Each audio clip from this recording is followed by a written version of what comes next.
Alright, alrighty.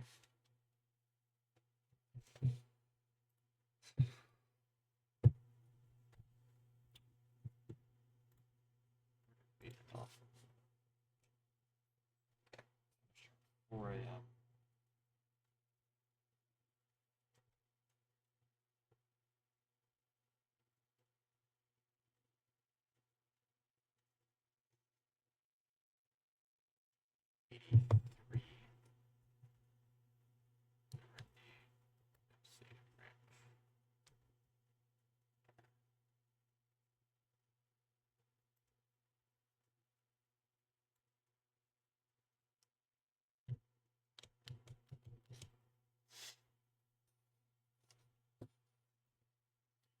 Alright.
Might just not work.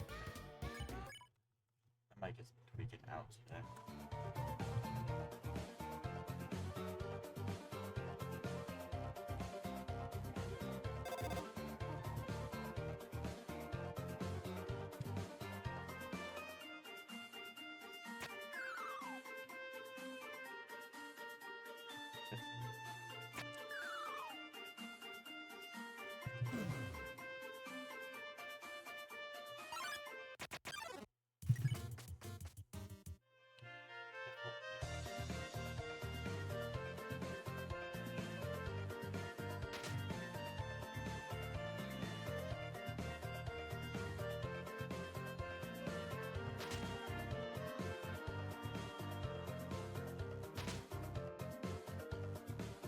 It is surreal seeing life split that high.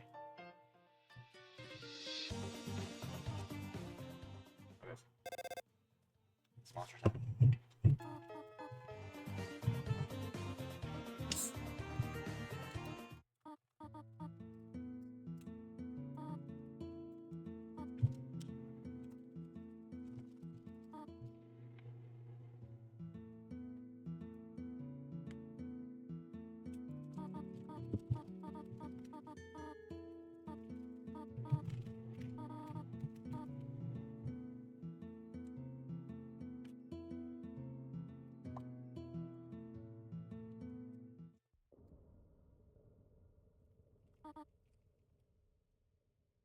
Fly is back.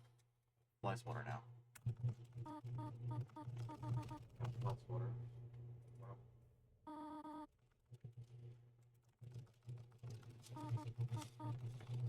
Fly is rage baiting you, bro.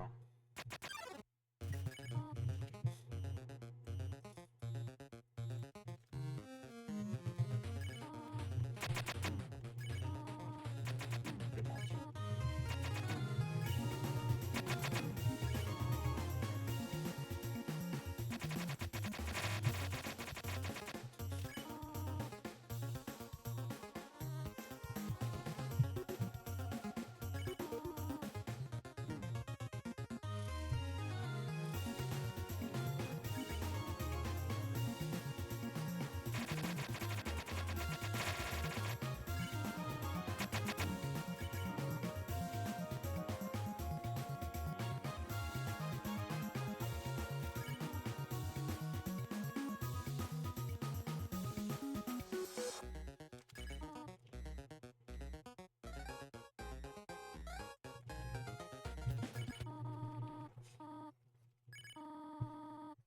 I have an eating pad as well right now.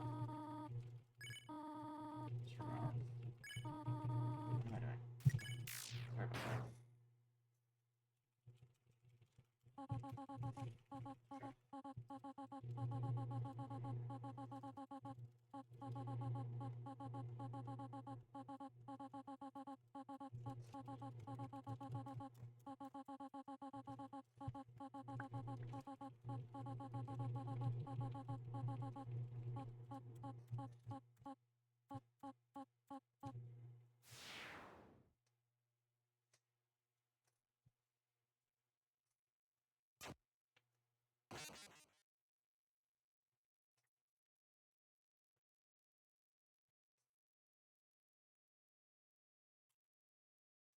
Good luck.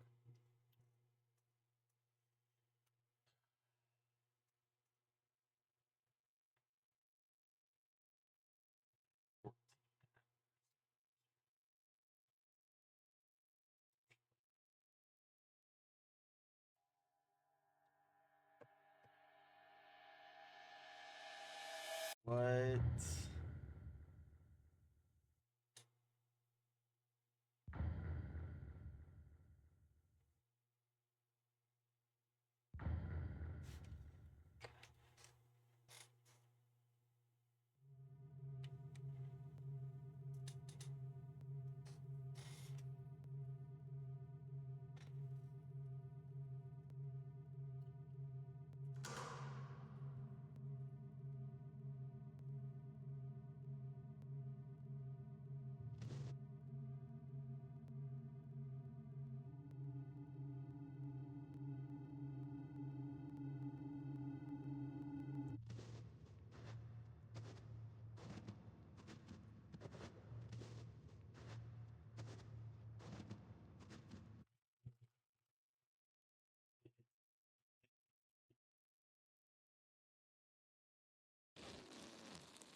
Never good luck on stuff.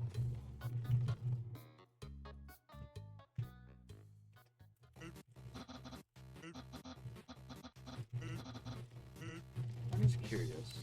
Hold on.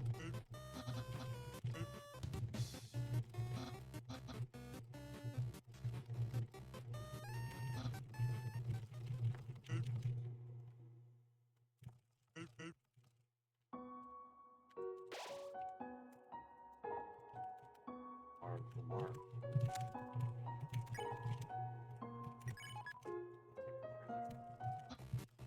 I'm just curious.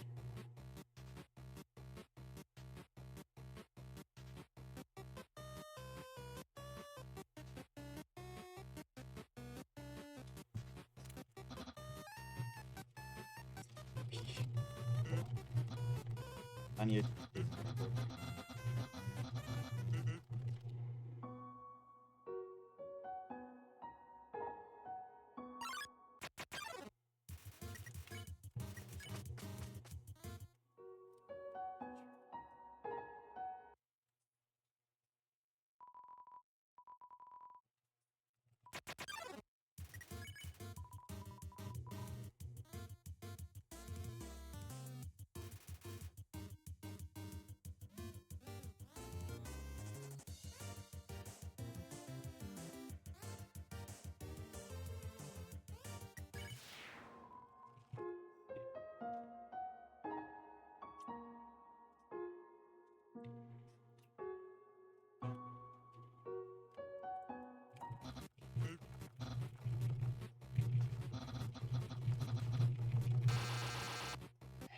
No save.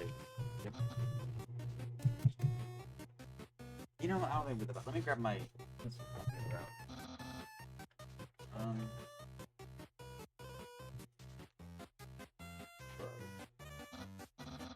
Hold on. No save. We're not there. There's supposed to be a sleep break in the middle of this.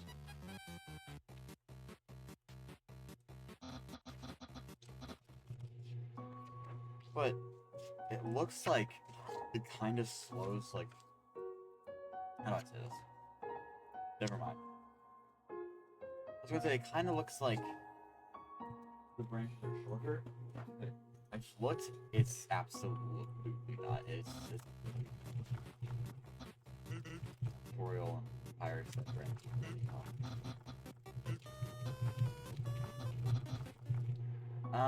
No. Tara, like, deleted the, reset the world. Why I can do those saves now. With souls.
Nice.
Yeah, right?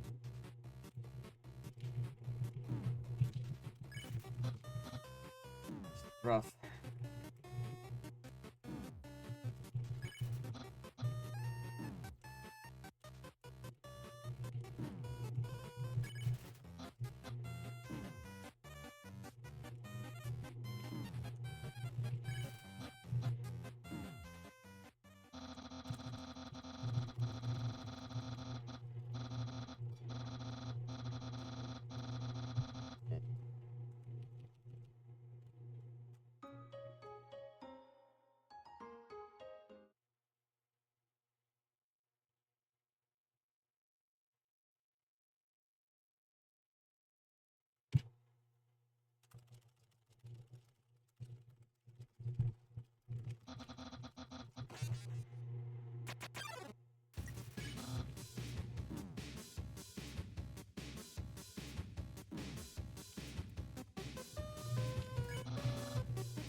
The feeding pad is working really well. My forearm.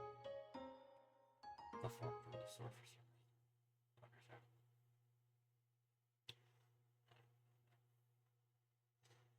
I think if I... Okay, I'm not gonna, like, edit this right now. Like, I think you should split up the node save branch into two parts. So one of them is right after the first genocide branch. And the other one is after the solo genocide branch. You still have to do all of them, right? But it splits up the workload across two different sections. Because no save branch is tough. It's hard.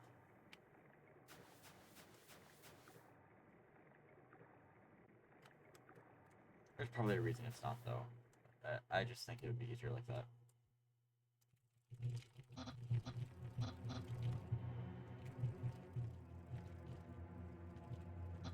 Again.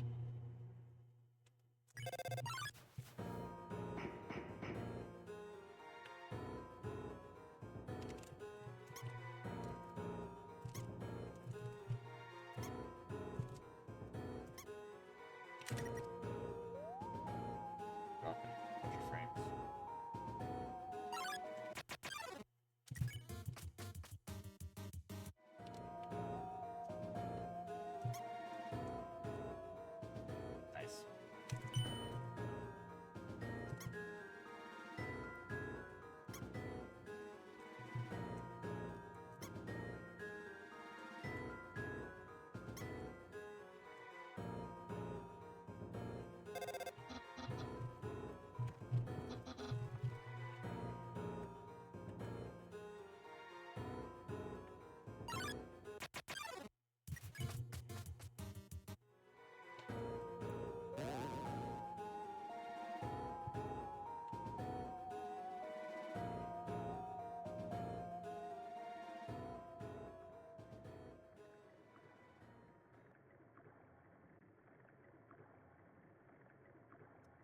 my god, is that... It's free viewers, guys! It's free viewers! Oh my god! Oh my god. What? Oh, fuck, I get hit there.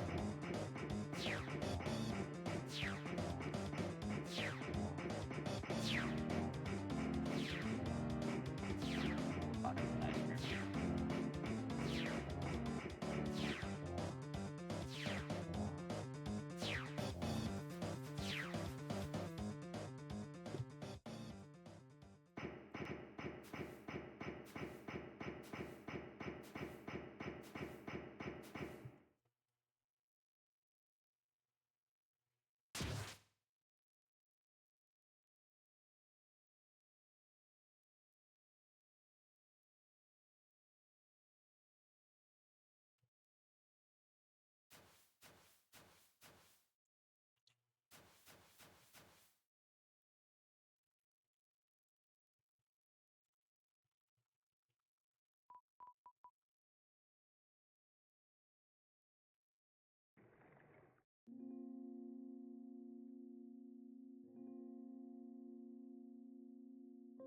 I'm sure we'll mention it, I'm sure.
Ooh.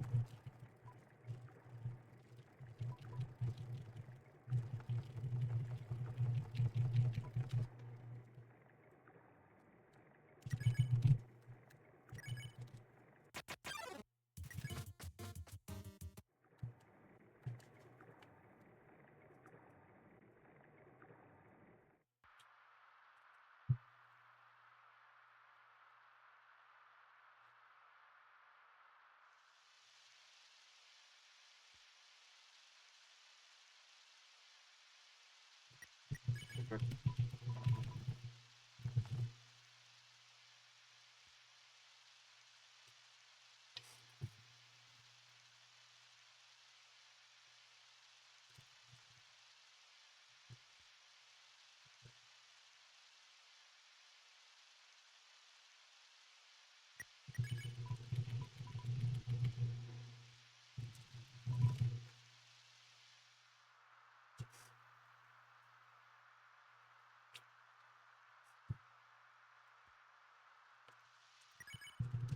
Ooh. Is it the dirty black for the thumbnail? Let's go with that one. I think Tyler can see that. Just see on the link with that. That one I have, that's really cool.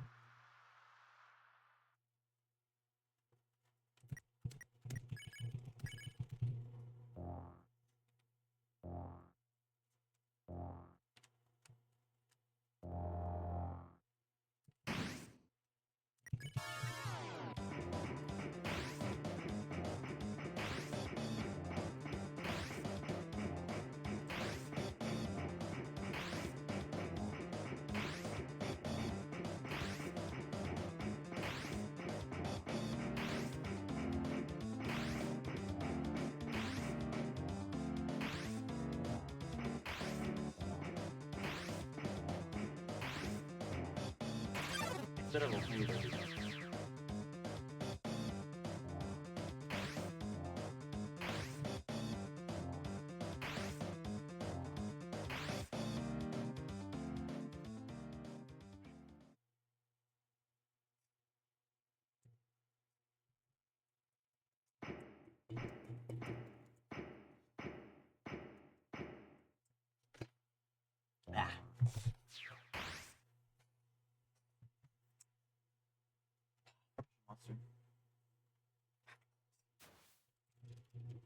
Yeah, not surprised. I didn't get to watch any of it, but for the 130 something, 130x, that's pretty impressive. Let's look blindfolded. It's kind of nuts.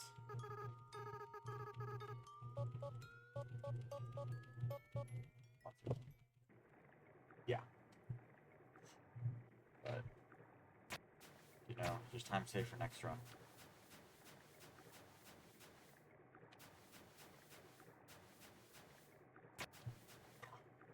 Wow, that is a really good thumbnail. Holy fuck. 2x.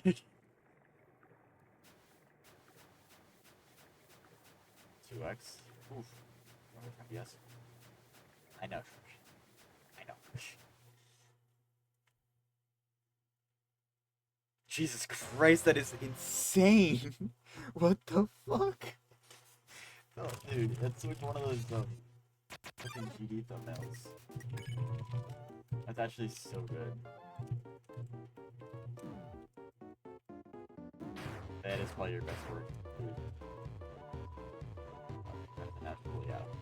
I mean, it's, yeah, that's worth certainly on easy boss, I'm not surprised.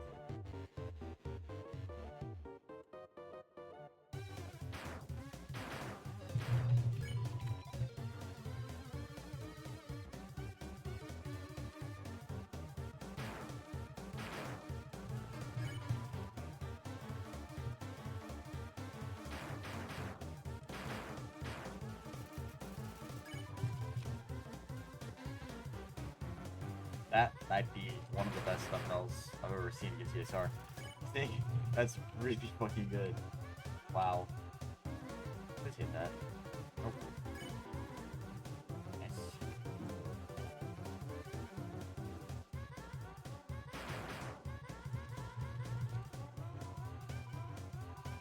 Blindfolded Flowey?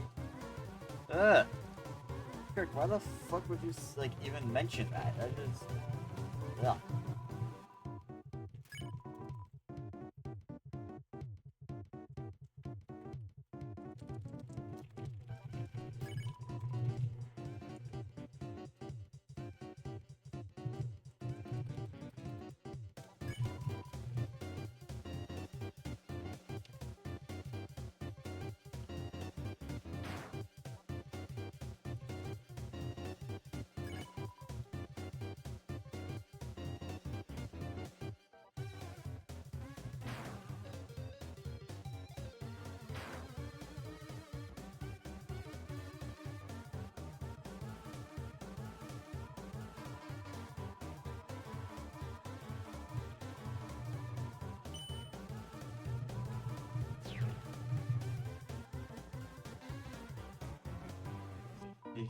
Oh, fuck. Yeah, that's nuts.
My fault. Get that bread.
This is a great video, actually.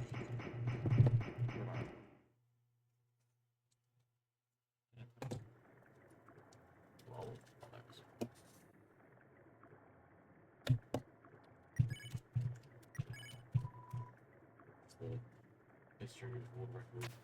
Tetris world records.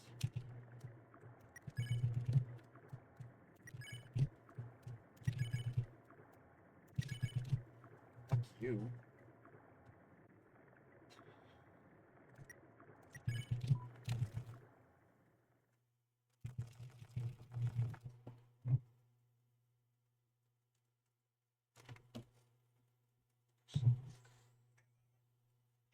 Tell me how to fish. Tetris.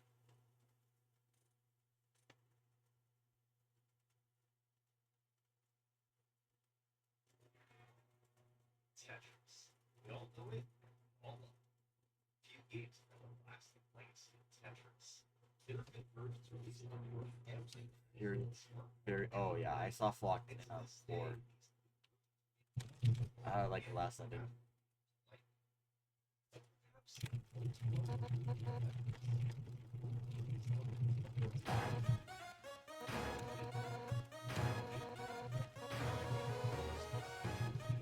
Watching the history of Tetris world record.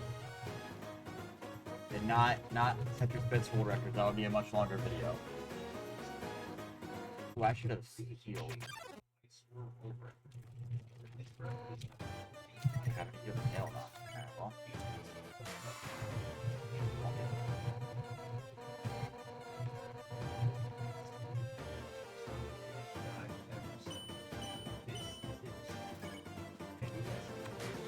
And if I do like soft lock, then I can just reset that thing. It's fine.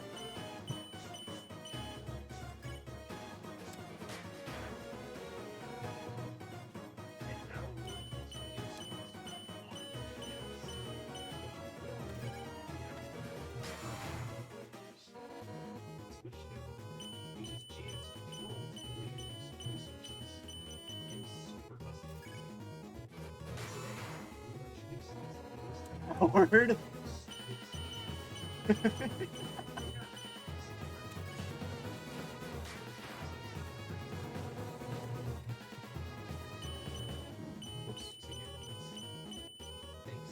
Just password anywhere.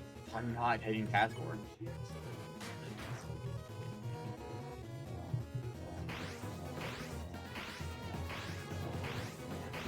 It's not happening.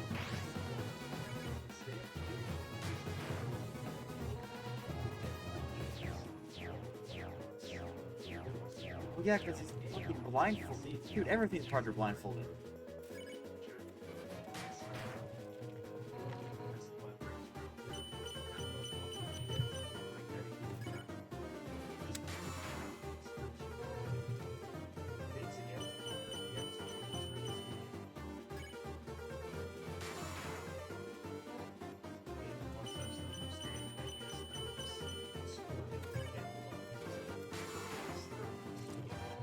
Fucking up this triple one.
That fly is back. Hold on.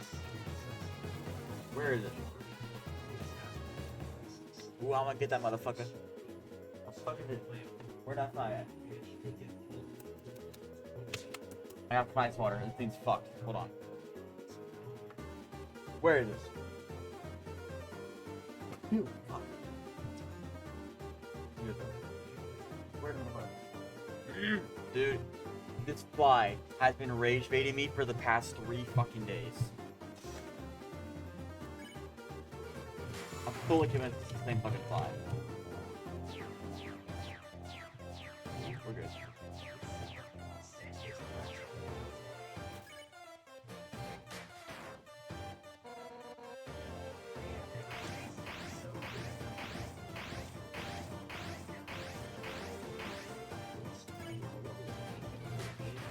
Yeah.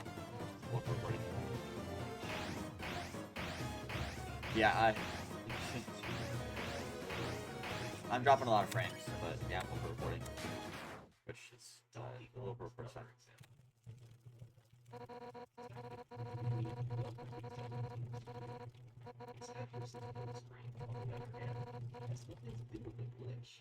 It's the intended end to the game.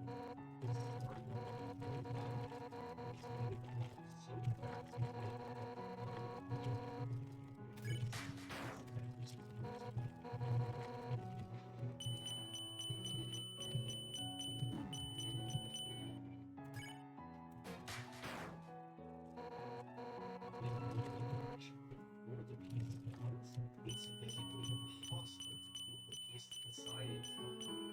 Pieces assembled. Okay. Huh. No, the fuck you should not. You already know that. Just can't get. It's a game or reputation crap. Dude, I won't even run true 101% because I don't have a Switch, but I'm not. No.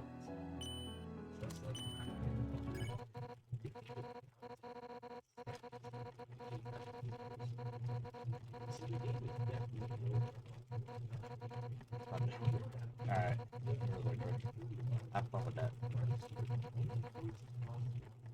It just so happens that the full display of the right only has 6 digits. Meaning the high display of the display is 999,999 units. So naturally, question arose. Was it possible to max out Yeah, that's not a where picture. it was who kicked in?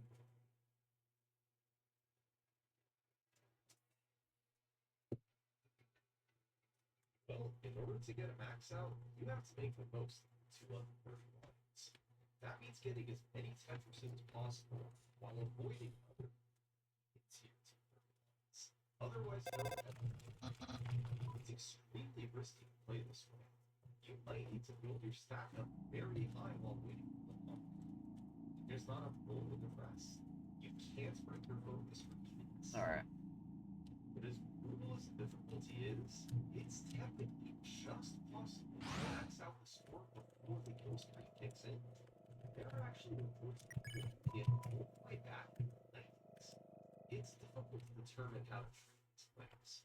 Still different back then, and none of these players have full control. Some have more others.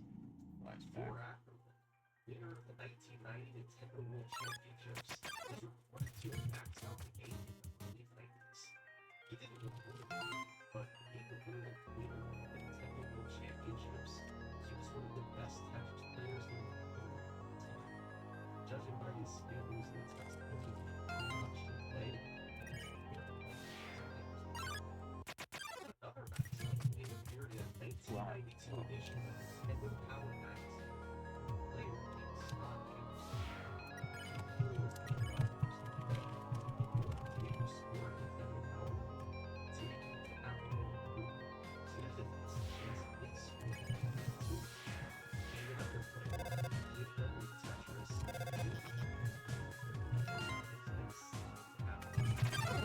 I'm not gonna.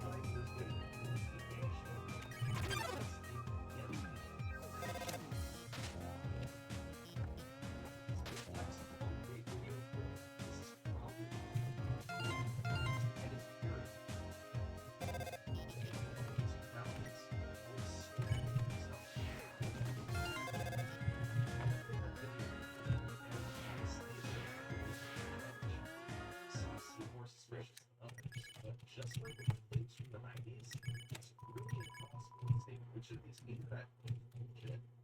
Some are provided with names, while others use usernames. 2001, a Ooh, maxed out that game fly. popped up on Google PC. Hold up. Where that? Some I'm gonna get his ass. Hold up, bro. I'm fucking this fly. Where that?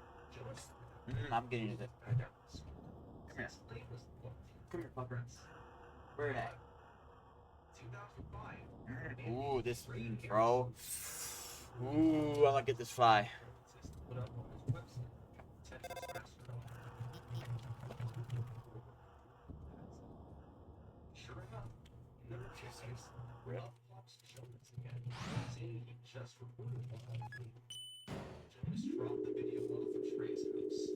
Trey uploaded it on his website.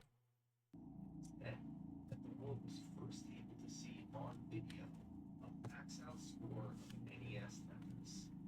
A score showing all nines by future Tetris player Jonas Bauer.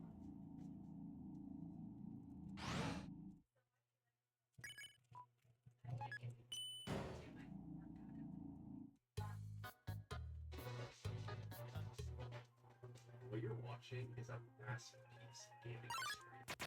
These scores are a decade of frightening what was captured on video. And the footage is very impressive. Jonas started on level 1.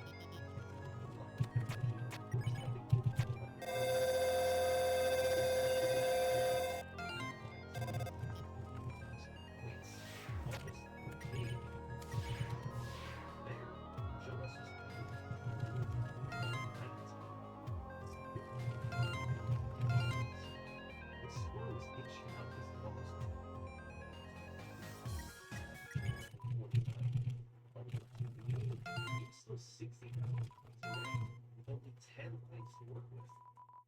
Managed to get one Tetris, and then continuing to be able to transition, they got one final Tetris.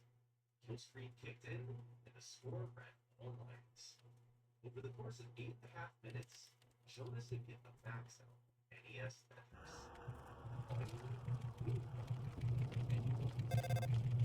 Feedback always made us all positive. Everyone was thrilled to be able to watch an official Tetris max out. However, there was no game. That meant Jonas submitted it as a world record. But that didn't take away from the legitimacy of the performance. Jonas Neubauer established the name for himself as a Tetris master. Only watched once. Now that someone had maxed out the game, what was there left to do?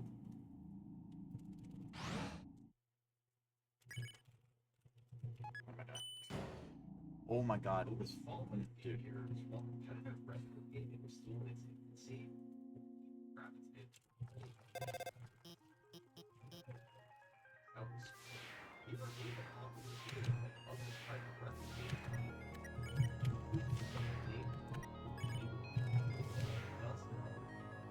Achieve max outs in NES Tetris. Even though their scores were officially tied, there were still ways to compare max outs to each other. Ultimately, achieving the method of competing became one. Method number 1. Going for the earliest possible max out. In Jonas' game from 2005, he hit the max out right as the level transitioned to 29. In other words, at the last possible. But the more Tetris you hit, the earlier you can max out, the more impressive the achievement. In April 2009, Harry Hall produced the first reported max out in the game. And he was able to get the max out slightly earlier than Jonas, late in level 28, rather than on the transition into level 29. Harry would have slowed prior, but now he had to.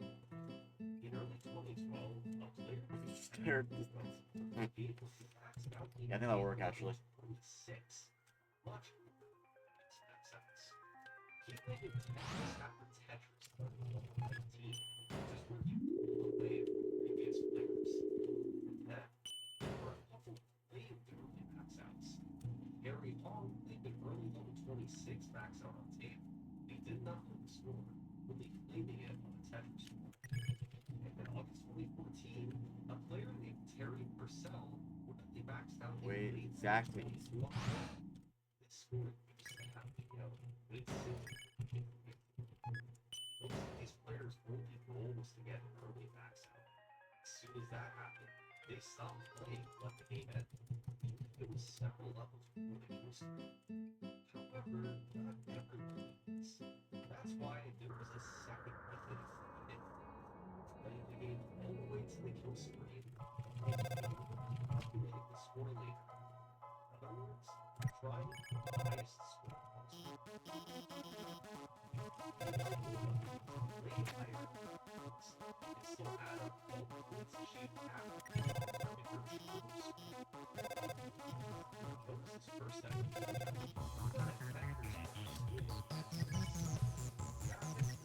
Damn it.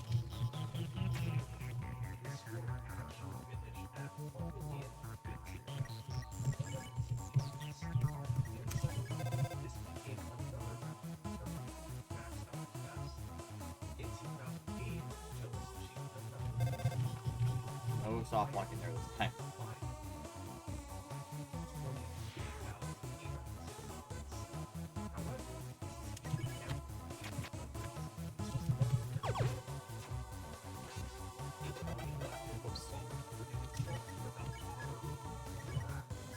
That's not what I wanted to do. It's not bad.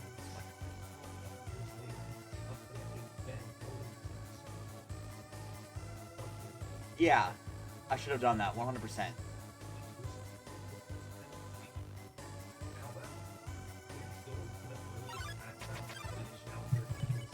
Yep, what'd I say? Yo, go. Oh no, I lost like 5 seconds.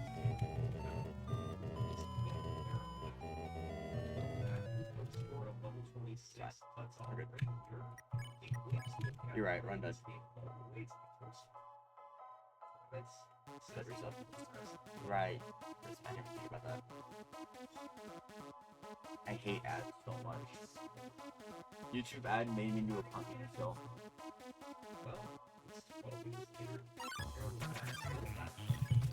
That's better.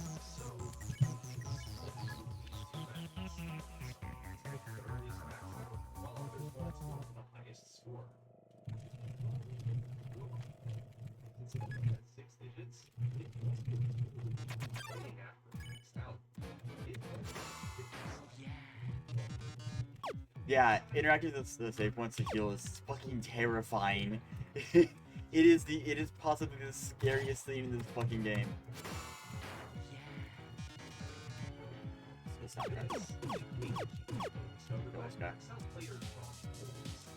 oh man. Healing at box room is so scary.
I am fucking up Metaton this time. Jesus Christ. Even for max out, levels 25 or better. The first time you kill Metaton, you're like level 1, and dude, both of like the lawn attempts, it took me like so long to get them.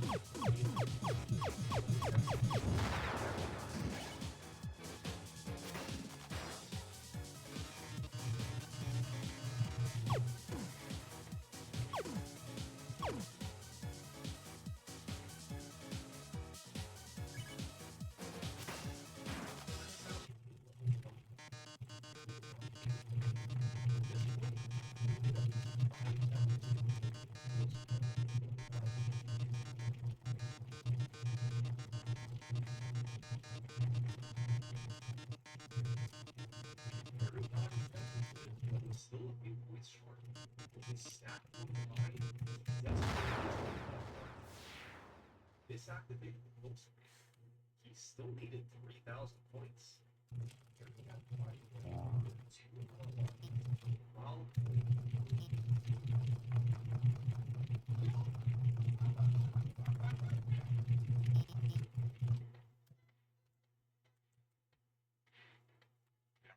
history was made. Congratulations, before Harry had taken Tetris to new heights. After all the max outs that came before him, from the internet claims to the ones with concrete proof, this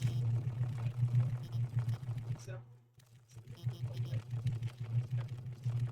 there are reports that Harry a player named Bo Steele, a 1.2 million game of his own. Nobody remembers what his exact score was or what the level was, but Bo is a pure so his score Mr. Marvin, the thing about dying for autosaves to get heals, you do that in box drive. Can I please get this from work? Hello? However, Thank you. as good as Harry was, there was still another player who had potential to go even higher. See, every year since 2010, the biggest Tetris tournament was the Classic Tetris World Championship. Of the 7 annual tournaments by this point, one had been won very long. As for the rest, all 6 were won. Same player. Jonas.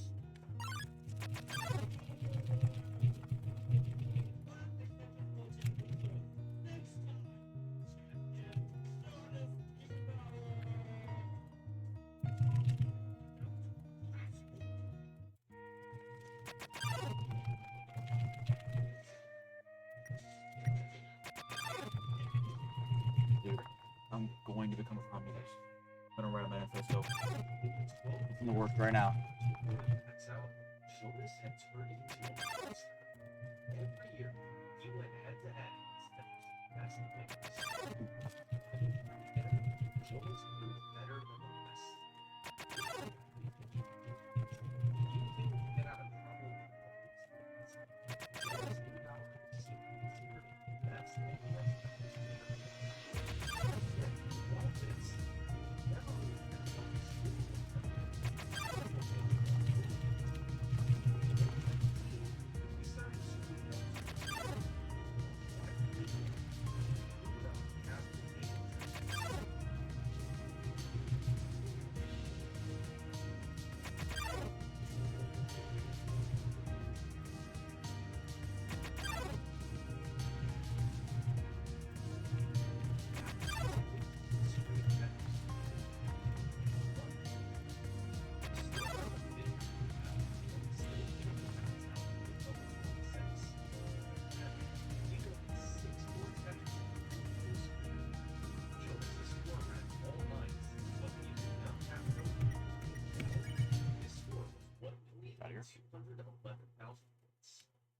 on a random game when it didn't even bother to use the uncapped code.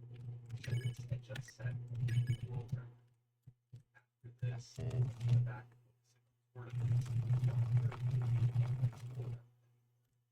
while other players continued to put up new scores, some of which were over a million, very few were able to reach a score of 1.2.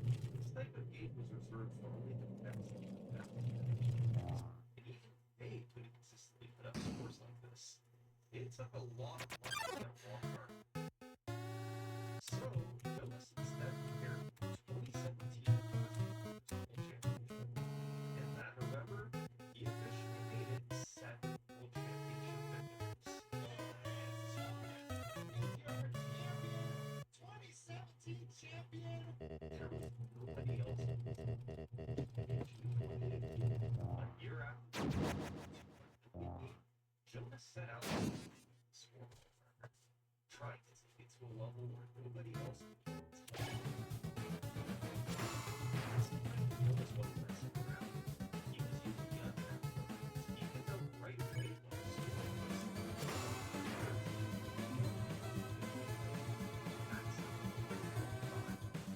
remaining 5 more technicians, his squad was just only 4 Jonas built a section.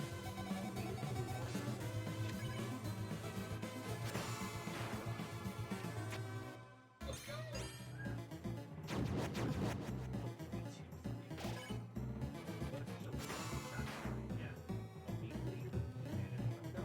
Yeah, I'm just spitting bullshit right now. I was thinking, like, I wonder if there's like, I don't know. Okay, so you have like the neutral route, right? Which is like the fastest, obviously. But I wonder if there's like a personalized route that's like fastest for like your individual skill set. I don't know. I'm just like, I'm thinking like really good at quads.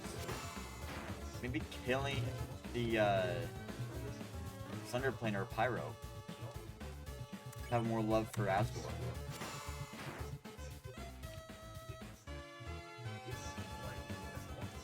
I don't know.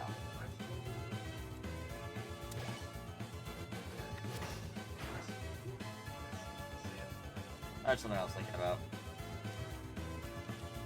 I suck at quads, right?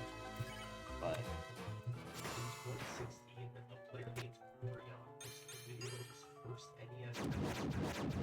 By this point, several players had downloaded the game.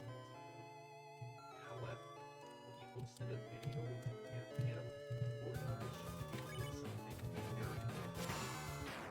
And actually, the game had to move the pieces laterally, rather than simply moving them down. In Tetris, there's a concept known as blooky.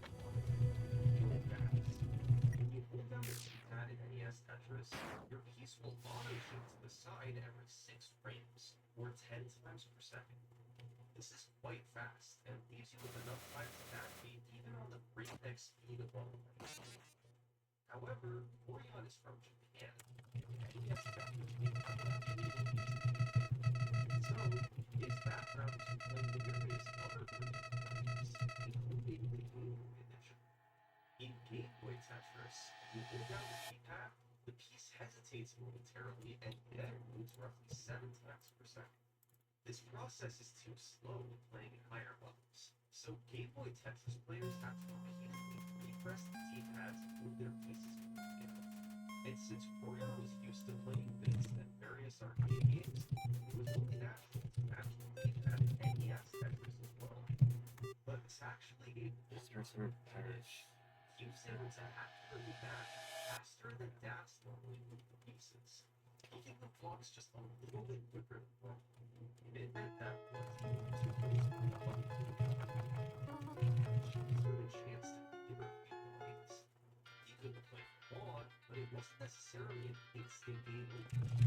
In June 2017, he managed to clear 10 lines in 9, and reached the end of the game.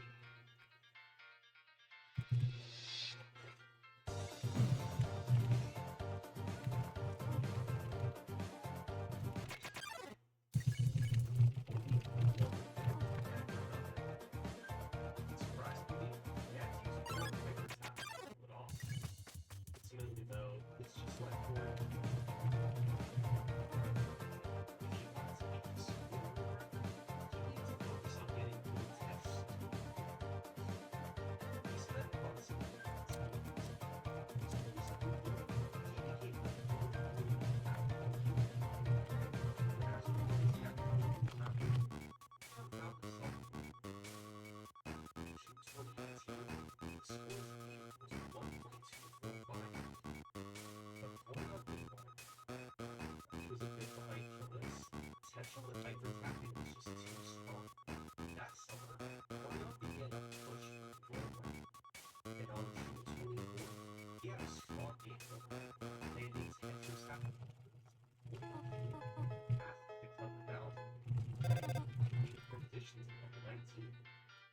where hyper tracking can really come into play. Right away, he managed to get a long bar over a spot that would have been risky fast.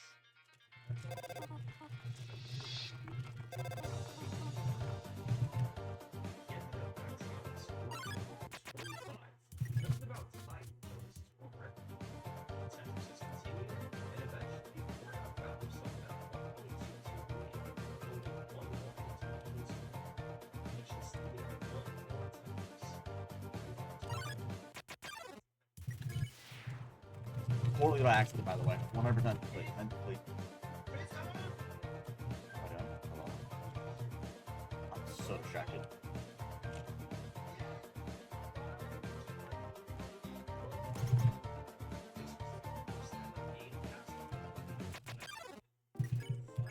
Yeah, nice. Good bit. This game helped prove the use of it. While Korea wasn't guaranteed with pass, it was definitely a situation that problem is, Korea was few players who rely on the also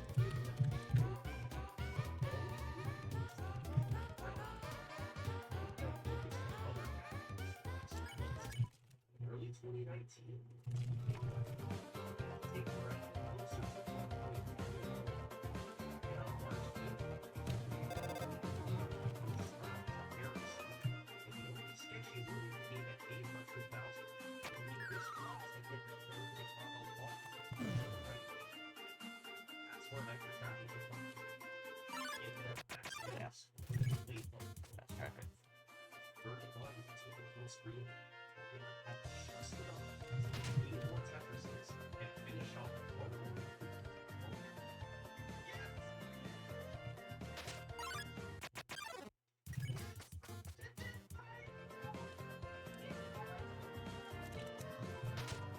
This was a really great game, yet still remains 47,000 each. That score still seemed like a pipe dream. The only way to do it is out.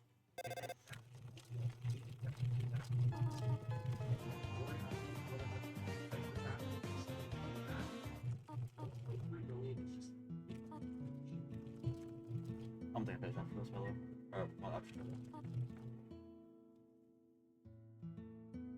A few months after Orion's 1.3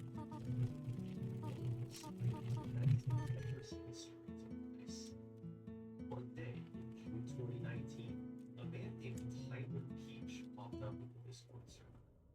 Tyler said he was from June, and that back in the mid-90s, he scored 1.3 million as Tetris. It was a whole thing. One thing, he was 15,000 points ahead of the current highest in the score. Another, young capital didn't exist in the 90s.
Oh, bro.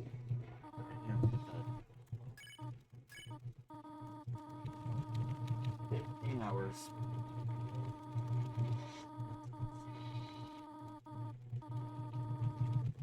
I'm Nick DJ Bonnie, chef and content creator. Also, many players.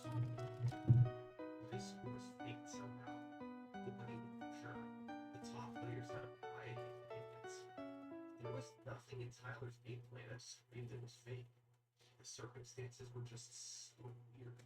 A legend. Dude, this one, dude. That runs.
These like little like minute breaks are gonna add up to like an hour.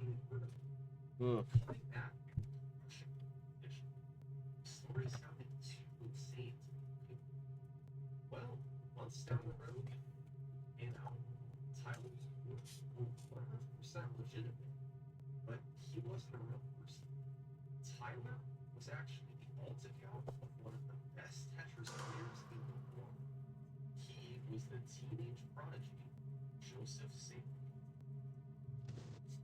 Joseph came onto the Tetris scene in 2017 and spent hours watching the game's two best players, Jonas and Orion. He learned a lot from him, and Joseph's skills rapidly improved. By March 2018, he achieved his first max out. By September, his score was 1.15 million. In less than a year, he had become a world-class player. However, there were still a handful of players who had a better score than him. A few months later, in 2018, last National Championship, Joseph had to and defeating opponent after opponent. What surprise? The other players, Jonas, the seventh place world champion. Jonas was heavily favored. Joseph taking the lead title. A shocking twist. Joseph swept Jonas.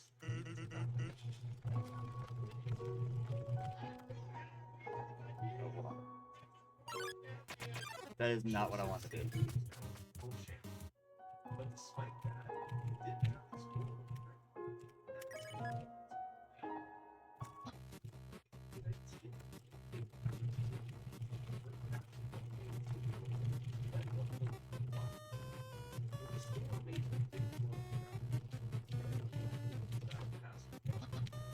Joseph started streaming attempts at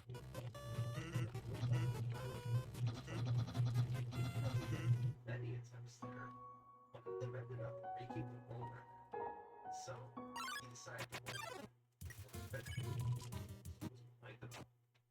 So now, Joseph had the championship title and the score.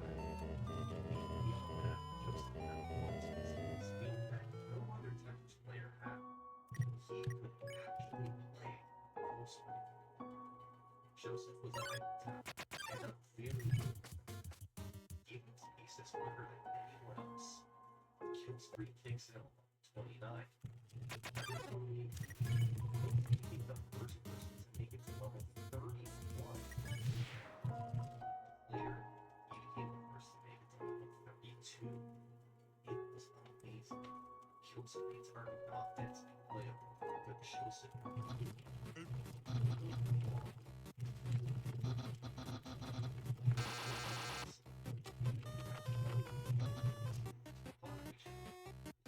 the game's level counter appears above. Joseph was doing what was thought to be. As impressive as this was, it wasn't enough to get the score. Joseph would still have to maximize his 10% earlier to really rack up the score. The only one that we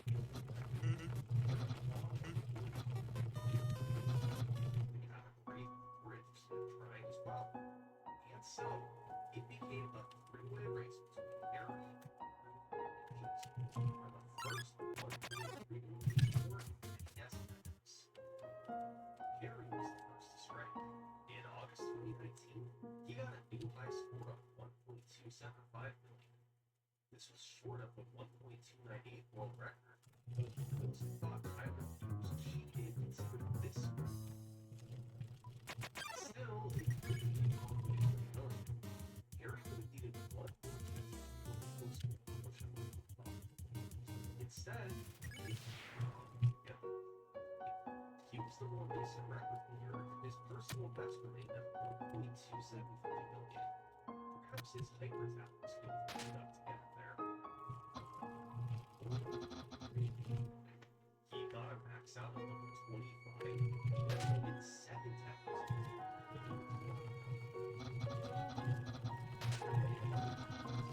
Warrior was in position to crush his PB and maybe get one every million.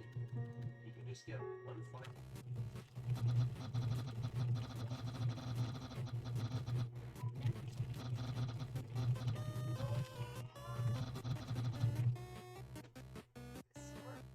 It's crunching the pouch party. Dude, Tuesday's meal and stage go sweet.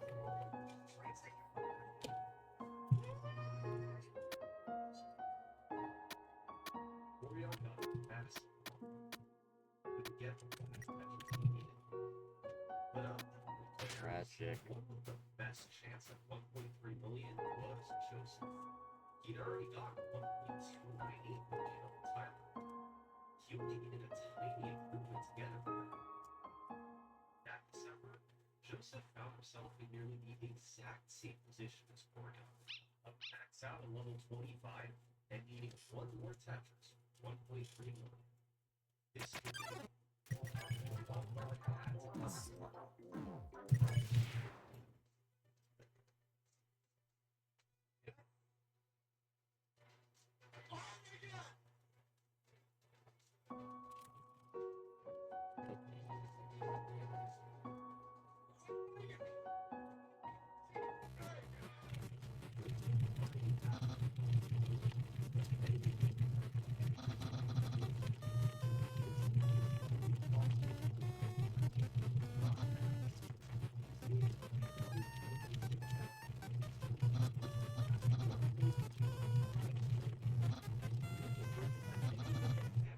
substantial points on the kill screen in a record, and it raised all sorts of questions.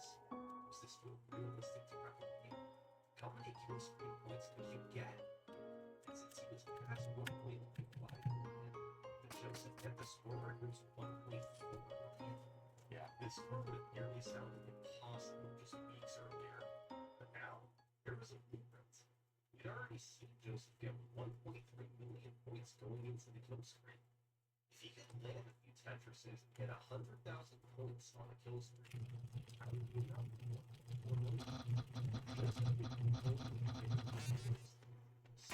and a few months later, he decided to fully commit, make a push for 1.4 million. It was going to be an intense one. Joseph had to maximize points everywhere, both before and during the kill screen.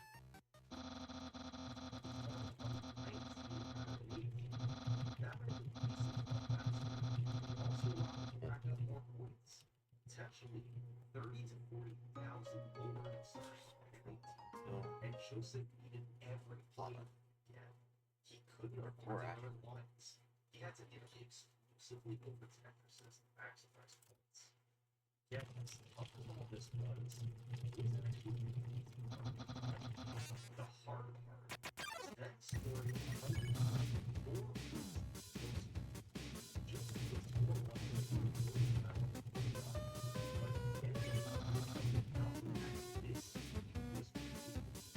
as fast as I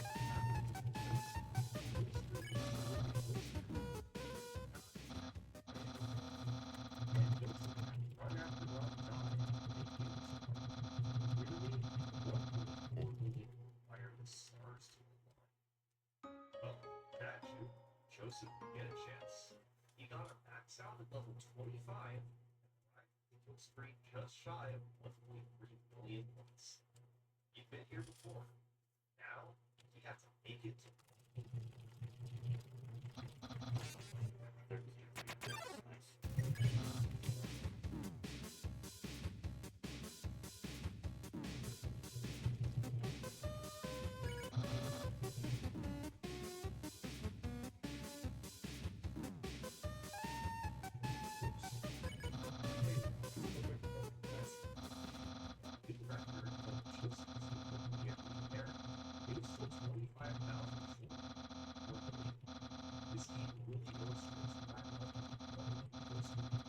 you try and keep your stack low to survive as long as possible. Or try to rack up as quickly to protect yourselves. Eventually, Joseph found a solution. Why not just get to the kill screen with a crazy score so you don't need that once?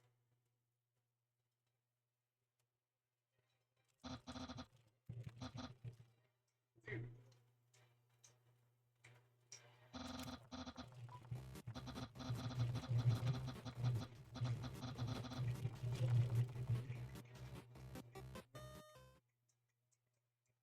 It's not good. Oh my god. Oh my god, no.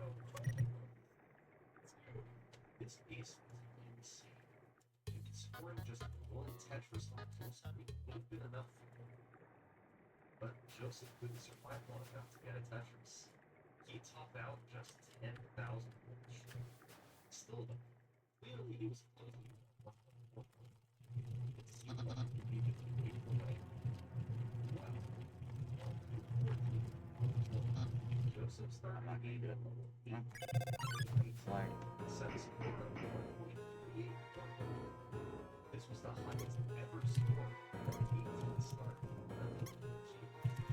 So, Joseph recorded on OBS, uploaded the video to YouTube. Then, he forgot to hit again, taking blame for the record. Joseph was oblivious to the fact that his gameplay wasn't insane. Later, he allegedly achieved this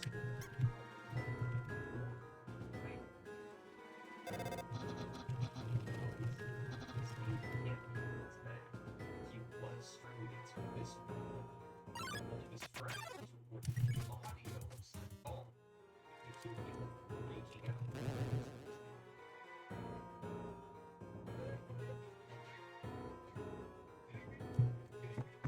I'm not gonna look at that forever. Still video to go along with this. Testimonial was watched live. This was a crazy game.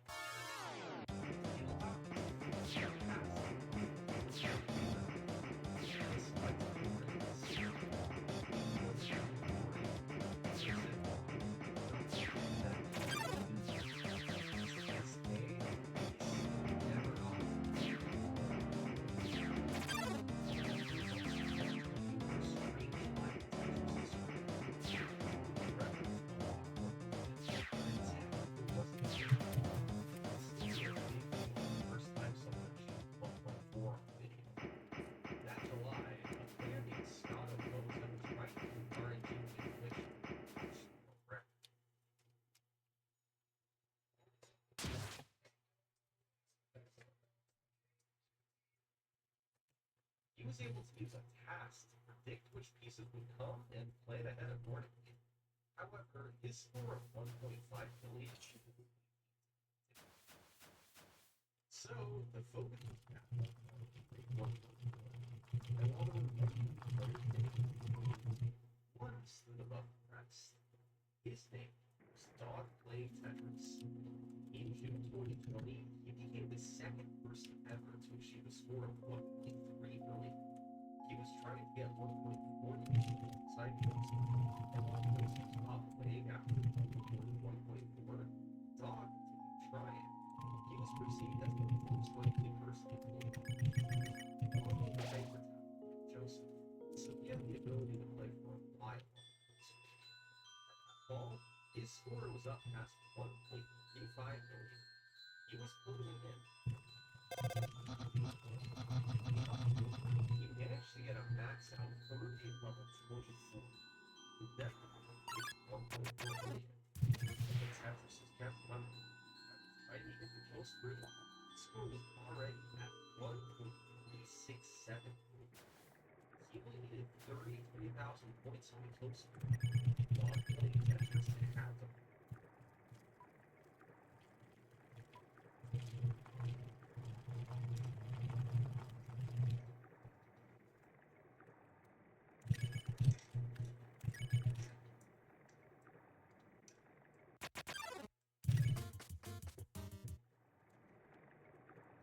He missed it by 14,000. This was still a new high score, but not enough to break 1.4. Even months later, the world had yet to see a score over 1.4 million on League. The combination of getting to level 29 on good pace and then getting a good screen was just too much to ask. It almost mirrored the max out decades prior. Even though 1.4 million had really likely happened, there was still no video of on the scene. It remained a nearly impossible score that existed only at the moment. Now, people form a film of themselves prior. That's not what happened. Something much bigger was brewing in the background. While much of the community was focused on trying to $1.4 million, literally any that was about to go through a revolution. Everything was about to change.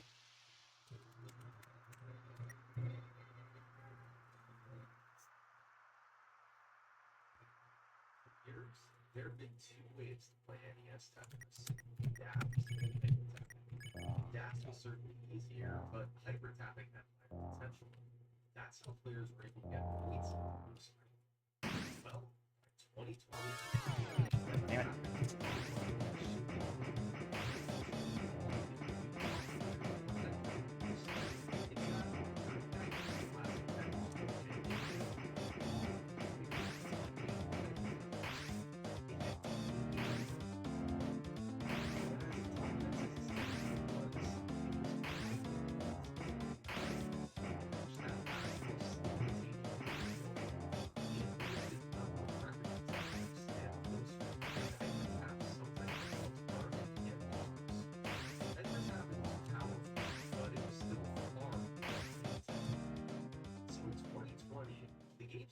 generation began looking for alternative techniques to match the beatnik.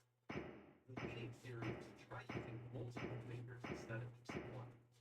Gaming legend Flyhead had a method to use 8 fingers on an arcade button, letting him mash up to 30 times per second. He also had a button with this other button. However, he struggled to adapt later methods.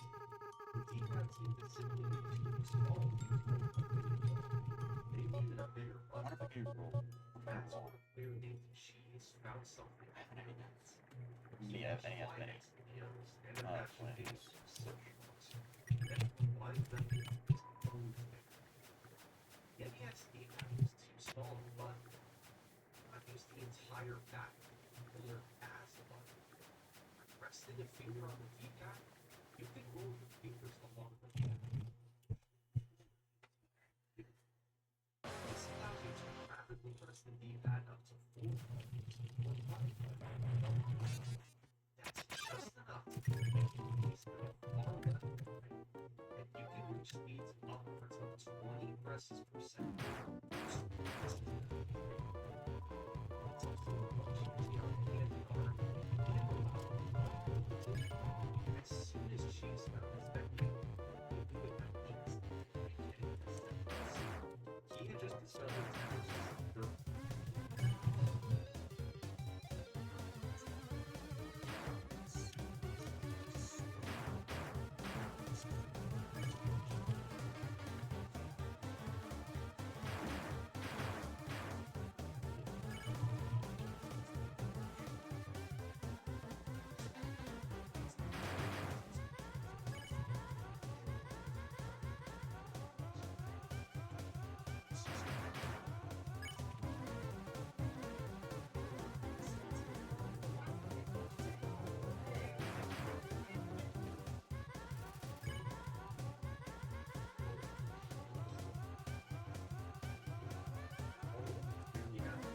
Are you fucking serious?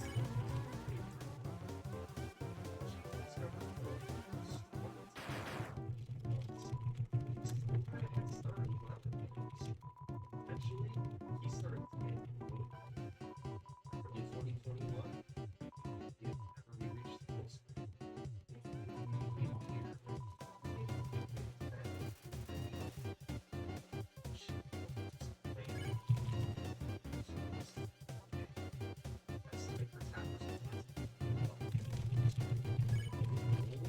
She's found herself making it all the way to level 40.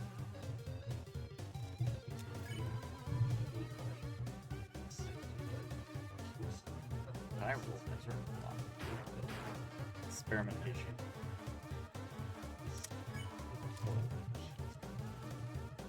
And like a three-fingered butterfly.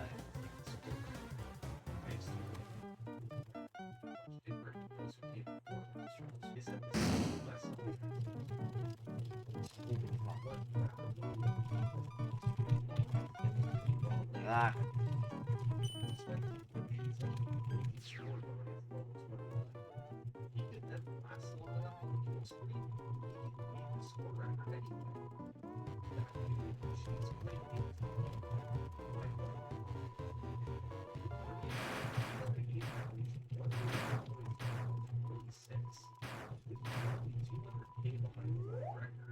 She's didn't even make up those points on the kill screen. He reached level 29 and immediately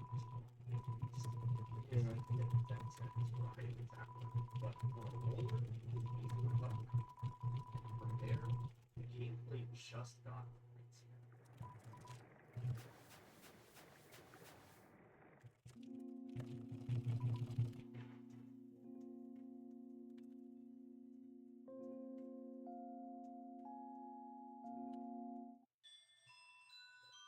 Four, 6, 1. Chiefs had just smashed the world record. He had just put 8 lines on the kill screen and got 5 Tetris's in the process. These were worth about 40,000 points each, and were only realistic. For any top player who's still bank tapping, this game eliminated all doubt. Gold was the future. Yes, Tetris. So, in 2021, the game's best players all previously one playing was without there was no telling the way. Look, she's at its level 37, but is some of the last speed or get more points than they could make the world record. The big question was, who's the next person to do it? Tetris was the winner of the most recent World Championships, while players from Pixelania and Hufflepuff this came in second and third. Meanwhile, she was the national player, and he was the best at one. All 4 of these players, and they each had a score record. However, No! We're not doing this!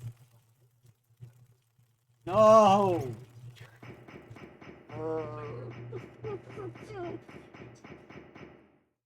he played numerous raw hacks in Tetris, and later videos explaining the game's code workings. Beyond that, he was also a good player, but not considered one of the absolute best well. But that changed when he posted a score of 1.455 million, because Hydra needed to develop one. He was really good at rolling, and That meant he could last Fuck me. Nice bit. now just 16,000 points behind the record.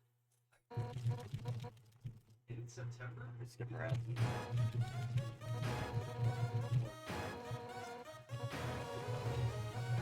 I'm gonna fuck up. I'm gonna fuck this up badly.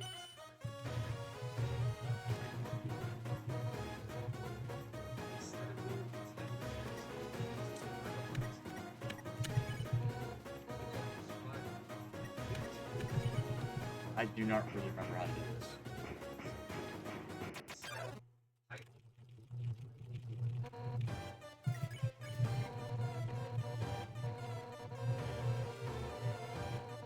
That one cycle, I can't hit one night apparently.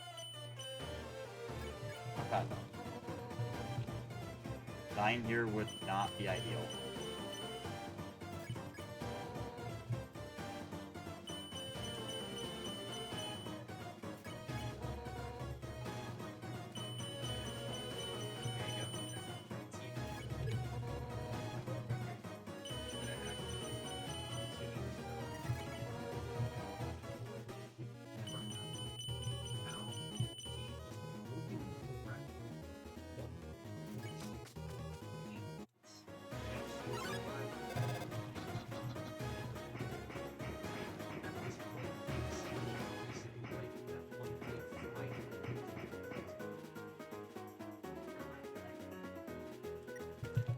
God damn it.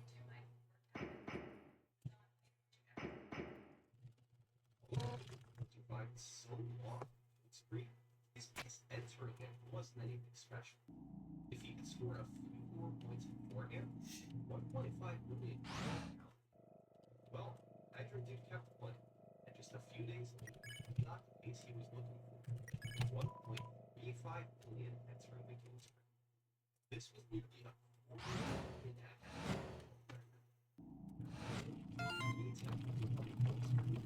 And making it 1, Edgar did finally top out. His score wasn't 1.5 million. He had skills straight over an episode. Pressing the legit back to 0. This was the first ever goal in NES Tetris history. And it was also a 60,000 increase. I had to get his Tetris skill. But he also had some heavy competition.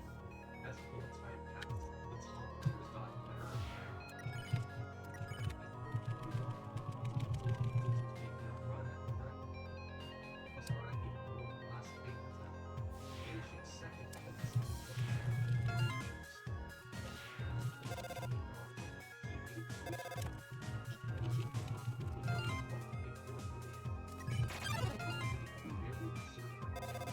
What?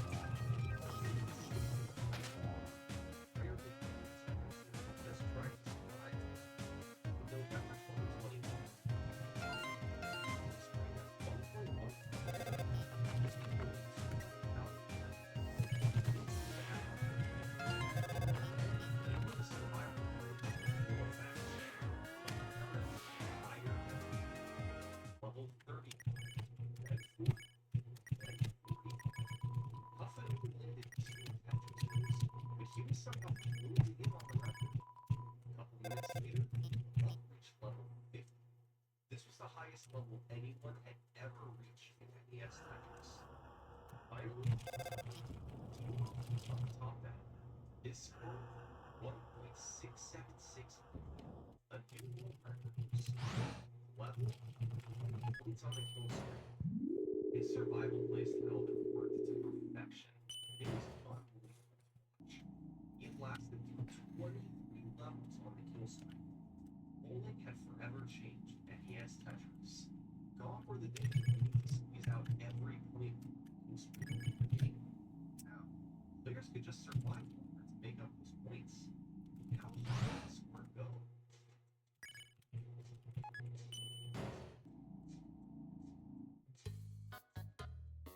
By late 2021, the Tetris community was thriving.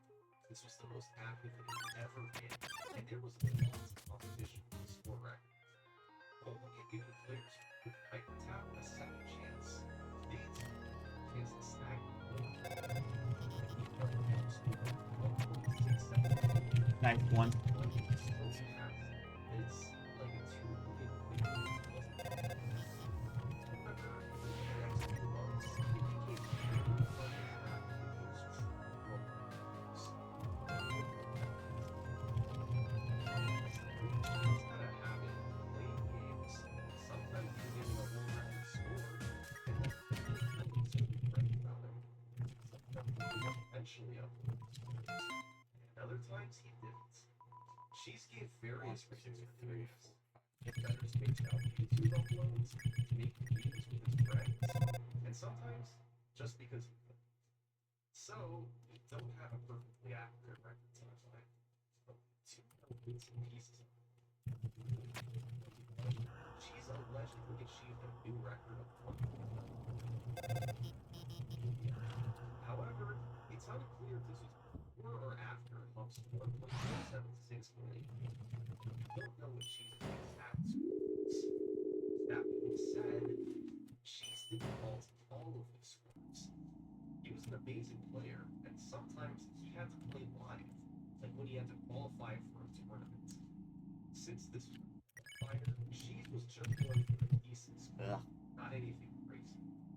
Well, 9 minutes later, he entered the kill screen at just 1.075. A good qualifying score for sure, but this was the lowest score at this point compared to any world record in the last 10 years. So, if you wanted a record here, this game would have to be one of newer. That's the third one. It wasn't really but she won. That's why it's Wasn't weird. getting attention to that stuff. Getting points. He also wasn't talking. Jesus Christ, dude. This summer, Stage is the legend of Then, suddenly, this dropped to level 43, and things got fast. His stat pile high looked like this was the end. Cheese's score was at 1.3 million, a fantastic qualifying score. He hadn't hit any Tetrises on the kill screen, and he was way short of the record. Nobody would blame Cheese for just topping out here and being satisfied. Instead, he did this.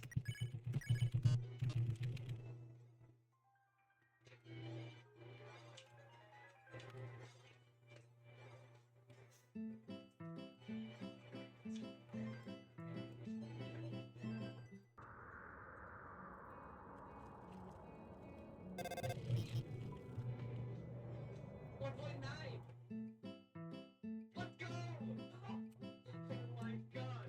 2 million! This is insanity, honestly. I never expected to hit this high score. GG. That's a good game. In other way, Cheese went from 0 Tetrises at 1.3 million points to 11 Tetrises at 2.3 points. This was the biggest world record increase in the game's history, and also the first time anyone had ever reached level 60. Just a legendary. The community shaped him. His score was so far ahead of anyone else. It was hard to imagine playing for so long while also winning Tetris after Tetris. The inventor of rolling and just mastered the craft. And over the next several months, Jesus 2 million scores.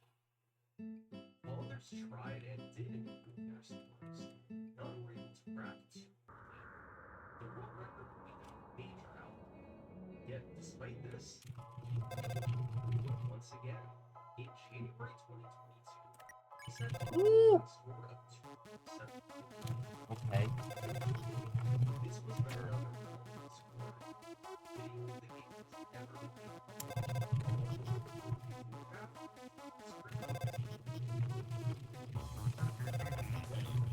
Later, she's got a score of 2.4 million points on video. Not a big no. What we're doing? No matter which of these three games you look at, she was the Ow, ow, ow. NES Tetris.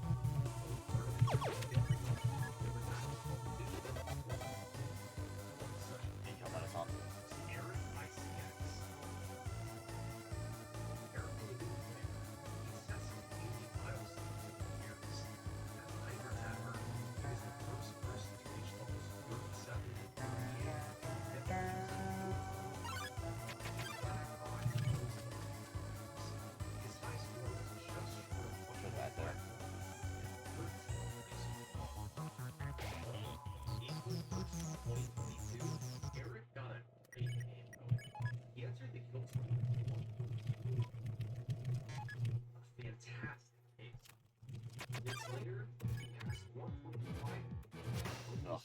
less. The lag is here. What can be described as a fewer run? He landed in Tetris at level 46, then another level 58, in level 60. You can play it for so long it was working.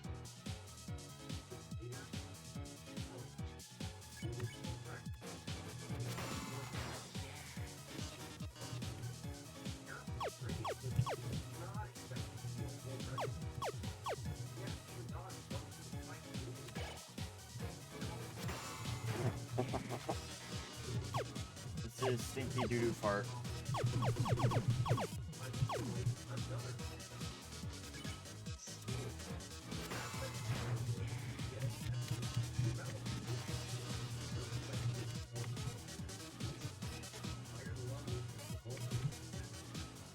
Incredible.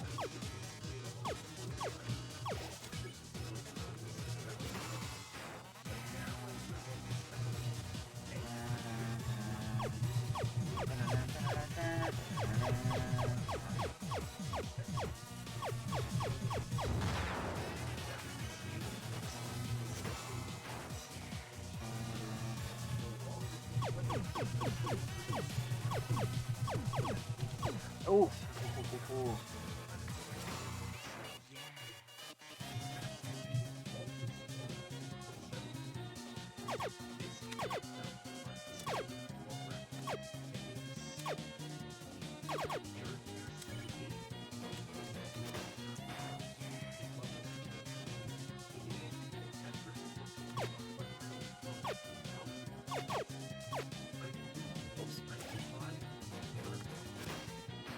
I just straight up zoned out.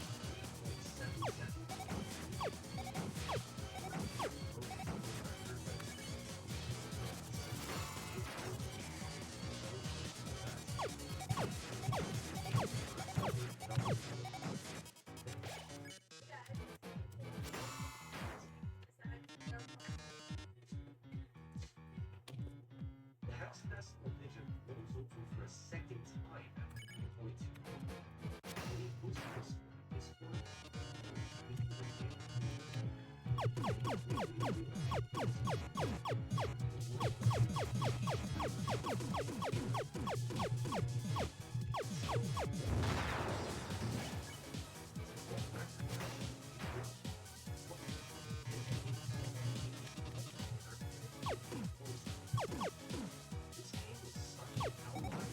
Whoops. I'm gonna die. Hold on.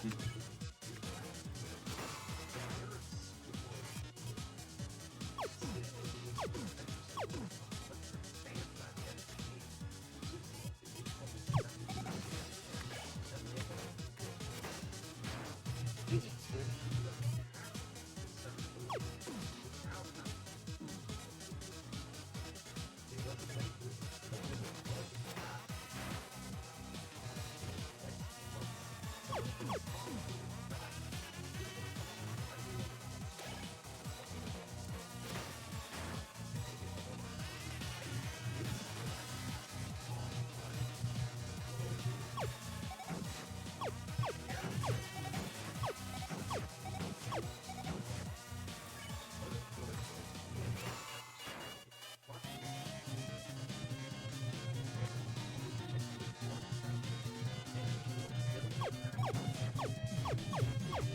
Not this fucking attack now.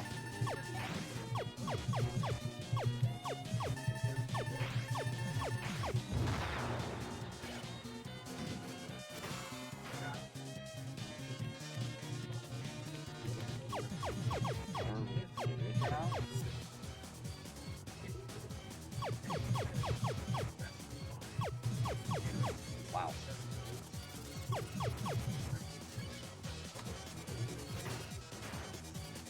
His personal best.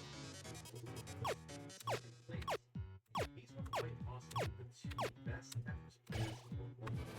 Let them score as high as they could. Fuck. Even one weekend, they would both be guys game. They both needed to be well, one dropped out.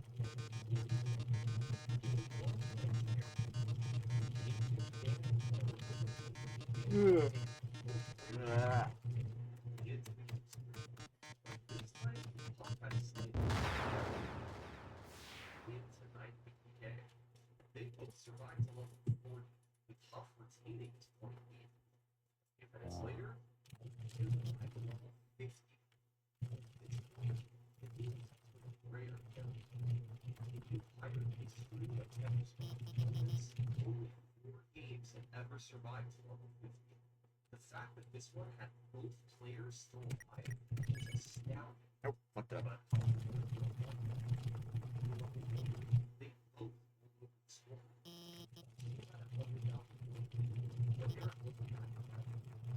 They both hit level 60. He entered the This had become much more tournament. Their hip-hop was so locked in, there was no telling how. But suddenly, on level 66, Puff needed to get a lock arm all the way to the left to start equal to lead. Solo, Puff top round after an 11 points all the way to level 66. Eric now needed just 100,000 more points to win the game. He was already rare. This chart shows all the games that have made it to the kill screen the last year of monthly tournaments. Making it past level 40 was very rare, while making it past level 50 was almost unheard of. The best tournament game ever is 67. Huff had made it to 66, just one level short. And yet, Huff ended up losing this game to Eric. Here's this is how far Eric ended up making it.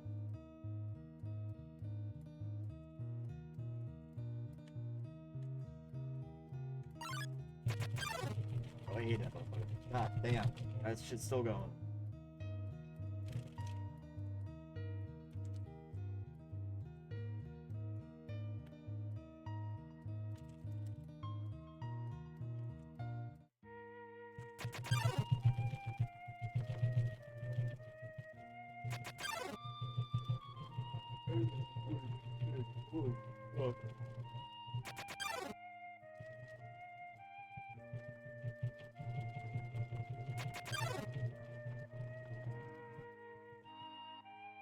Butter and spice. Once he broke the score record to 105, he started to win. At that point, he was playing without power. After he was only allowed to play it with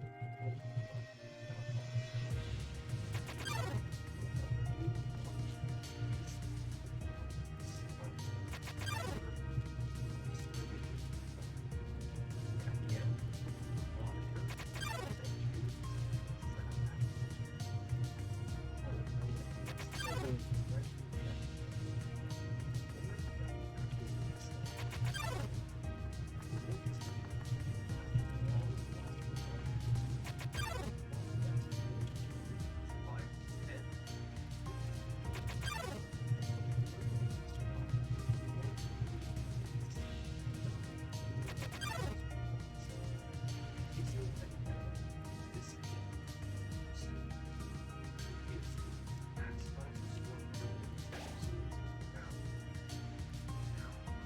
Hold on.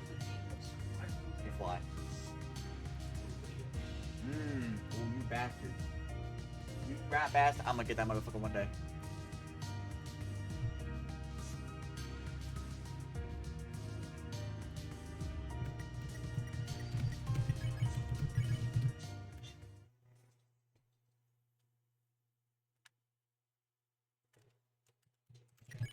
Here, we have a case of EV anxiety. Clearly stressed about EV range and charge time.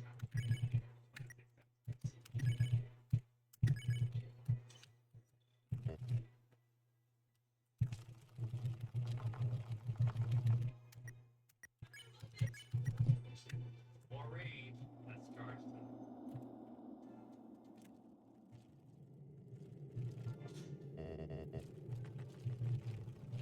Eric had made it to level 146. However, the game's developers intended anyone to make it past level 25, since the kill streaks from level 30 onwards, they never checked that all their kills still upgraded correctly. Now, most things still decline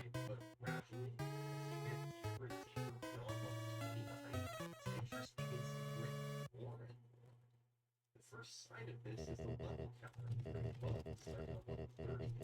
The game plays exactly the same, except for this one round glitch.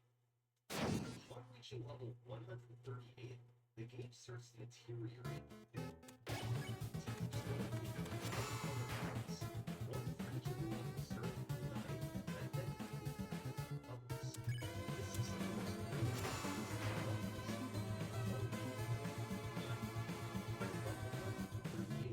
the game suffers from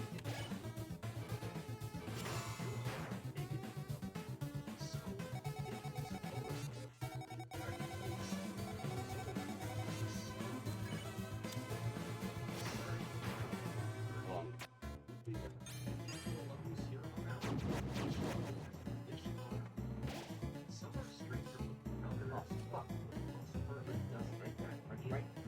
It's just that except some collections you slip up that you can really see the performance of it's dark blue, dark green.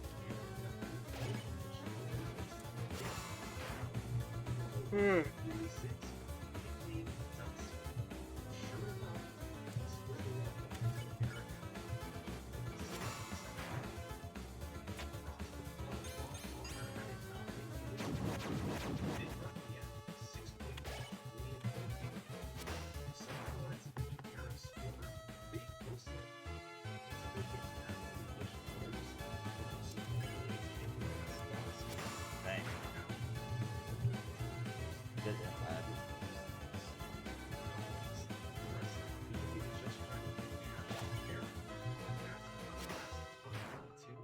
Players tried to close the performance gap in scores. In September 2022, Alex Batch became second player ranked 48 points. A few months later, Dog Playing actually surpassed 5 points. Both players remained low in their score. After these scores, there was no activity most of the year. Eight players managed to reach 400 points. Harris,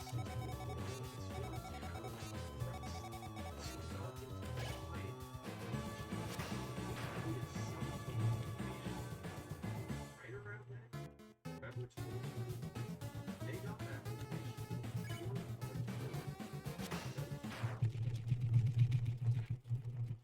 See, Twitter games used to be built like you rack up as many points as you could, and if it goes to the level 29, then top out. But they're only oops. And games turn into marathons of endurance rather than going points. So, we're going to be forcing players to stop at level 39, restoring the original purpose of the kill streak. Just for fun, in November 2023, the community decided to Save. Players would be allowed to play indefinitely at the level 29 speed with no cap at level 39. So, to prepare for the tournament, players began practicing level 29 more than ever before. They tried to build up stamina to outlast everyone else. It turns out, this practice is exactly what the community needed, because in the build-up to the no-cap tournament, for the first time in over a year, new players reached colors. Wait, so need 10 kills, kill with some encounters before the 6th round and we got fire in that. It's very sort of pirates kill them around. Instead, Sport Virgo Grind out pirate is one or two like Pixel and level Forever 17, 23. And he had been a top tier player Great. constantly Proud of him. But during tournament practice, he got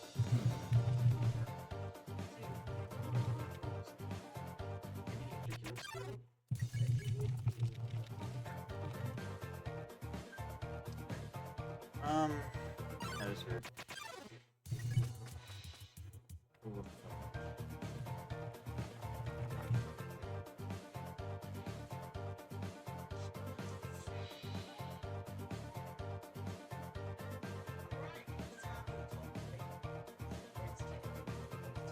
That's all me.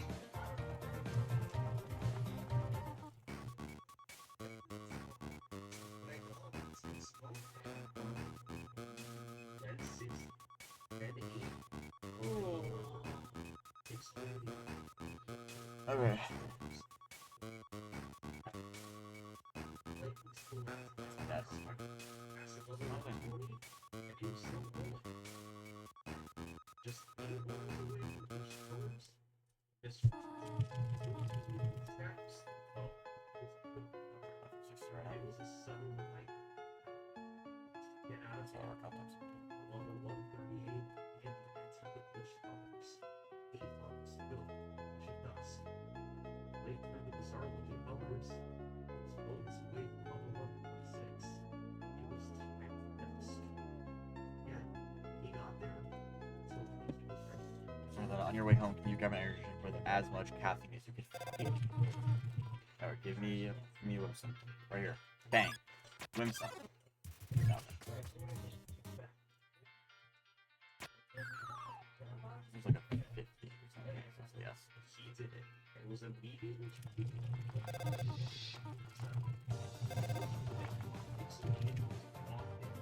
He survived us. Whimsun. Yes. Till he made it to the very next.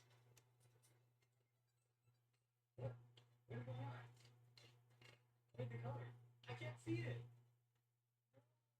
I couldn't see it. I couldn't see it on my screen. It just went dark. Yeah, dusk isn't the only dark color. Just 2 levels later, on level 148, Comes up. it features a mix of white, dark gray, and it's even harder than that. Playing one level to 7 levels, and he made it to 6.4 points. Topped out just 11,000 shot damage per round. Heartbreaking finish. He was a new record for the highest level reach, 2 levels. The new problem. Dusk and Charcoal had taken out both players who made it this far. Significantly, it needs to make it past both of these levels. Getting things out. Someone had 5 stars to shut out. 7 hours. Roughly. Move on to the stage of 2019, achieving his first round. And since then, only doubles of the lead. Taking his score to 5.7. However, he almost won the classic Tetris Bowl championship. Now, despite being 4th on the score leaderboard, Fractal is considered to be Tetris' best overall player. Was also I don't know what the fuck's doing. back in 2022, he technically became the first player to ever but he did so on the paddle version of the game, which runs the game very slowly. This made the cube sprint speed easier and helped Fractal survive. When Gator reached the controls on NTSC, he got plenty of attention. This since doing it at faster speed was much harder. Now, I'm serious what they're gonna get. It's probably gonna be something ass. I wonder. I'm so curious what he's gonna give me. What could he pause? He's gonna look around the gas station for an energy drink with like a shit ton of caffeine in it. I'm so curious what he's gonna get.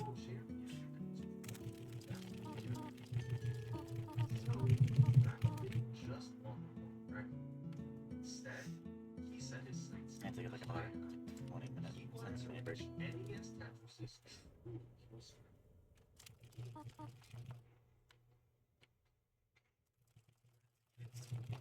And As mentioned earlier, the deeper you play in Tetris, the more it plays. Initially, these are purely aesthetic glitches. Eventually, you on level 30, I'm hungry. I want food.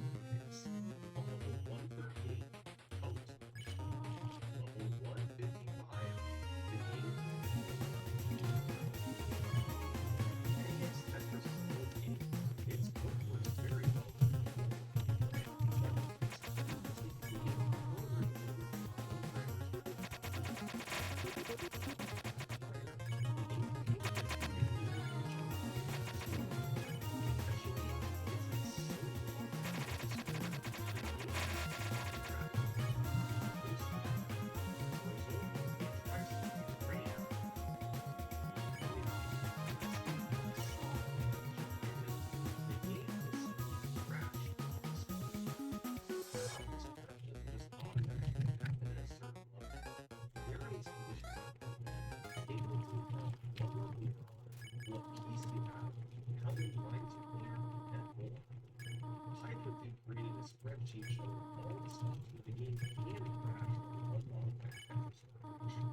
it turns out the first place the game crash can occur is by doing a single line of transition from 155. This crashes the game every time.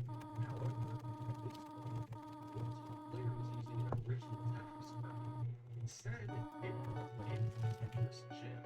A modified ROM that completely changed the story. As a result, the game crash doesn't occur on Tetris chip. So if you wanted to go for a game crash, you had to use an original cartridge with no uncap code. That meant your score would have to be manually calculated afterwards, a major pain.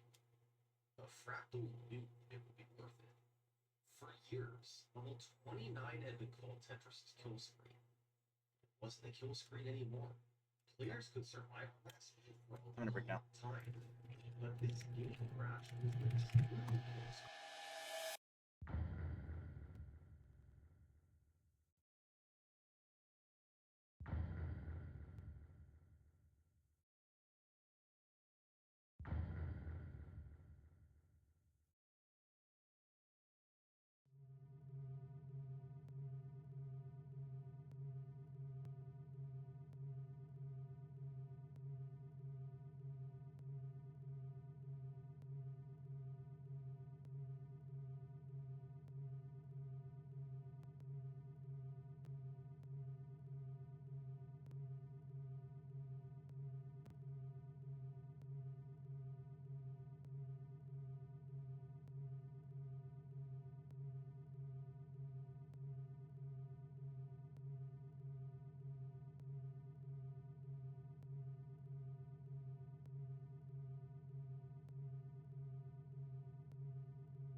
Okay.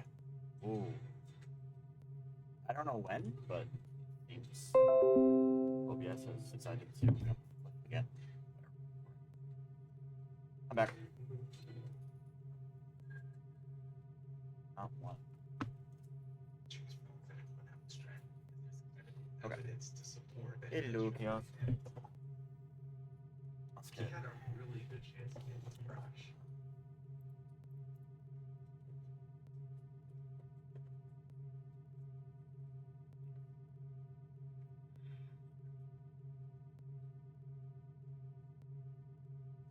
This was happening. New Scooty was now on level 149, 6 levels from the crash. Fractal couldn't believe what he was watching, and he was cheering him on. Kill him. Blue Scooty had adrenaline coursing through him. He did what he had to do. Try to hold it together. Water times. He kept playing, rolling the pieces into place with no work. Finally, he arrived at level 150. Just one more step. Transitioning to level 155 on a single line. This strategy is snap and blow to make single line moves.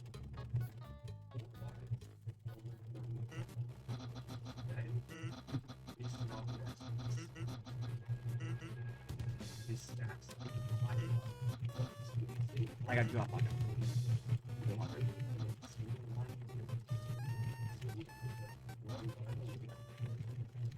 He now needed one more single line, but then the game gave him a long one. Scooty, perhaps out of habit, took the bait.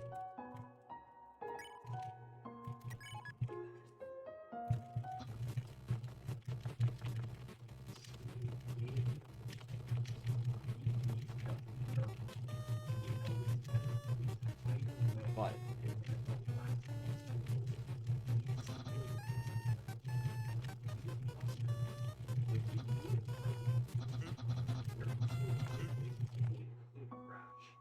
Scooby didn't know exactly where, but he hoped that if he kept going, he would be oh, I'm not low. Scooby played Whoops. first on the levels. He did beautifully given the weight of the game. The game didn't crash. Level 157 was too much. He started misdropping, and it was clear that he wasn't winning. He would be over in a matter of seconds. Out of desperation, Scooby threw a J piece to the left, hoping that a light here would somehow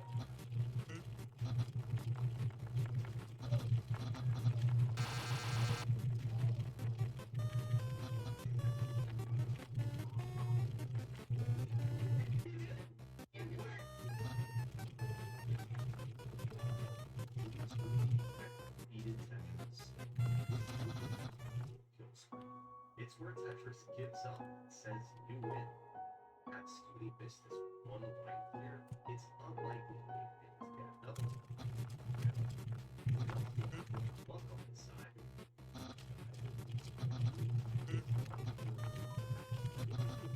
Chance of crashing the game. But it all lined up. It all worked out. And Blue Scooty Here's how those like percentages work. even crazier than the achievement itself. Is there like some art? A GameStop was a video talking about Scooty's accomplishments. It went viral. 10 million views in a matter of days. Soon, media outlets were picking up on the story.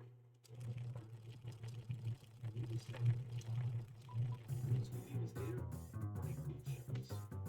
Then he got to meet the leader of Alexi Patrick. It was the media coming on. One of the biggest stories of the week. And the fact was Fred. This was supposed to be his achievement. He'd spent years looking into the crash, helping discover what conditions he needed and what caused them. Somebody else had swooped in and credit to Speed. Fractal was close to getting it first. Now, he could only watch as Scooby's accomplishment made headlines around the world.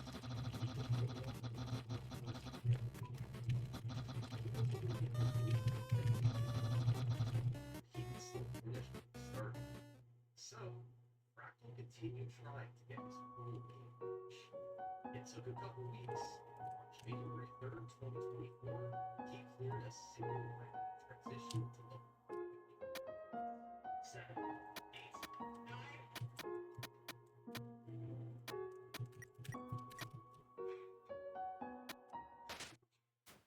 This wasn't the first game crash, but it was the world record for the previous game. Level 155 versus Scooty's level 147. And while there were news stories or reporting American interviews from Fractal, the Tetris community knew what he had accomplished. And now, hopefully all of you do too.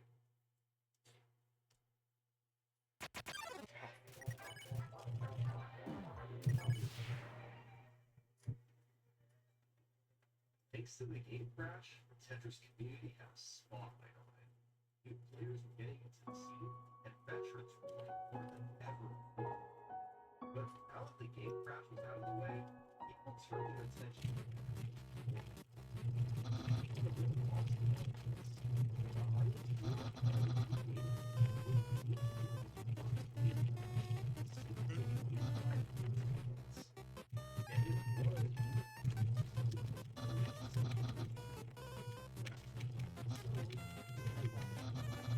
after hitting level 29, leaving lots of points on the table. If someone had the guts to go for a Tetris after reaching English colors, it would be worth over 166,000 points. And a few of those, he would crush the score record. Several players ended up going for the record here. Their ultimate objective was Pixel Andy. On January 11th, he started a game that made it to level 29, and for a while, he wasn't known for any Tetrises. Then,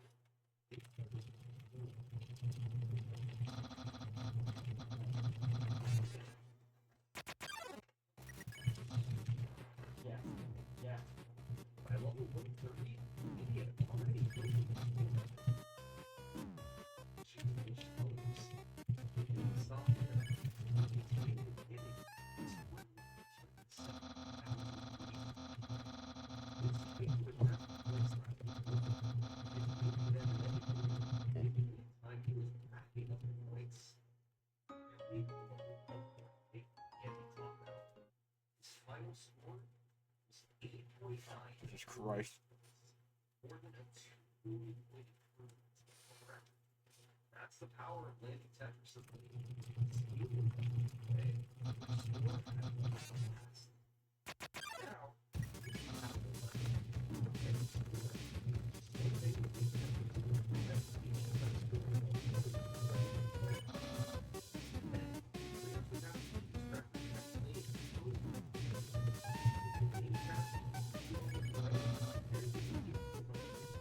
That's really fucking hot there.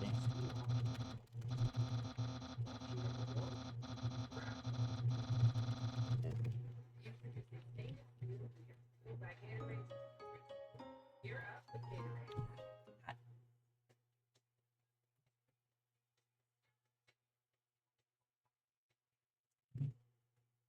starting on level 155, making level is so good. Usually it's how many lines you cover.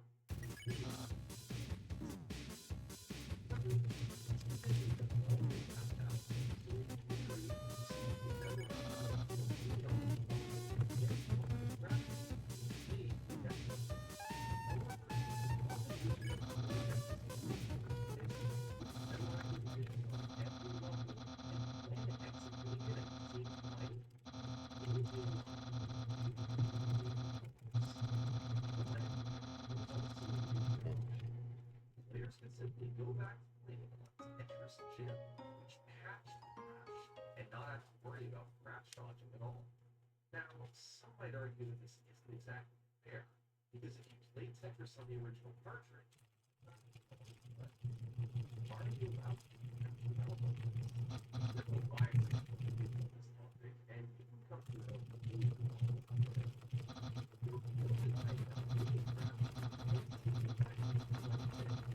Ultimately, players had been using the gym for all years.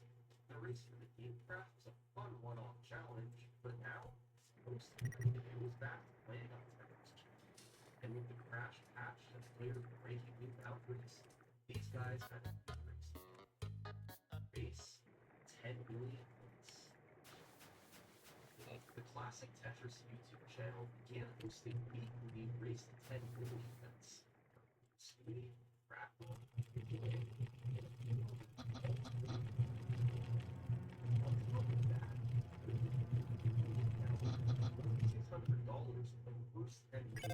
I have yet to miss SGS this run. I've been noticing that. I haven't missed it, like, at all. Oh my god. The first.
One of the fastest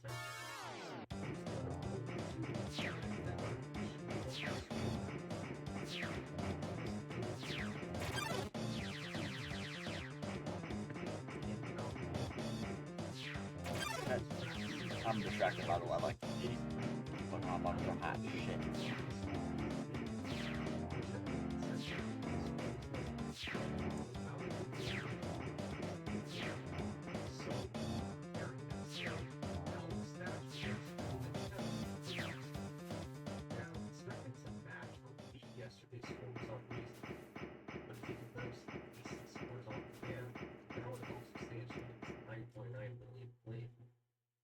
Sat down and started playing some Tetris.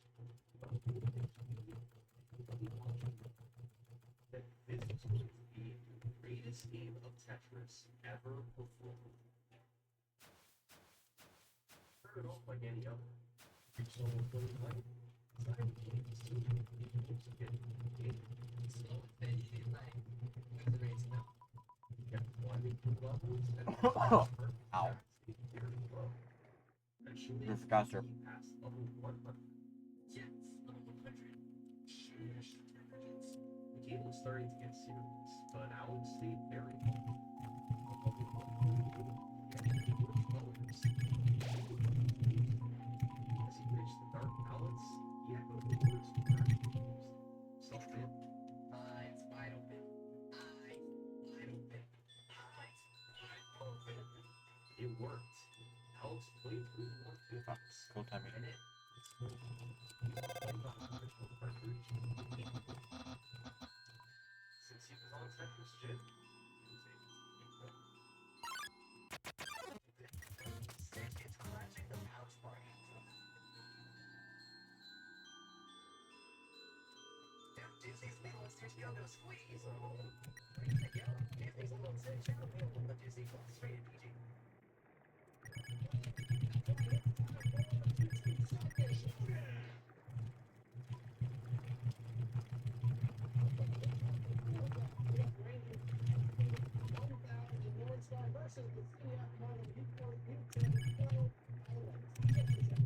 Fuck you.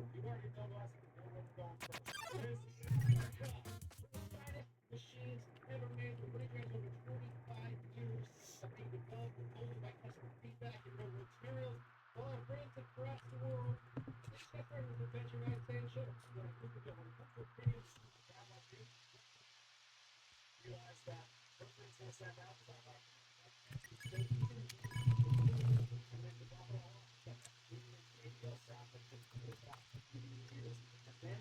sit down, I want something like it. It's just hands on.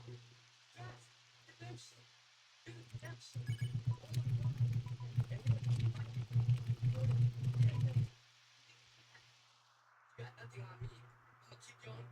I'm going for the 10 million. And I'm gonna get it. This was actually a brilliant strategy. This is actually what I do. It's stopping players on this game. That's why I They know so sell much. it. They just put it together. Ah, fuck. So to counter that, Alex distracted himself. Hyped himself up. As a result, his nerves left the play.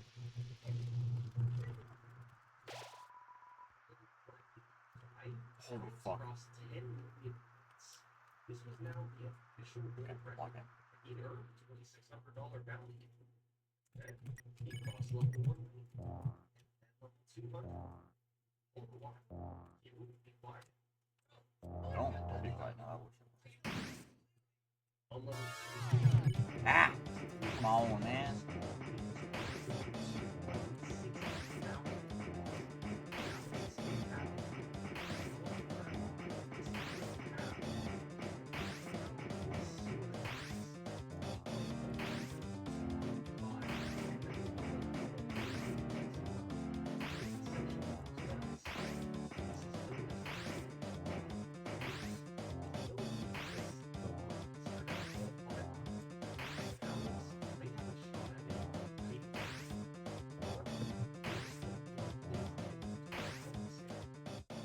Level 235.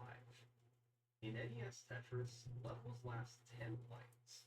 But to above, level 235 is a bit different. It lasts for 800 lines. It's an absolute marathon. Especially with the dark green color palette it has on Tetris 2. So now it's at level 35 levels later.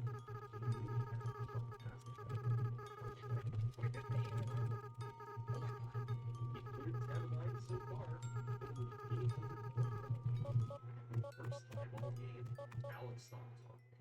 He struggled to see the pieces and needed to use all his focus. Okay. For 74 lines, all went well. And eventually, he began to whisper. Ahora más bien.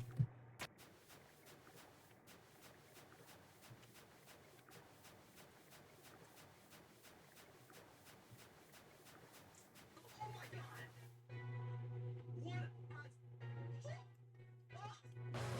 What? Like, $1 million, bro. What the fuck? 10 million? What we got?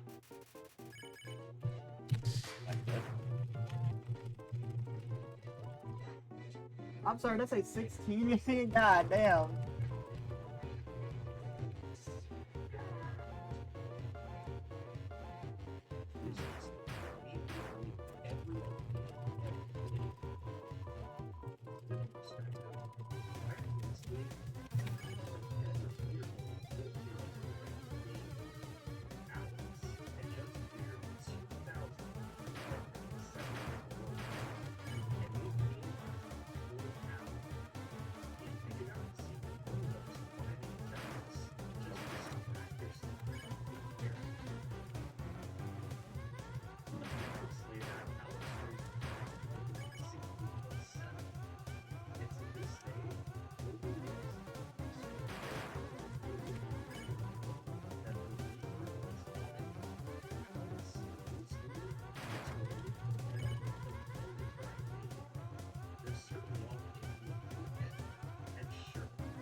Okay. Alright, well. For a behind the scenes look at how I made this video, storylines that I couldn't include, like my Patreon page. I only charge my own. Thanks.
The story begins in 1992. This was the year that introduced the franchise as Staple Force.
Little trick, that I've done with I need this, I'm gonna make it a poster and hang it on my wall, which I do plan on doing that, because that sounds like a fucking sick ass idea. But there's a lot of pressure here, and I kind of feel bad now. And time trials race against yourself to set the fastest time possible. This video is going to be focused on world records achieved in time trials.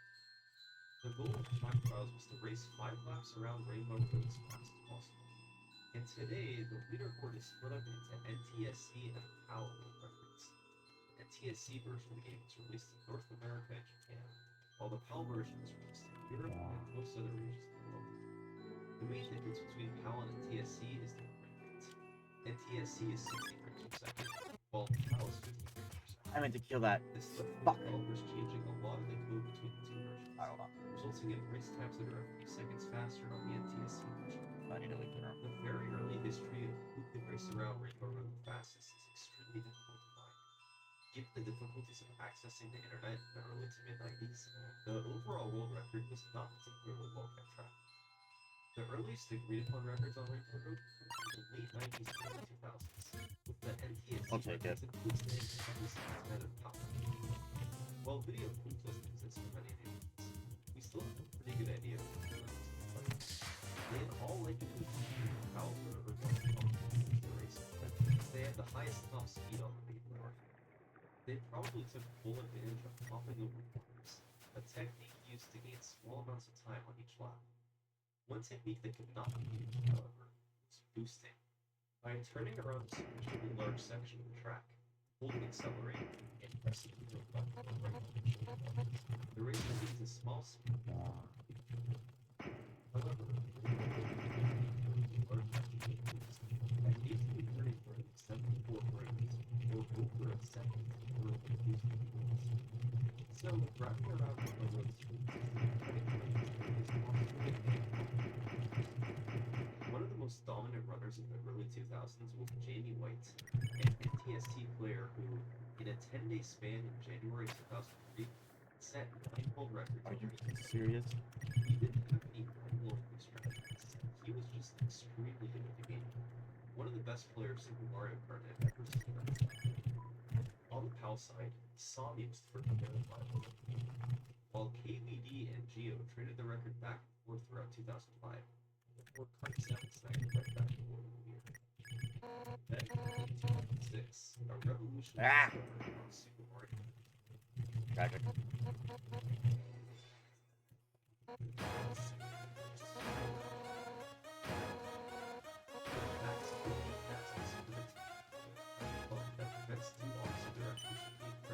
Uh,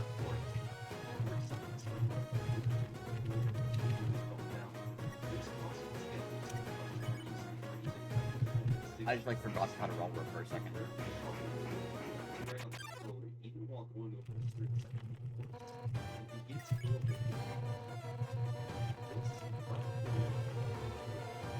how possible saving a fraction of a second. Now, the idea of modifying the goal to manage base but this secrets like a controller sometimes naturally shape. So allow people to do it themselves is in a fair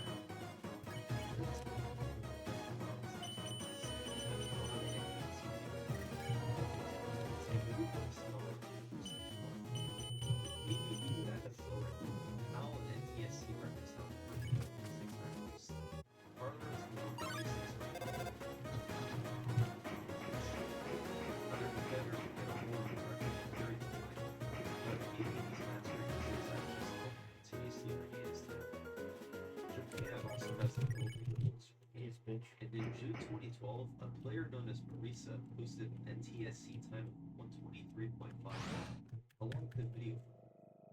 This was more than a quarter of a second ahead of the NTSC record at the time.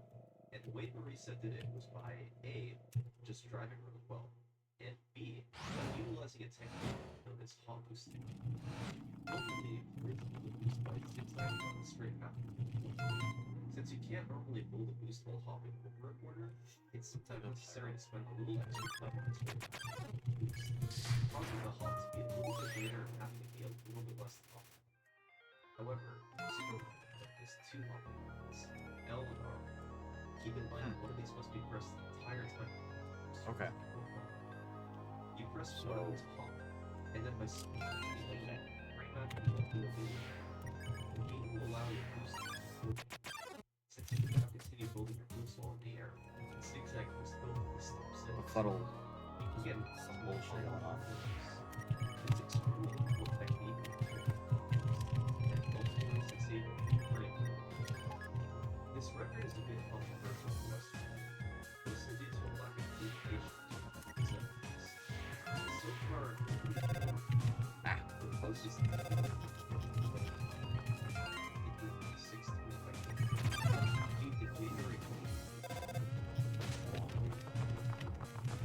Maurice's record still reigns supreme by the way. So that's the history of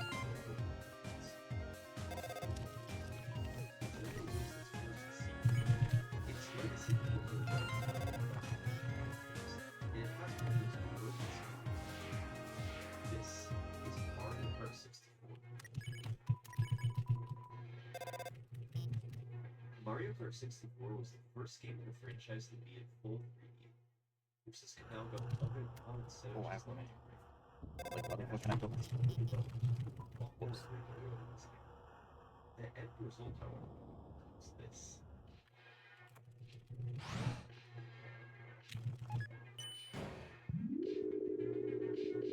This is Rainbow Road. It's the longest course in the entire Mario Kart franchise. In some respects, it's the complete opposite of the Super Mario Kart iteration. Instead of having no walls, there's a rail along both sides of the track all the way through to where you can walk off. There's no walls ready to crush you, but instead of you chain chomps that rub the track trying to hit you. It's a bizarre course. You're just surrounded by space while driving around the seemingly endless rainbow path. There's no risk of falling off. You just drive as well as you can. However, I mentioned before that Mario Kart 64 was a really broken game. There are large skips on most of the tracks. And as innocent as Rainbow Road may seem, it too can be broken just the same. One of the game's most famous shortcuts is from the very start of the game. You jump off the side of the track and lock down on the Can I lock in? I know. This was discovered essentially. Am I the active? Ooh! Yes. Track, as you can see from the mini-map. The best part is, it's really easy to perform. Many could pull out the top of the park. I forgot about that. It is jump. It was up to the player to simply drive around the course as well as possible. This included by hopping over the car then wiggling the thumbstick back and forth twice. The player goes in one and then be released to teams. It works quite similar to much faster hardware. Also similarly to the hardware. Never doubt. The PAL version runs at 5/6 frame rate at FPS. The speed of hardware 64 is at the Ah! Dude, I am so ass. Ugh. Yike. So an identical one will be about its PAL and NTSC runs on the same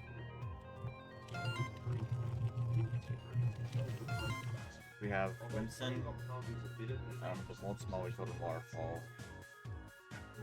freaking Pyro, There began to be two types of runs for the course. The entire thing is rolling. And shortcut runs. With as many shortcuts you can do as fast as possible. The non-shortcut record, led by the PAL conversion, is a 6-minute long journey around the course 3 times. The record is only come down by about 10 seconds, and the only real strategy is separate from David Tran at the very start. By triple tapping the A button on the big hill at the start of the course, you'll be able to avoid becoming airborne and go down it much faster. Other than that, for a non-shortcut, all you were really doing was following a path around the course. Of course, this took an enormous amount of skill to get just right for 6 full minutes. An Australian runner from out said in the 80s, players such as Sami and MJ bringing it back and forth in the mid-2000s. Lately, the non-shortcut side has been dominated by Abney 317 and Matthias. fucking Abney, bro.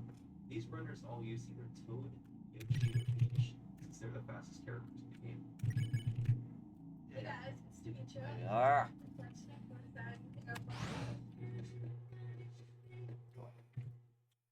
On the shortcut side, however, the course has evolved a little bit. For the first couple years, world records were set simply by jumping at the start of each lap, then driving as well as possible around the rest of the loops. The record traveled for about 4.5 minutes in 1999. However, that July, Adrian Bryant successfully completed the spiral jump.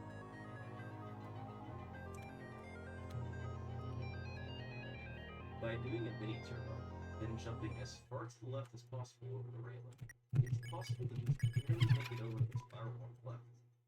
This saves another 10 seconds or so over the other jump, but is much, much harder.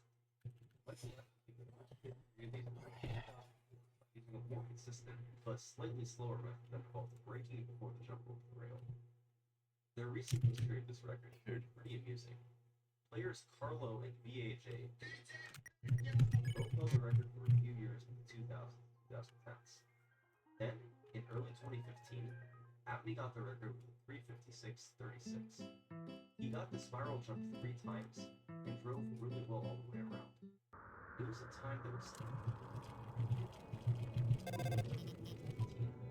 player named Zorin took it from him, a 3:56.45, a 3-year-old record beat.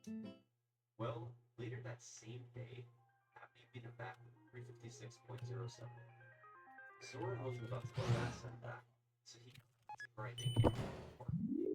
Days later, he beat Abney again, this time with a 3:56.02.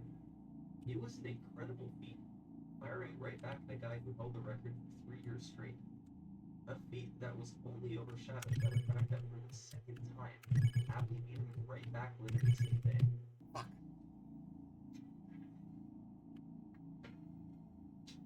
After this, Abney will be beaten by Matthias Restmeyer in late 2018 for a couple months. But on New Year's Day 2019, he got the record back to 54.87, and that's where the record stands today. Mario Kart 64's Rainbow Road has certainly had a storied history. But now, in 2001, it's released the latest iteration of the track on the Game Boy Advance. This is Mario Kart Super.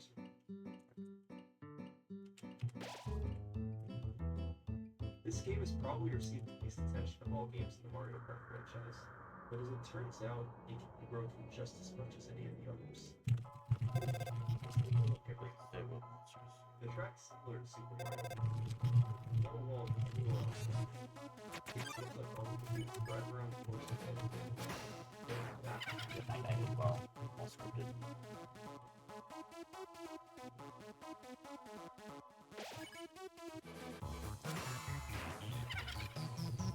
Yeah.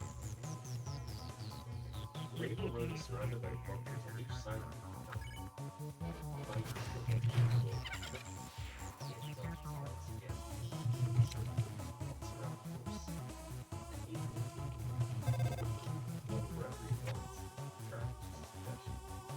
This concept of using bunkers is pretty cool by a player known as blooky. Bluey was able to locate the bunker directly out of the line, leading to the mountain. Instead of the bunker, speed would be dramatically increased, accelerating the bunker. Of course, the bunkers themselves were super narrow, so they could exactly alter the zone of the castle. I forgot to do the night night, but whatever.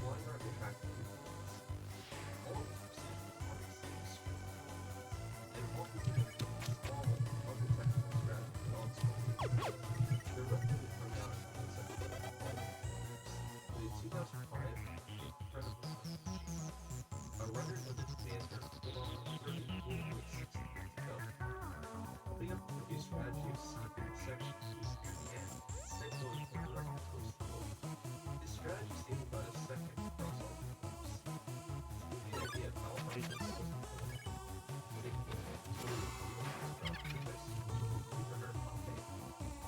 player must aim just for an average on let go and aim precise times. One more. Strategy when the player goes to start. Now, this is strategy step regardless of whether it takes but maybe for our people, give the precise point of blow, launch off the bunker with thing, and make powder smooth as before. Basically, there was no whole precision. Getting low is incredibly difficult. The bunker is big. You can see speed happens in Mario. What's more, one of the key code is relatively slow overall. The beacon is easier to control. If Commander used Bowser instead of Toad, this time is good about defense himself. Whether it's a game match on the rest of it was the total that the third one. Are you? The runner was no I need to go. This time will be tied 5 years later by Hawkeye, and then he was second by a player from the top. We see position in terms of the strategy and out. All over the track that is fun to be execution is the whole of this day, each 6 players can hit the net 5 seconds on the shots. It's estimated that the team will probably come down by 7 based on tools. This will be first continuous.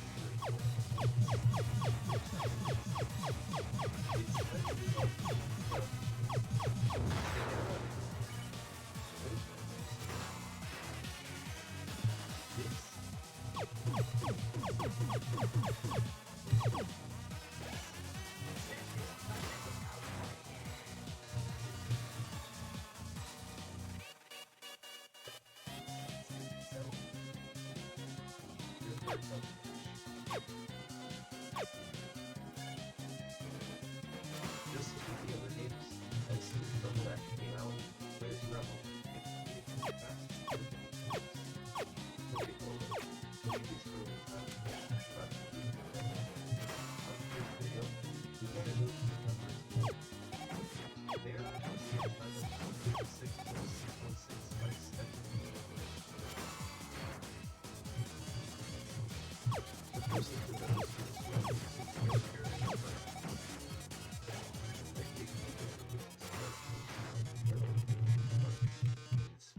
Double Dash, lately characters get along with these as fast as on and off.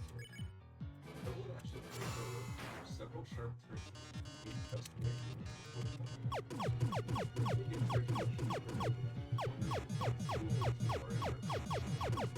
pressing R then with the get a small reset. Double Dash also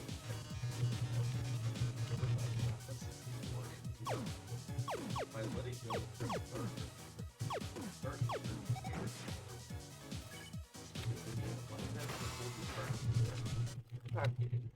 Oh man.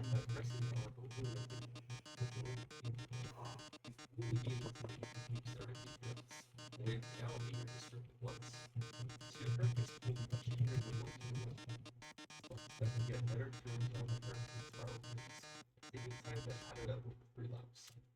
Over the following couple years, the record will come down to 8. It's the accelerate button. Mini turbos causes the current to sway less, keeping it straighter. Then the strategic straight sections to save traffic in the second. In 2007, Speedrunning on the new record for time 4.689. This run's video doesn't exist today, but his previous record from 2 months before does, and it's what you're seeing on screen right now. There's something really important about this run. Before our race was won, the world record has been broken 36 times. On the other hand, this run from Andreas sleeps.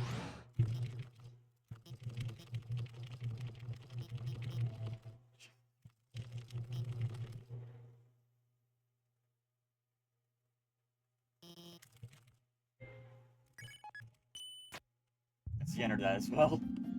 But before we get too excited here, it's not entirely because the run was so good. It was a great run, but I'm for Double Dash. 10 fronts years after Andreas' run. Not many people are trying to set records. Even when people did do time runs, they usually focus their attention on other runs. But regardless, Andreas' run stood on top for nearly a decade. And then in 2015, Andreas came back to the track he had dominated 8 years before. Look at that. On June 9th, he beat his own record by less than 300 of a second.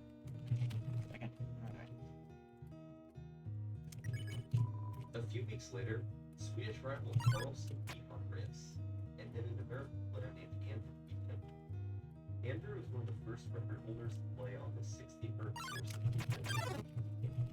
Unlike Mario Kart 64, the Hz version didn't slow down the gameplay. It slowed everything down, including the timer. This meant there was no conversion necessary between 60 and 50 Hz versions. Nowadays, the 60 Hz version is one of the current to play on, since the now popular Grand play on 60 Hz and 90 versions. Andrew's record from 2015 is still all time.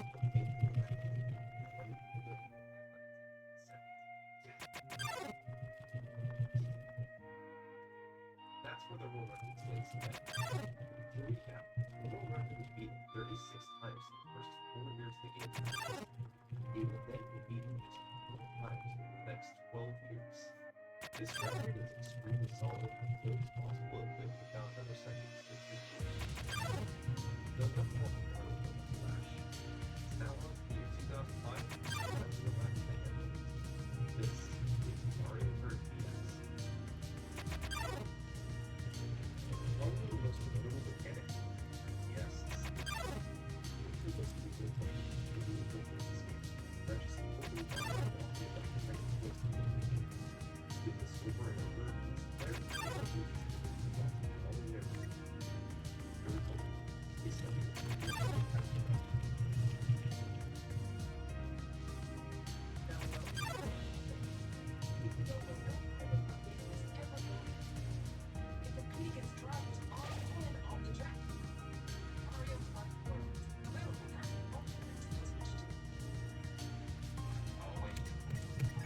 A song that fit my feelings.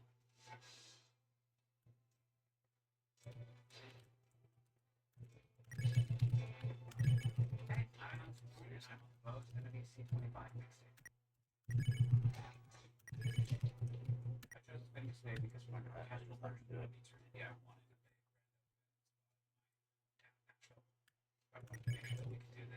place that in the setting.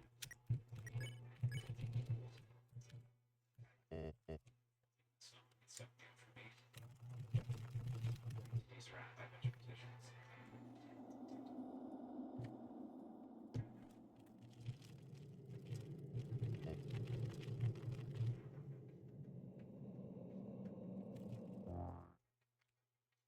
Snaking has been a staple of Mario Kart DS time trials for years, and it can be seen in the earliest Rainbow Road records for video evidence. Unfortunately, the normal replay system for Mario Kart DS looks like this. It's like they tried to make it an action game. It's really hard to tell what strategies are being used and how well the races are working. And since DS capture curves were really hard to come by, especially back then, Mario Kart DS replays the first one really but in early 2007, an action replay was developed that let replays be seen from the same perspective that the racer originally saw. Action replays are placed by how they become similarly to a game like NES. As long as they only use the system, except for the Mario Kart DS.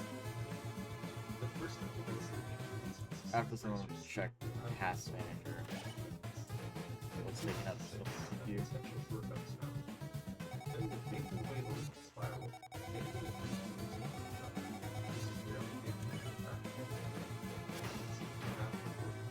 Shortcut cut out the run spiral.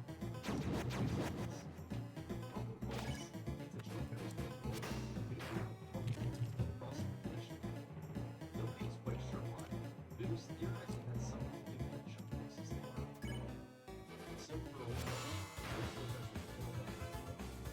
but in mid-2006, a runner with SP207 found something quite a bit harder to do. And this is the electric color again. This is the rail flash.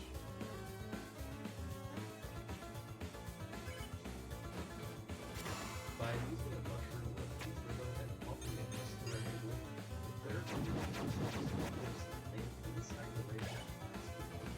The player can drive forward with it and do something to the right side, sticking with the drive forward with it.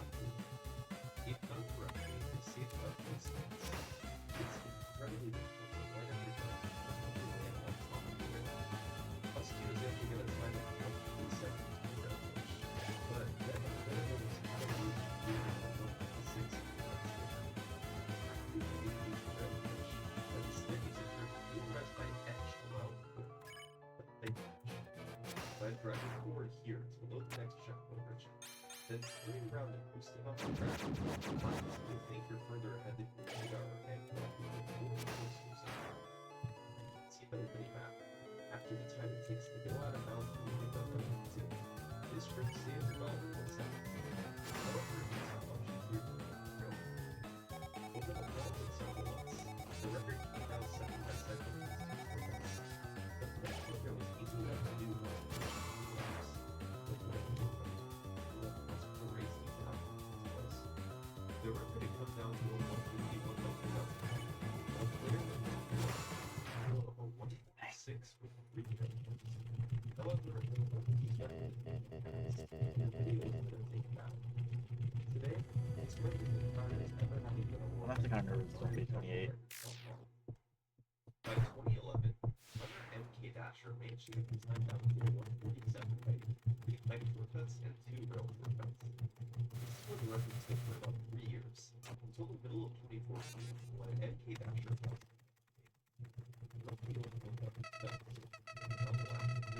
well, 3 years later, MK Dasher found a way around that. And rather than forward to get going, the game loaded the next checkpoint from the track. This was all the game needed to do to count the lap to the end. It's So now, 28. MK Dasher can drive a bit further forward.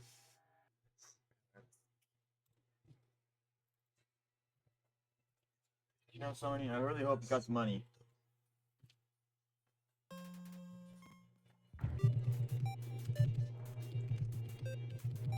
This shortcut eliminated the need to perform the rail glitch, because you'd already won at the beginning. It was also significantly easier, and could be realistically performed on each of the 3 laps. Oh, you know what? That, combined with the pipe shortcut on each lap, meant times faster than ever before. MK Dasher set a record of 145 in May 2014. and over the next few years, he traded it back and forth. Players like Neo and the player's current choice changed over time. Before the new shortcut, the raw VLS was used because of its slightly higher speed, but after, the Egg 1 was used because of its better handling. Optimization was found by doing the shortcuts quicker than before and cleaner driving overall. In September 2017, MK Dasher got a 138, which is where the record stands today. There's also another side to DS Rainbow Road speedruns, non-shortcut runs. In this category, large shortcuts or shortcuts that involve going out of bounds are not allowed, but shortcuts are still permitted. The current non-shortcut record is a 154 by MK Dasher, beating a 155 by Rupa that has stood for nearly 6 years. That's all for Mario Kart DS. Sometimes you kill on that. It's the next installment of the franchise. It's one of the series' most iconic games, and it's well known for its unique culture. This is Mario Kart Wii.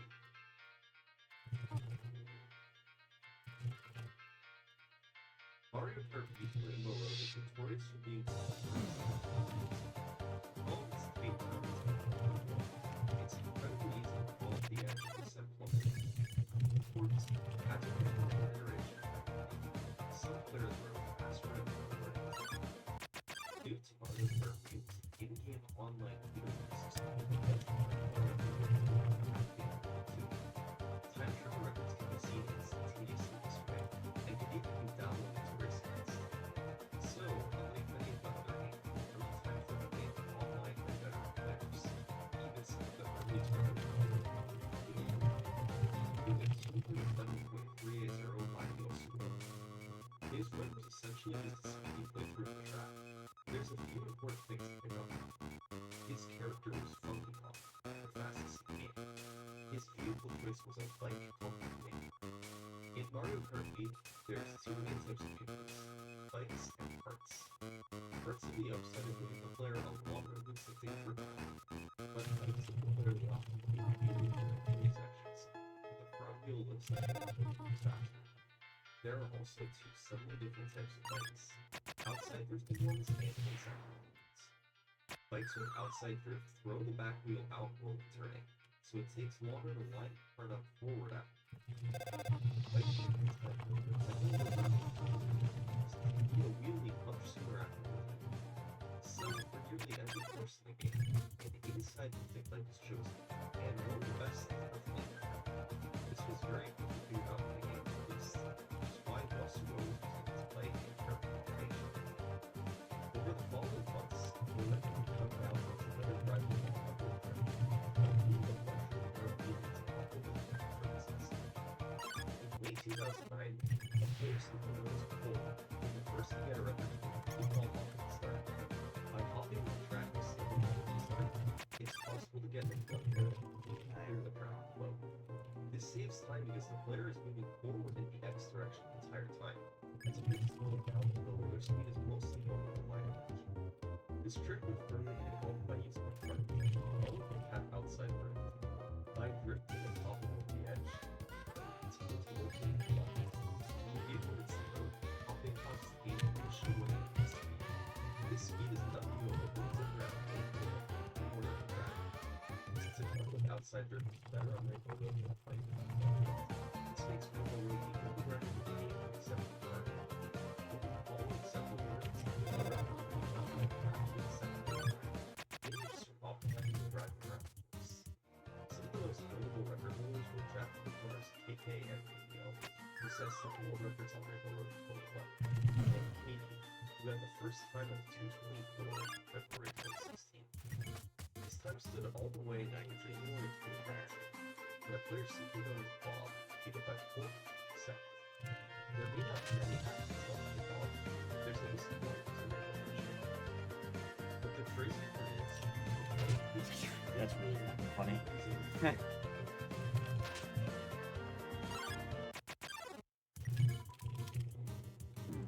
Because of Mario Kart Wii's strange checklist system and a few other mechanics, many tracks have corner shortcuts and use multiple shortcuts. Rainbow Road's multi shortcut was discovered in Intuitions and Speedrun by SNL in early 2016.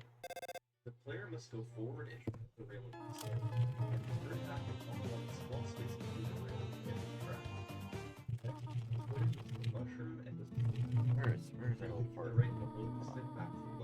the fuck's my sister? Off the edge of the track, using the mushroom in the air, while silently landing on the track below.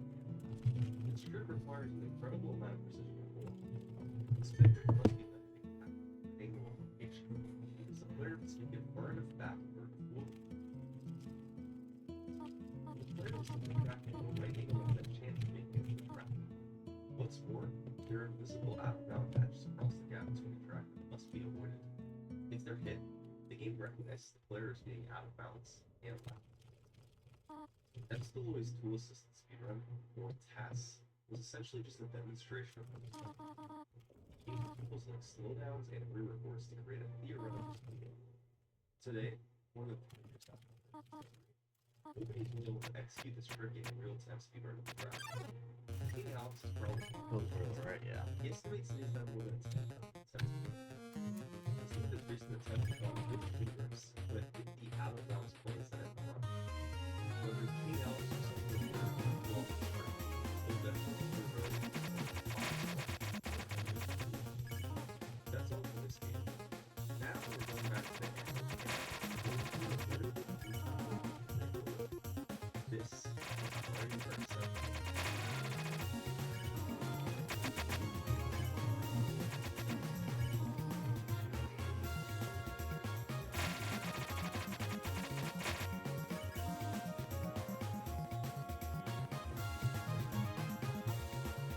Mario Kart 7's version of the series does not have 3 laps to the track.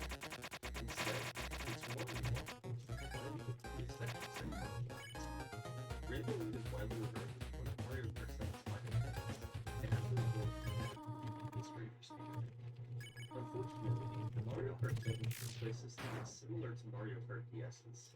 You have the option of viewing it from an action perspective or from a first-person perspective. There exists methods of getting around it, like using a 3DS capture card or just recording your own live camera. But these methods were used pretty infrequently, so most replays are from the first person. The first verifiable record was a 142 by Walter, December 2011.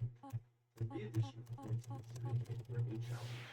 The player starts with 0 points, and you pick up to 10 of them at a time.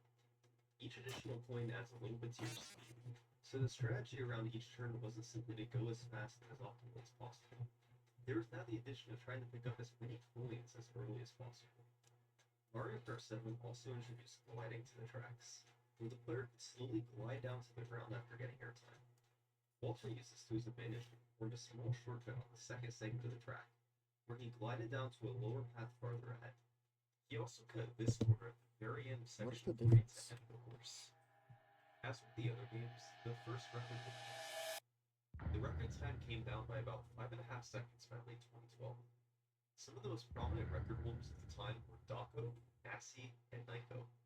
These 3 guys broke the record a combined 25 times, and they employed a number of new strategies to their advantage. For example, Nassi figured out the fastest method of going over the wavy section in section 1. Players normally just press R over and over to stunt repeatedly and gain speed boosts, but Nassi strategically hopped back and forth across the middle. Because of the way waves were formed, it was possible to immediately stunt quickly on each side this way. Better methods of gliding were used. By gliding quickly down and then up, the curve overall moves faster through the air. Players had to figure out just how low they could go without being out of bounds, then zoom back up to get to the track. By December 2012, the player limited 1 hour. What then began was an incredible streak of dominance. As he found minor new strategies and improved skills in racing, Monar broke the record 16 times in a row. He was like a wall boosting. When the player makes these balls in Mario Kart 7, it pushes them back at a higher speed than the track. By the right angle, the speed around the corner just after the start of section 3.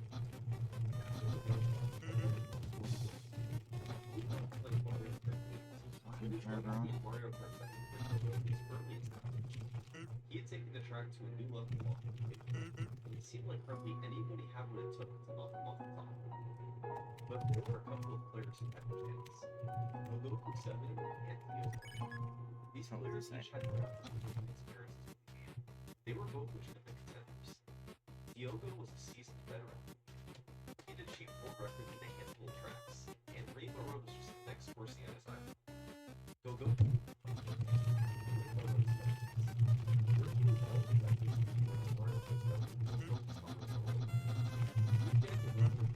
to 1 hour's record before Gogoku broke through on June Oh, 23rd. Toby fucks crazy. His time beat 1 hours by just 12 milliseconds. And just 6 hours. I saw the notification, I was like, holy fuck. No, no, run away. He had broken 1 hour's record. The time signature record was 1 hour and 6 minutes.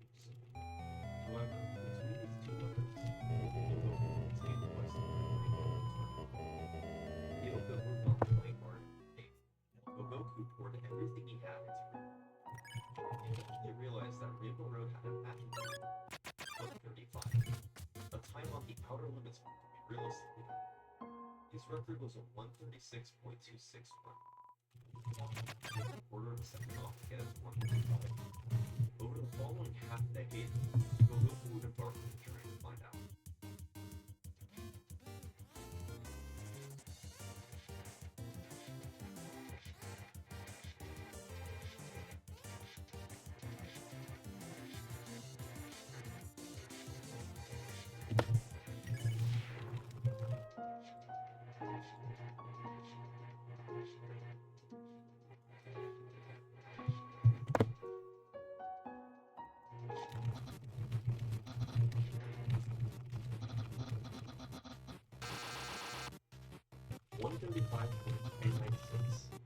By the skin of his teeth, Gogoku picked on him. Nearly 5 years after the first record, Gogoku achieved the last 11 records in a row. The time would come down by only another 0.1 to 0.2 seconds. It's probable that Gogoku will be beaten one day. His achievements on the track are secret.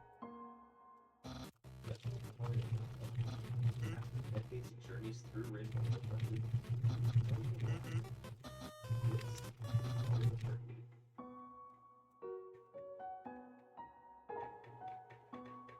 Mario Kart 8's Rainbow Road actually has 3 different categories of records. The standard game has 3 more time. Nice. But Mario Kart 8 Deluxe, an enhanced order game, Switch, has both 150cc and 200cc time trials. Each of these 3 categories has their own version of the records. The time will But pass just to keep anyway. things simple, we're gonna stick to the original Mario Kart 8 version. Set off ball right now and from festive tables to Podcast on my TV. As for the course itself, it's quite similar to Mario Kart 8's Rainbow Road. Part of the track has no walls on either side, and the 3 laps fly by as the player is constantly throwing new obstacles to overcome. Very early records from the game show how fast the course was. Most of these times took just a few hours each, but some of the most dominant players were night-going into that's probably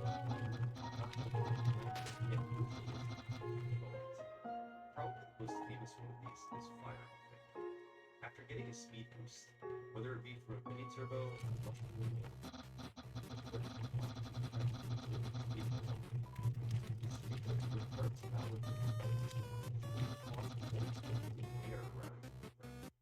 so by maximizing time in the air, the speed gain from a boost will last slightly longer.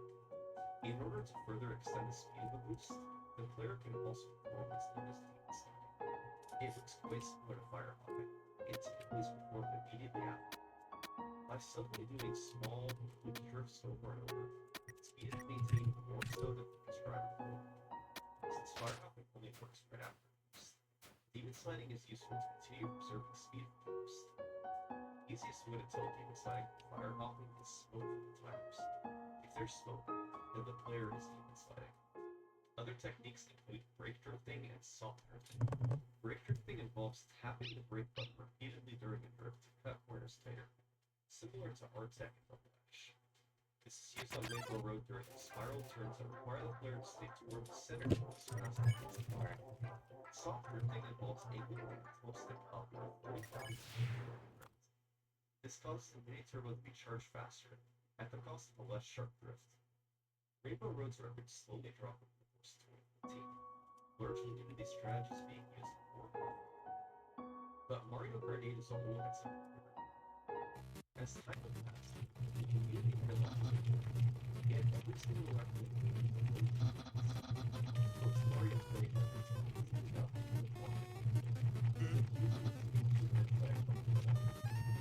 by the life of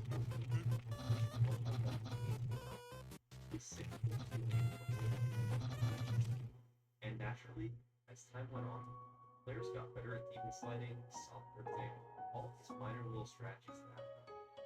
And one by one, each of these records slipped below 2 minutes.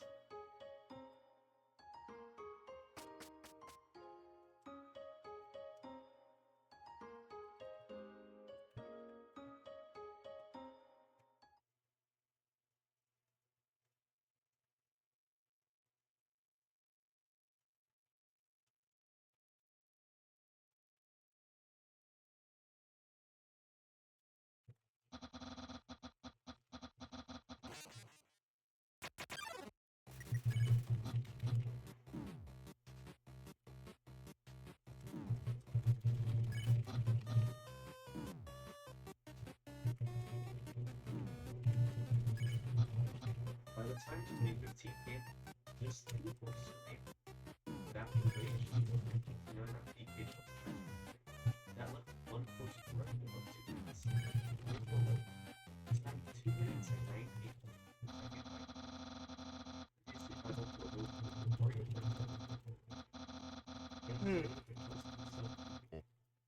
Other competitors like Danny took the record. But by March 2015, Yoko was setting world record after world record. He was refining his driving and adding in as many humps and slides as he could.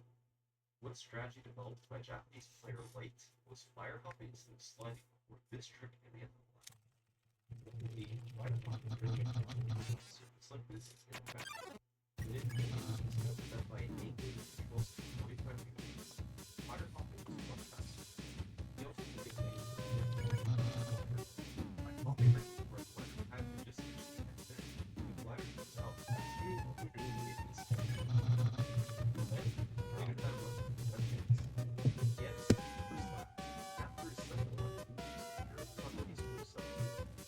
At the end of lap 2 hours, he put to optimize his course for the position. Take record information from his brother's game. To quote Django directly, I heard my heart more than the actual music. But as he drove around lap 3, Diogo was finishing the top started by Dustin Spears. 31 courses had accomplished their journey to Sub 2. Now it was Rainbow Road's turn. As he crossed the finish line, Diogo may not have been aware of what he was done. While on pace for his ultimate run, Diogo was driven the fastest third lap he had ever ridden. Final time was 159. Less than a tenth of a second barely. Every track in Mario played was 50 minutes. Now that was one of the points. Players like Kishat and Danny did different moves. They would be hit by The fuck did you clip? just like all the other No. rainbow roads. The career record doesn't What did you clip? the journey of how Chris, great what the fuck? dedication, patience, and perseverance. What is that? Hold on. Thanks for watching.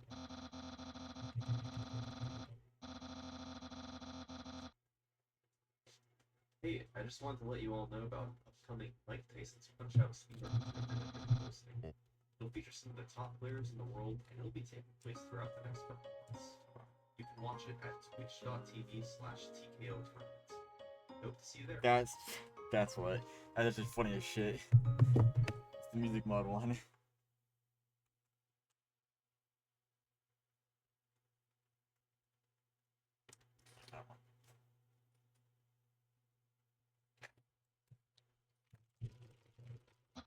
Experience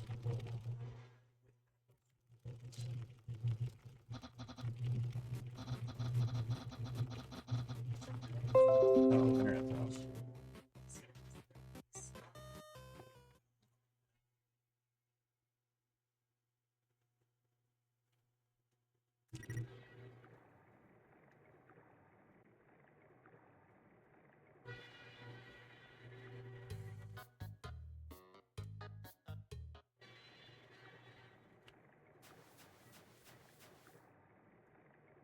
Super Mario 64 16 star. It's the most popular category, most popular speed game of all time. Breaking the record of it is one of gaming's most complex. Ridiculous glitches and insane movement. Both requirements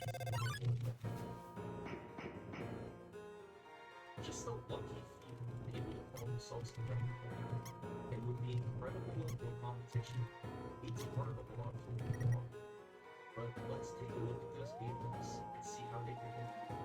This is the history of the 16-star world record.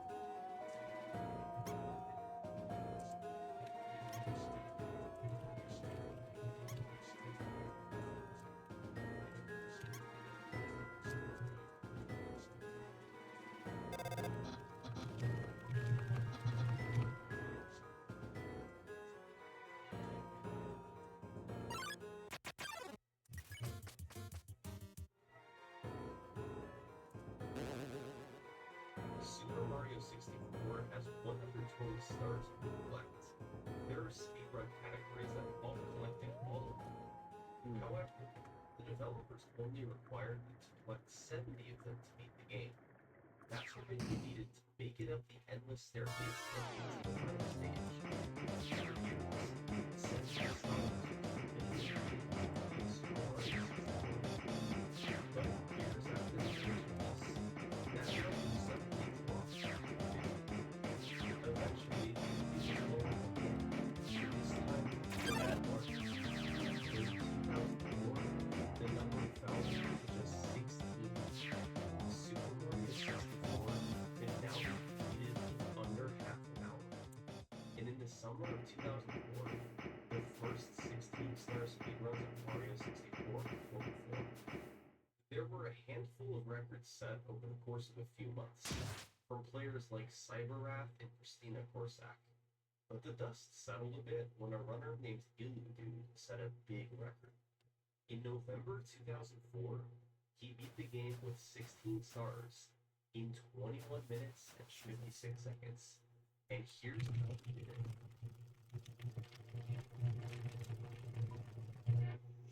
The first goal in a 16-star speedrun is to collect 8 stars, which unlocks the first Bowser level, Bowser in the Dark World.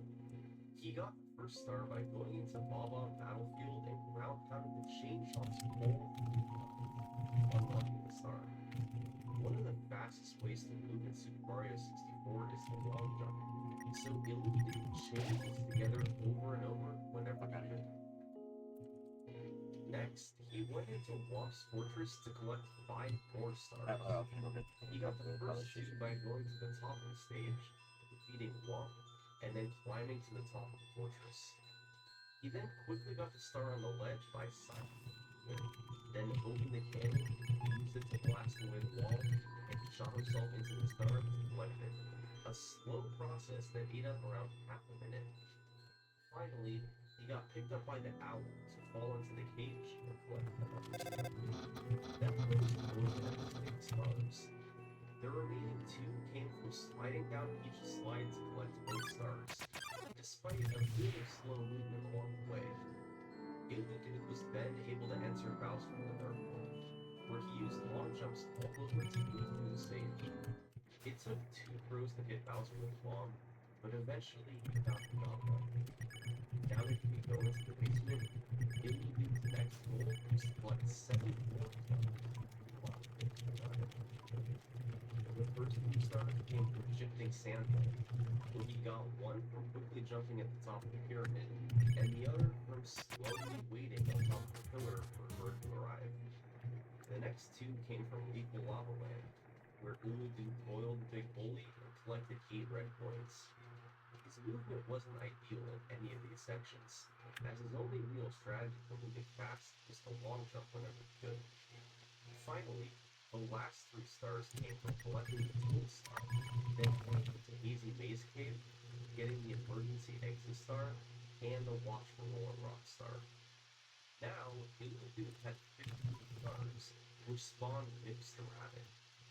Normally, you can just grab him for a star, but Illudude was going to use him for a trick discovered by Dom Dunk. This would be key to beating the The first step is getting Mips through the store. By putting him down right in front of it, then going through the door, you put your jump pack inside the door. And then you can pick up Mips, turn around, and place them on the other side. Then you want to take Mips to this door, which you normally need 30 stars to pass through. By placing him in front of it, you can jump between Mips and the door to get pushed through it, skipping the 30-star requirement. The Mips flips can be difficult to perform, but if done properly, they would save many minutes off the Super Mario 64. Ah! After this, you can went into dire difficulties, but in some good stars to unlock Bowser and Yep. Okay. once again, you put 2 first to be out, but you now have that. It was time to head upstairs. Probably the most iconic trick in Super Mario 64 speedrunning, the backwards walk jump. This trick was popularized in the November 2000 edition of Nintendo Power magazine, but it's quite likely Nintendo knew about it as early as 1997, since that year they released an updated version of Super Mario 64 in Japan that made the trick possible. When you do a long jump but hold the stick backwards, the game gives Mario a slight boost of speed. It normally snaps back to normal quickly, but if you land fast enough, like on stairs, it's preserved so you can do another backwards long jump. By jumping over and over, it's possible to catch Mario in a loop where his speed continuously builds up. You can keep going faster and faster. If your speed builds fast enough, it's possible to be on one side of the wall on one frame and the other side on the next. And that means if you match correctly, jump and fly.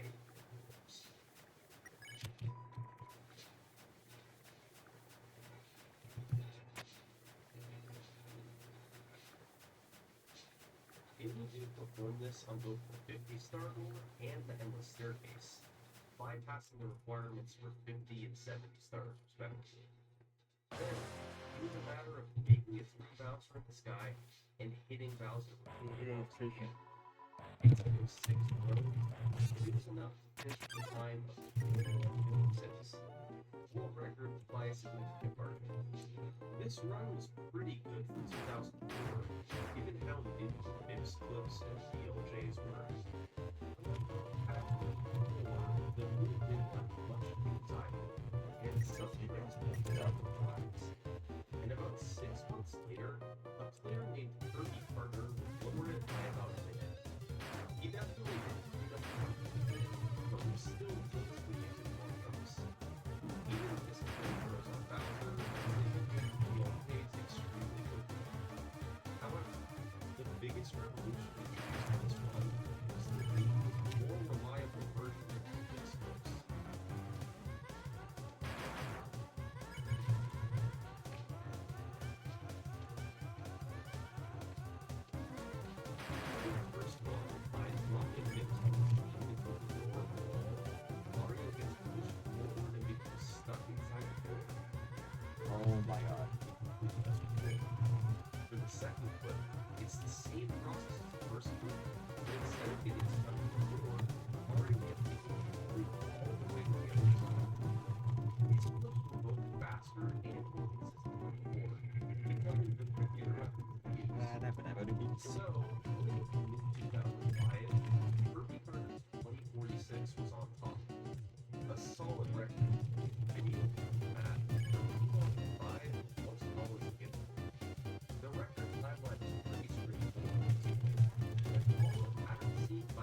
second, although most runs had video proof when performed, records before 2013 had very little video surviving today, and some of the surviving stuff is very low quality.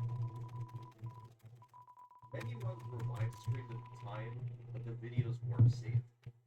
There were also many emulator records at this time, but since they reduce lag and aren't kept on the same keyboard mode as console runs, they won't be included in this video.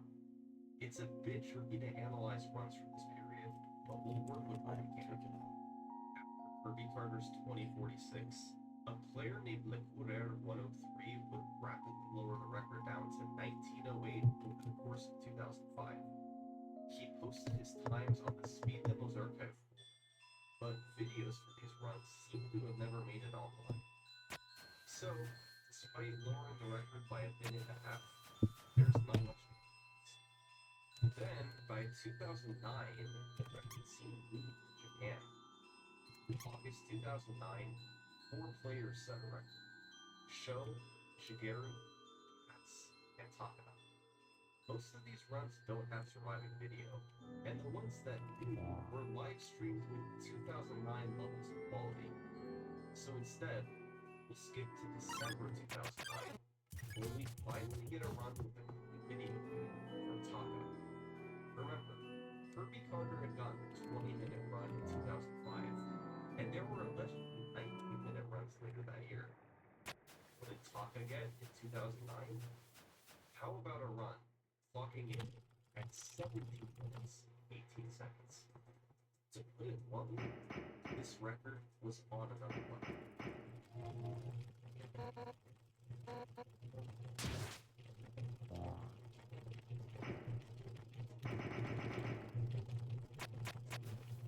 The amount of tricks, the level of optimization, everything about Takada's run was miles ahead of runs prior. Truth be told, there have been many new strategies slowly implemented in runs over the years, but they all came together in Takada's record. And they started literally right when the game begins. Normally, once you reach the middle of the bridge, Lakitu stops you for the cutscene. By jumping on the very edge of the bridge railing, Takada was able to skip the trigger for the cutscene and save up. Once he went inside, however, the run really started to take off. This was thanks in part to a handful of major tricks. Kirby Carter's run in 2005 was good, but Takada's tricks continued and changed every time.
City to go into adventure number 3. My trip is something that's all being lost in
Sub-17 variant.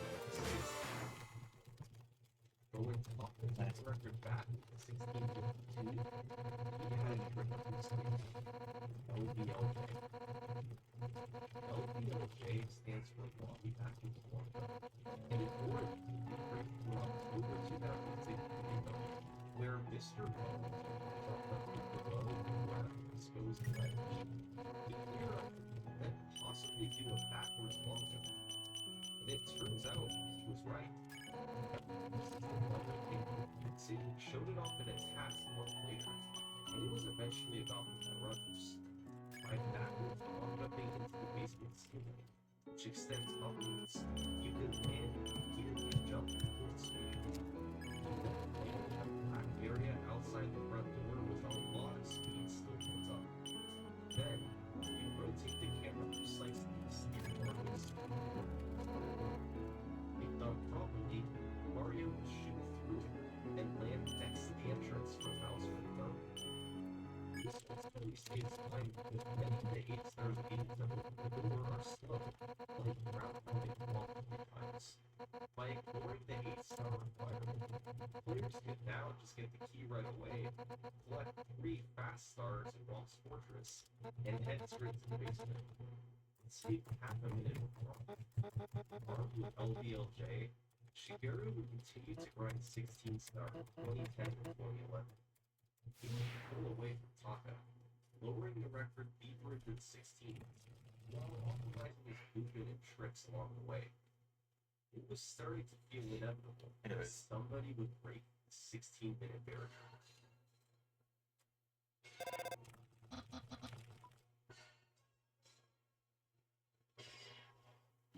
I haven't paid attention to what it is. I just feel the same. So tired. But as it turns out, the first person to get a sub-16 would be Shigeru. It wouldn't be Taka either. In fact, it wasn't anyone who had set a 16-star record. In August 2011, someone else broke through with a 15-minute and his name was Actor. Looking serious? Nah, I'm just kidding. Oh, It was a kid. hey Kev. Heroes 1 was a combination of strategies that have been slowly developed over the I'm years. kind of struggling. It started with LBLJ. He got it very quickly. Quickly rotating the cameras with Rock Mario and Bowser in front of him. Idea. After collecting 8 red gold, he got animals for his shrine, Owlus, and his feathers, making all 3 of these stars seem nice. In League of Land, he won over Big Willie, got a couple stars with Volcano, got the long golden star via precise triple jump wall trick, Perfect. and got 8 red points. These 5-star walks one taking only about 20 seconds. He then went into shifting sandland, got the star in the top of the pyramid, then bounced off The drink, beacon yes. to get the bird star. In the 8th game, he freaking jumped to get 89 total victory, then grabbed the emergency exit and 4 rock stars. The big skill score about perfect, and then got it down the top. At least he in front star to save the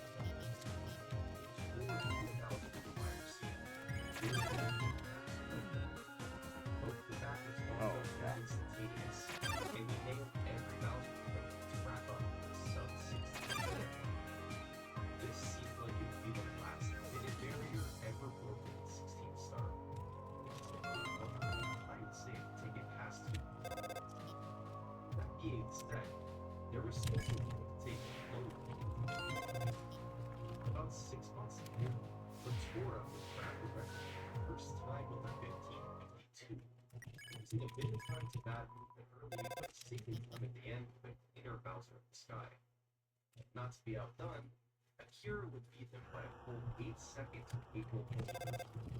Into a fast LBOJ at the start and tearing through the LBOJs. This 1544 would then stand on top of the next 2 years. That's an incredibly long time for a category as competitive as 16 star. There were a few reasons this happened, but one really big reason is a trick about 3 minutes into the run. I'm talking, of course, about cannons. It was a pretty big deal when 2/3 of your runs would die to the same trick right at the start. There was no way around it. You either got cannonless or you reset. For years, cannonless have been ending record runs before they could really begin. And it helped lead to stretches like this, where no full records were set with many runs.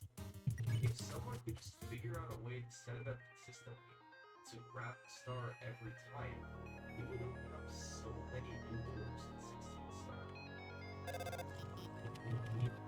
That's the exact software.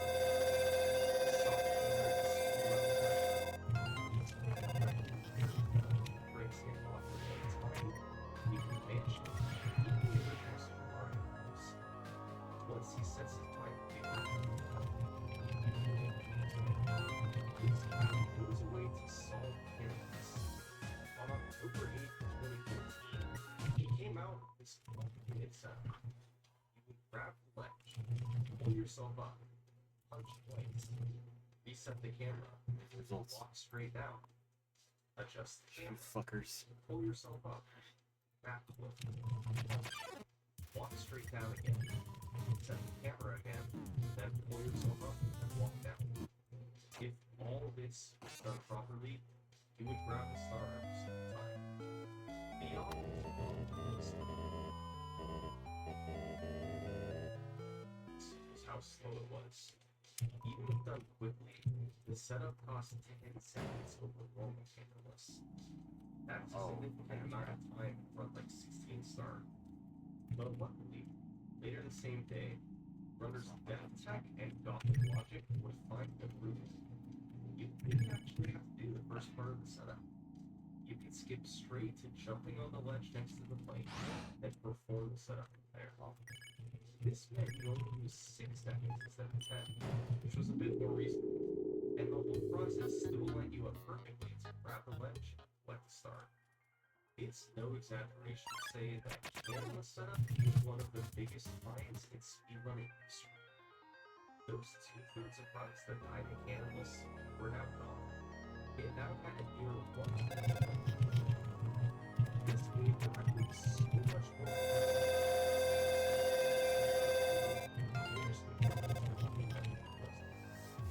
So, throughout the whole thing, I had a full run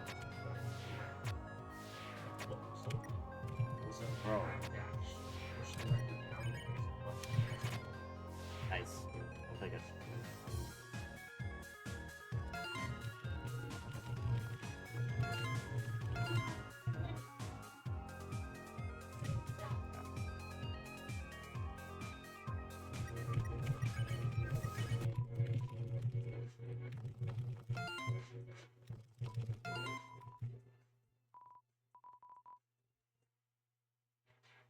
2, 3, 4, 5.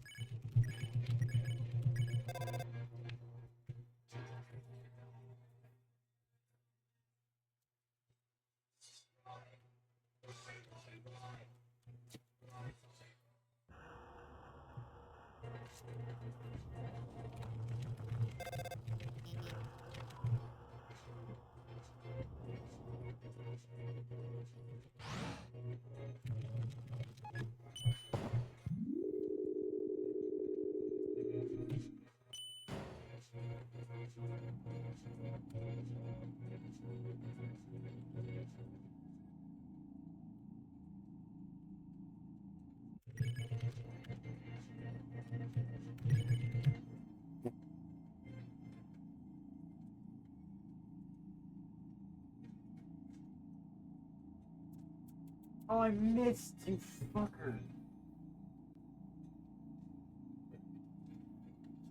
Oh, this fly.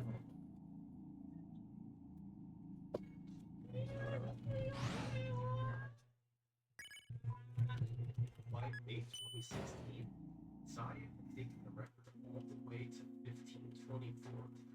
A run with a really fast LBO everyone hit throughout the bridges and fast BLJs. The only real twist was Alice was still colorless and getting back home to base camp. A very impressive record given how many tricks were now in play. And incredibly, this record too would stand for nearly 2 years. But eventually, a couple of new runners began to get really low times.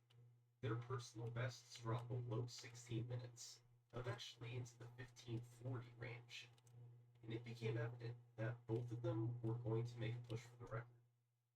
This is Aki and Luigi. In November 2017, Aki got on a run that a great LBLJ, pillarless, cannonless. After getting the second key, was on pace for a 1525, but could potentially get as low as 1518 if that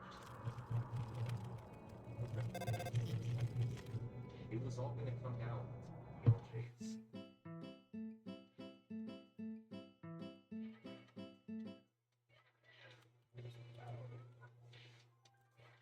Oh, boy.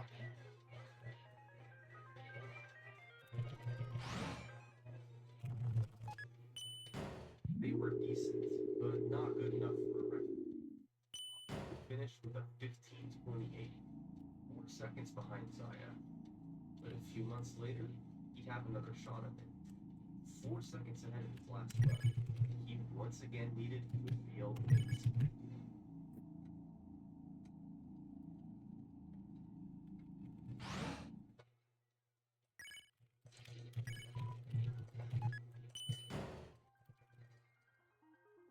This time, it was good enough. A 1522, beating Zaya by 2 seconds and making Aki the new record. But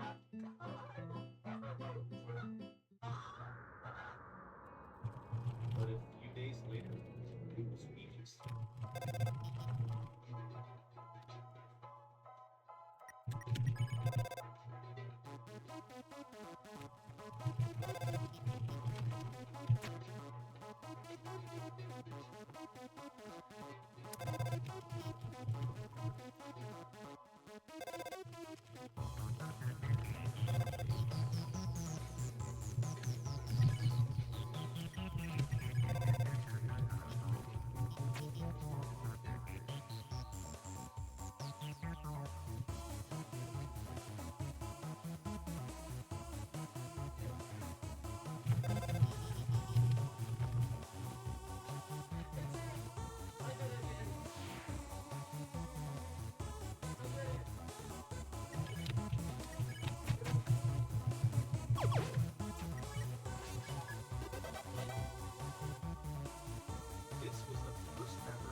It was faster, and still more consistent than no setup at all.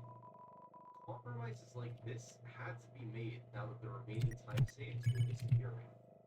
He gained some time over Aki with a cleaner music in hand, but lost some in Bowser the Fire Sea. His feel but he had his fight to take at the end of Bowser the Fire. Although the run had the downfalls, it was still rapid by 5 seconds. Not to be outdone, Aki would fire back 6 months later with a 15-16. He messed up the triple jump in Daisy Gates game, and his Fire Sea had a slow ending.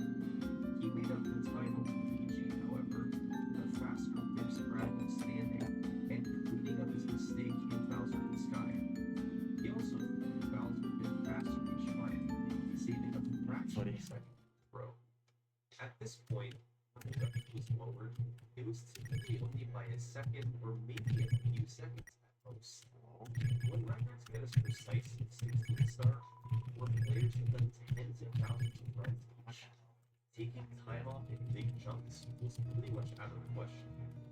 But incredibly, just 3 weeks after his 15-16, Aki was in position to do just that.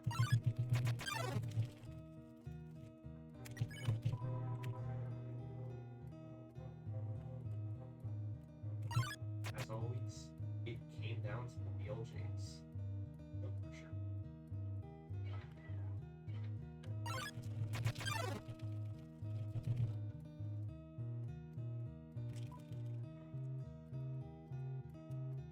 Or whatever's got chilling. This was a Good though. unbelievable chance to make history. I'm not like super hurting or whatever. Tired. Or I'm like barely thinking. Not many thoughts going through the head.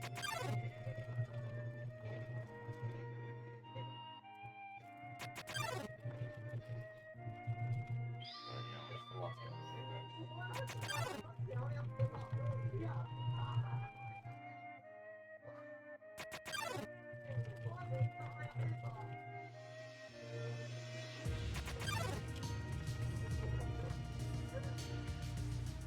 A 15-week for what is now on the record for 3.5 years.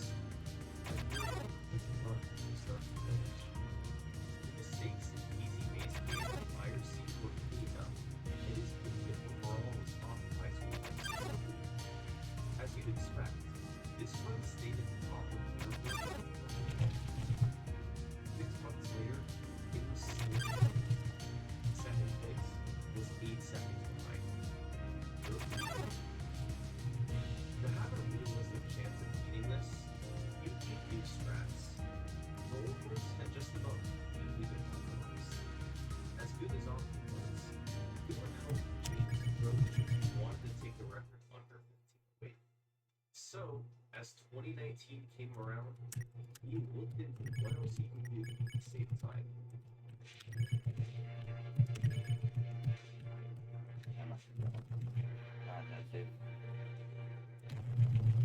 First, there was candles. Setup was great, but it lost a few seconds over just running at the wall of frame. So, Austin decided that he needed to give up his complete setup and go back to normal candles. The same awful, brutal trick that killed 2/3 of all runs years prior. This was obviously a really tough move, but the run was getting so optimized that it was worth it. Second, Aki went for a faster setup for clearness. Developed by Tom, you would do the jump dive on the hill instead of going over the top. This enabled you to get hits pretty quickly and allowed it to begin sooner than before. These setups in mind, Aki kept doing attempts. On May 10th, the new time saves helped him be 6 seconds ahead of the record. Some of this fires. The good BLJs kept them well ahead. Now, Aki didn't get it again.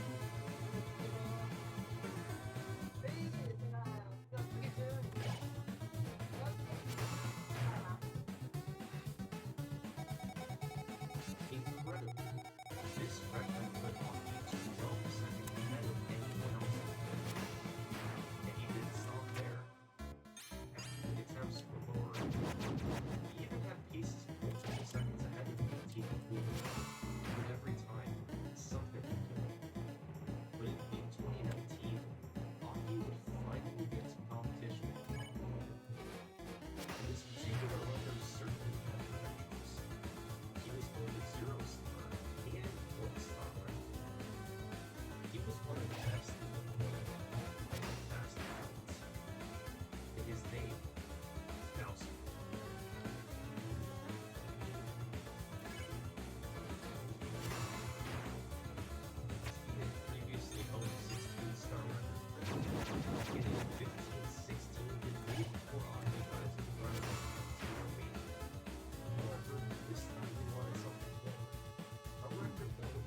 This actually had some potential, but as always, the BLJ's story.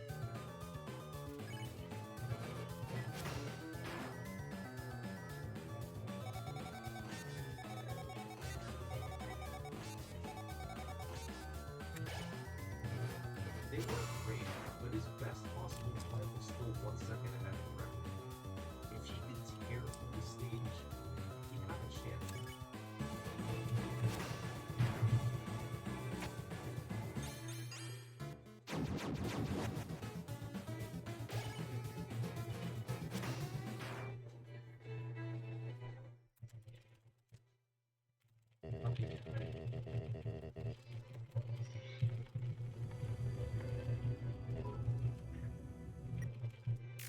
As it turns out, it would be record by just over a 10th of a second.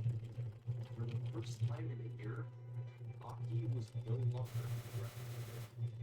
With so many times being set in short succession, 16 stars in the category was approachable. There was really only one problem. At this point, it had been almost 2 years since someone with a funny username had set a record. In recent months, there had been Aki and Dowski, but to get a good one, you have to go back to Luigi and his 1517, and even that one's not amazing compared to the likes of 420 Blaze It and Shivering Erotic King Banana. You're talking about. Well, in early 2020, someone wanted to rectify that. He started moving up on the leaderboards, going from 5th to 3rd place right behind the two big team awards. And shortly thereafter, he would end up taking the top spot. And the runner's name certainly didn't disappoint. On February 27th, a 15:03 by He gained time early thanks to a faster LBLJ, and managed to match Dowski's speed in making the Tsushima section on the platforms. In Waff's Fortress, he gained time by doing well in his first try, partially thanks to a setup by Saul and Ginger to adjust the camera and flip him the wall. He maintained his 4-second lead in the second week, which took him 2 tries, but gained about a second back on the campaigns. That was your 15:03, just ahead of Dowski and enough to make Slippery him a new record holder. The community was beginning to evolve. They were now just 4 seconds away from a 15-minute run.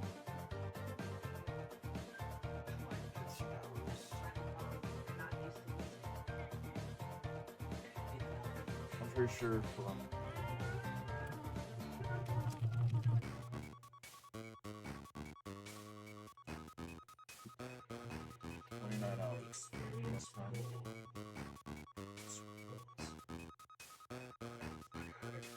Because I smell that from Men's Warehouse, I got a super special beverage and flex that they can say keeps me cool.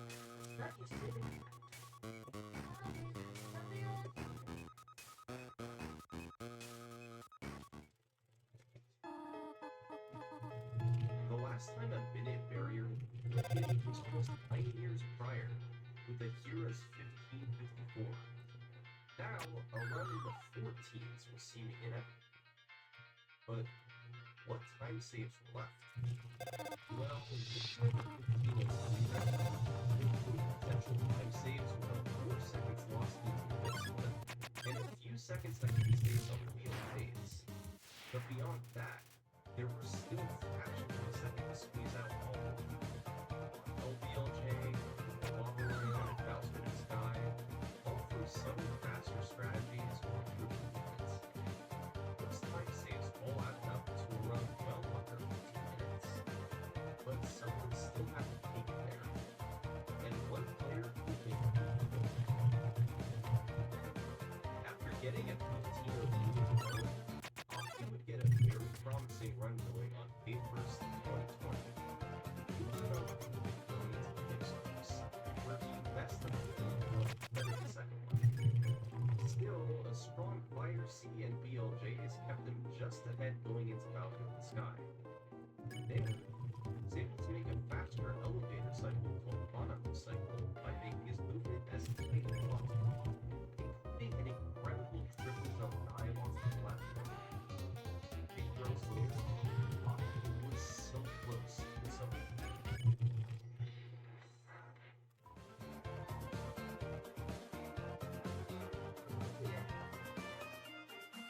first second.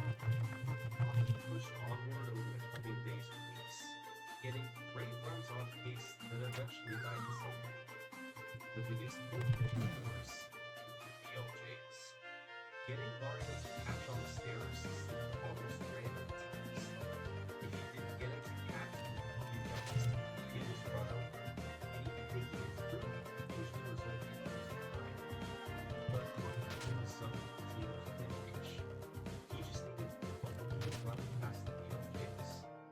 And on May 10th, 2020, Hockey had this run. It was about as close to a perfect run as you get. Chances like this don't come along very often. Now, more than ever, the BLJs needed to happen. They were good, they just needed something else.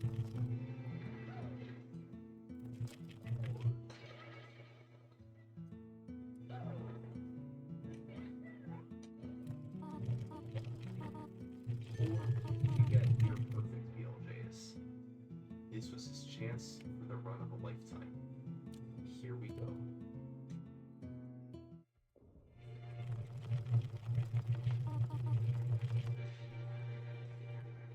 Dude, the first save after this was so good. Holy.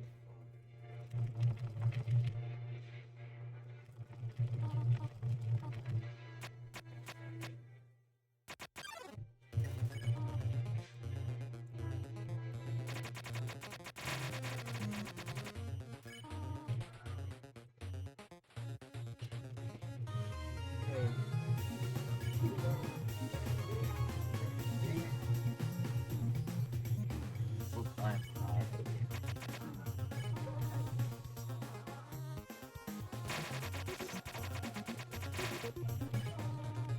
By the skin of his teeth, Hockey had pulled out 13-15. The world's first zone. Obviously, as big as it was really had no clue. He lost the big zone in the last minute out of the sky. But still, that was it for big time pushes. It was an incredible run up to that. And it was daunting to find. For the next several months, there was little action. The top three stayed in the same spots, and 2021 came around with just Hockey losing some. I'll just be right back after. So I don't know. Like, This what is Hannah, Grab. and he was 6th place in the world at 15-17. He was considered an elite runner in the game, but generally not considered a world-record contender. 18 seconds was a lot of difference for a short category like speedrunners are, and there were several people between him and the top spot. Well, in February 2021, Kano started up his streak on Twitch, and he decided that he wasn't going to end this streak until he set a 16 star. That is bold. He wasn't going to be playing all the time. He'd still live his life on a normal schedule, but his stream would stay live the entire time. It's fucking baller. He knew he'd have to do some work given how far he was from the record, but Kano didn't care. He wanted to be the record. That's actually baller as shit. So he got to work. Did he do it? I gotta watch. That's actually And fucking Kano sick. kept streaming 16 star. By March, his time was down to 15-14. By April, he was 15:07. His streak kept going. He was improving his skills and getting close to a record. By May, he was starting to get really close, entering the top 3 with a 15:03. Right back.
I got a water bottle and got a phone.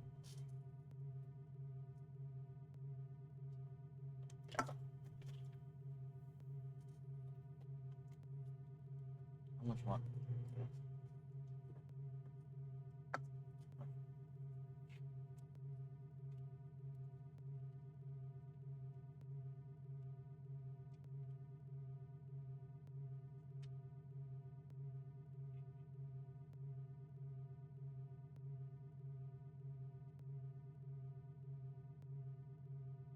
Done. 1, 2,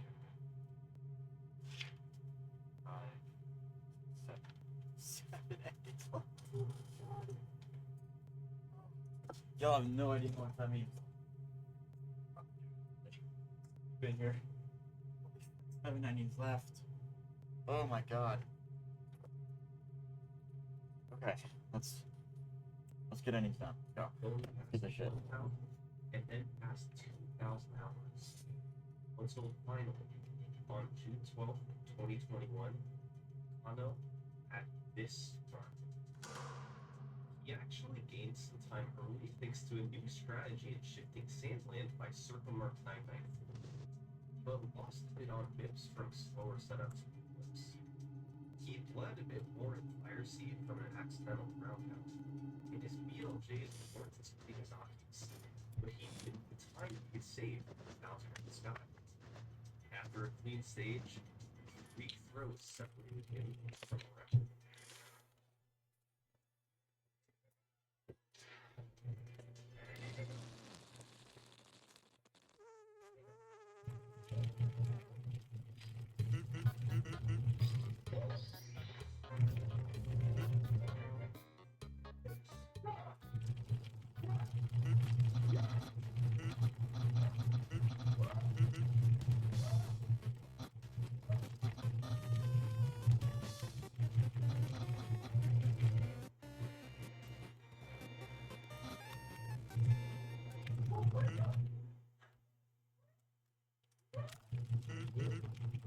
Thousand hours of streaming finally put behind him.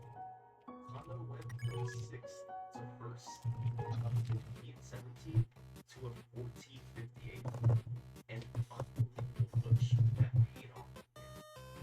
And Kano finally hit the edge as the summer of 2021 went on, a 54 morning for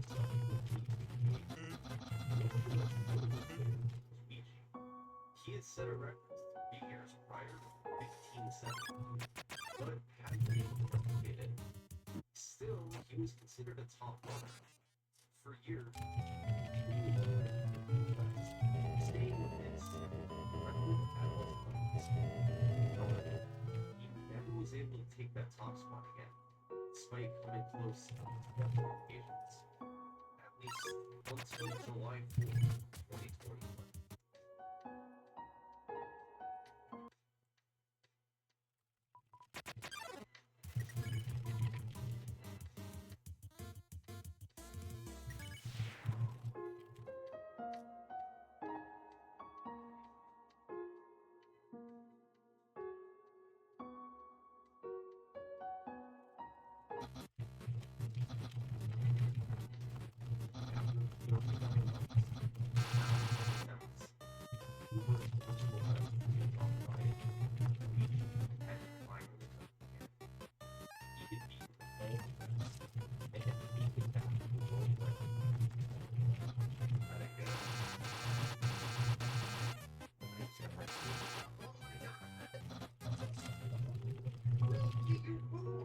When Luigi stopped to scroll through the text boxes, Mario was facing away from the star.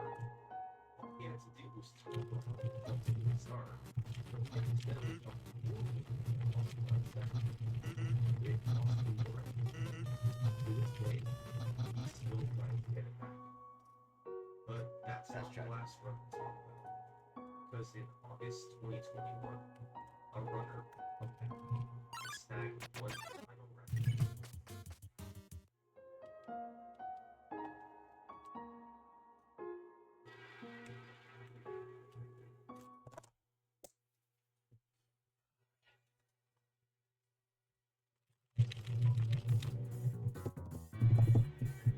I'm not gonna sleep until we're done with the portal. Or the live in my mind different. So I'm excited. We're gonna finish the no save. We're gonna finish hard mode because that's like nothing branch.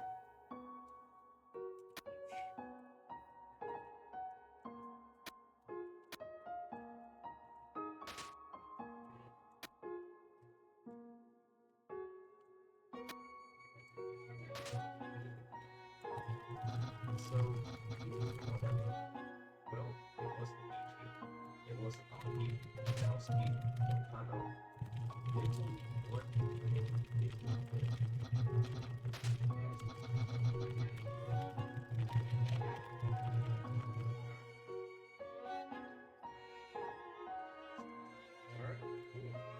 Sweet. That's really fucking funny.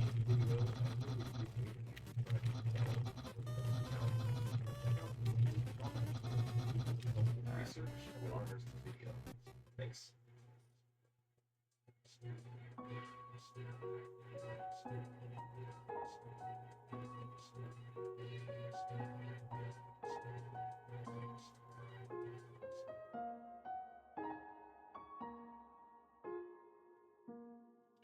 me a second. Every Goomba glitch in Stem slide trap attracts and traps bugs 24/7. Like a good neighbor, State Farm is. Say that. Super Mario 2 hours, that works. full of different enemies. Super Mario 64 is full of different enemies. We got Bob-ombs, we got Koopas, we have a Chee-Chong, but perhaps the most iconic enemy is the Koopa. It's the first enemy you see in the game, and it's a pretty easy encounter. You just attack it many times. But despite how simple Koopas seem, they actually have a ton of glitches, which is what we're here to talk about today.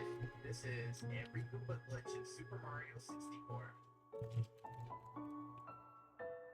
But before we get into Koopa glitches, we should probably discuss how Koopas work in general. So, Koopas by default will just walk around. That might not seem like much, but it's way more advanced than many other enemies. For example, Bob-ombs just walk in circles. Spindrifts walk in circles. Bullies walk in circles. Scuttlebugs walk in circles. But for Goombas, he ain't walking in no circle. So how does this movement work? walking in Here's the circles. simplest way to Oh, think yeah, about fucking it. dude. The Goomba It's makes funny. what I'm gonna call the movement decision. That's the main decision that the Goomba makes over and over throughout its walking. Now, the movement decision has 4 different choices the Goomba can make, and which choice it makes is dependent on RNG, or random number generation. Then, after it completes its choice, it makes the movement decision again, and that just repeats for forever. So going back to the Goomba, let's see what these 4 choices are. There's a 3/8 chance that the Goomba turns to the left and walks forwards. How long it walks forwards for depends on RNG, and will be a value between 100 and 200 for about 3 to 7 seconds. There's also a 3/8 chance that the Goomba turns to the right and walks forwards for that same random amount. So that's why you see Goombas turn slightly and then continue walking. But the Goomba can also do something that's a little more rare, and that's jumping. See, there's a 1/8 chance that the Goomba jumps will do a big turn to the left. And similarly, there's a 1/8 chance that the Goomba jumps while doing a big turn to the right. So those are the 4 choices a Goomba can make when it does a movement decision. Walk left, walk right, jump left, jump right. And as soon as it finishes doing that choice, it makes the movement decision again. So it'll either walk forwards and then make another choice, or jump and then make another choice. So now, let's watch the Goomba as it makes these choices in real time. So first, the Goomba turns to the left and walks for a bit, and then the Goomba jumps left and walks right. Now, it is possible for the Goomba to do multiple jumps in a row. The Goomba jumps left, jumps right, and walks right. So between each walking segment, it can make jumps, including doing 0 jumps as we see here. So it just went from walking to walking to a slight turn. So yeah, I think you get the idea. Now, one cool thing you can do is manipulate RNG to get the Goomba to do an infinite number of jumps. Like, there's normally only a 1/4 chance that he jumps, but we can make dust on certain frames to manipulate RNG to hit that chance over and over and make the Goomba jump as long as we want. Man, look at it go. It's getting a real workout. He's moving, he's jumping. Now, there's one important property that every Goomba has, which is its home. The home is a point in 3D space, specifically the point where the Goomba originally spawned. And the home plays an important role in the Goomba's behavior, because the Goomba isn't allowed to walk more than 1,000 units away from its home. We'll call this spherical area the Goomba's home range. So if a Goomba does happen to walk outside of its home range, then it's programmed to walk back towards its home, goes back inside the home range. That's why when we look at the Goomba's pathing over time, that it never walks too far away from its home, because the second it goes outside of its home range, it's forced to go back. Now so far, we've just been talking about regular sized Goombas, but Goombas actually come in 3 different sizes: medium, tiny, and huge. The 3 sizes behave mostly the same, but they do differ in some key properties, so let's compare them. First, let's talk about regular Goombas. If you come into contact with a regular Goomba, you'll receive 1 damage. If you punch a regular Goomba, he'll move horizontally until he hits the ground and dies. But if you break him, he'll move more vertically and die in midair. So there's actually 2 different ways to give a Goomba knockback. One where he moves horizontally until he hits something and dies, and one where he moves vertically and dies in midair. And finally, if we can he'll get squished and die. And note that a regular Goomba will always produce 1 yellow coin when he dies. Next, let's talk about tiny Goombas. If you come into contact with a tiny Goomba, you'll receive knockback but no damage, and the Goomba dies in the process without producing a coin. Then like before, we can punch a tiny Goomba and kill him horizontally with very low gravity. We can break dance into a tiny Goomba to kill him vertically, and we can bounce on a tiny Goomba from above, in which case he gets squished and dies. So tiny Goombas do produce a yellow coin so long as you kill them with an attack, instead of just letting them walk into you. But unfortunately, sometimes when you try to jump onto a tiny Goomba, you don't end up bouncing on it. Instead, you just land on the ground and then the Goomba hits you, resulting in no coin. Why does that happen? Well, let's play it again, pause it, hit it from the side, and hide the background. Here's Mario's hitbox, and here's the Goomba's hitbox. The hitboxes are cylinders, so they just look like rectangles from the side view. Now Mario will bounce on the Goomba if the following conditions are met. Their hitboxes overlap while Mario's in the air, moving down, and Mario's above the Goomba. Now let's focus on that first condition requiring the hitboxes to overlap. But if we step through the frames, we see that Mario goes straight from his hitbox being above the Goomba's hitbox to Mario landing on the ground. And now that he's landed, he can't bounce on the Goomba anymore because he has to be in the air for that. But instead he's on the ground, so he gets hit by the Goomba. So yeah, jumping on the tiny Goomba is risky because you might end up with bad spacing that skips straight over the Goomba's hitbox instead of intersecting it. And finally, let's talk about huge Goombas.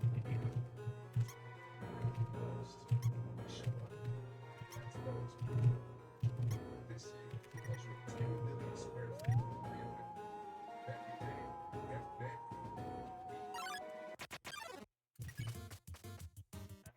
I was always trying to find a song that fit.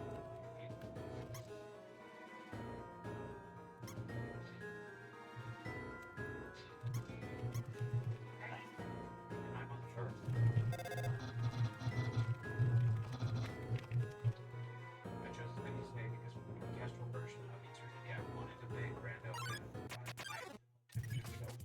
I wanted to make sure that we could do this and displace that in the setting of the song. I love performing this song. It's so new to me, but on top of it, it's just great to be surrounded by a bunch of musicians. Writing Eternity was an emotional experience. I've written so many songs about grief, but this one Contact with a huge Goomba, you'll receive no damage. Now, regular attacks and punching straight dancing are regular damage.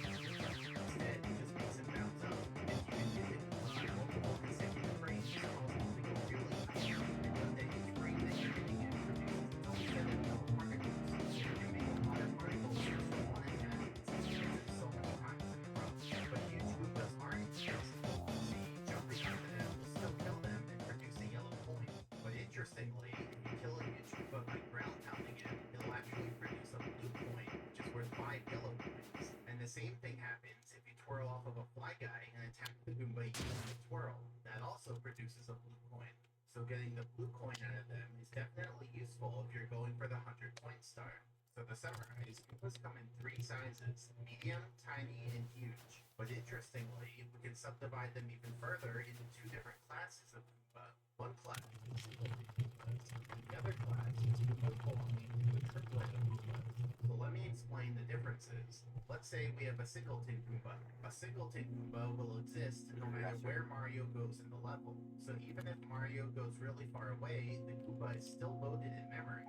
But note that all Goombas have a draw distance, which is a sphere around. If Mario exits the draw distance, the Goomba becomes inactive, meaning it turns invisible and won't move around anymore. But it's still loaded in memory. Then if Mario goes back into the draw distance, the Goomba becomes active again, meaning it turns visible and will move around more. So in the game, we have this Goomba, and this draw distance looks like this. So, if we exit the draw distance, then the Goomba becomes inactive. And if we go into the draw distance, then the Goomba becomes active again. And we can even oscillate in and out of the Goomba's draw distance every other frame to make the Goomba flicker. Now let's talk about Goomba triplets. The way they work is that there's an invisible object called the Goomba spawner. The spawner has the inner radius and an outer radius. When Mario goes into the inner radius, the spawner spawns the 3 Goombas. And when Mario goes outside the outer radius, the spawner despawns the 3 Goombas, meaning the Goombas don't exist at all. See, not even a dashed outline this time. So in the game, here's the Goomba spawner. Stepping back a bit, here's the spawner's inner radius, and here's the outer radius. So you can see that when Mario enters the inner radius, the Goomba's loaded, and when Mario exits the outer radius, the Goomba's unloaded. And note that since the loading and unloading use 2 different radius sizes, you can't do the oscillating technique from before to load and unload the Goombas every other frame. So at first glance, the 2 classes of Goombas seem pretty similar. You can see the Goombas when you go close to them, but not when you go far away. But internally, they're using 2 completely different systems. The singleton Goomba is switching between being active and inactive, but it exists in memory the whole time. It's always loaded. But for the Goombas of a Goomba triplet, they switch between being loaded and unloaded. But when they're unloaded, they don't exist at all. And then when you go close again, the Goombas are recreated on the spot. Now remember how I said singleton Goombas have a draw distance? Well, each Goomba in a triplet also has a draw distance that affects its activeness. And those are completely separate from the Goomba spawners loading and unloading radius sizes. So if you go too far away from a Goomba, the Goomba becomes inactive.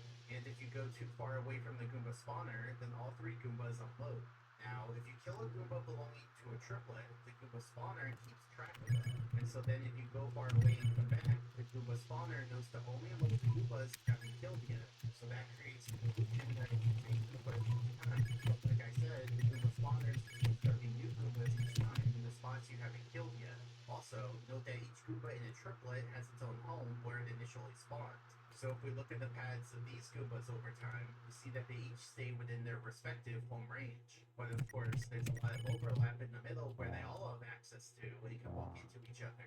So in summary, there are 6 types of Goombas, 3 different sizes and 2 different classes. In total in the game, there are 23 single Goombas, 10 tiny single Goombas, 8 huge single Goombas, 11 medium Goomba spawners, 33 Goombas, 0 tiny Goomba spawners, 0 Goombas, 1 huge Goomba spawner, and 3 Goombas. And so all in all, that's 77 Goombas in the game.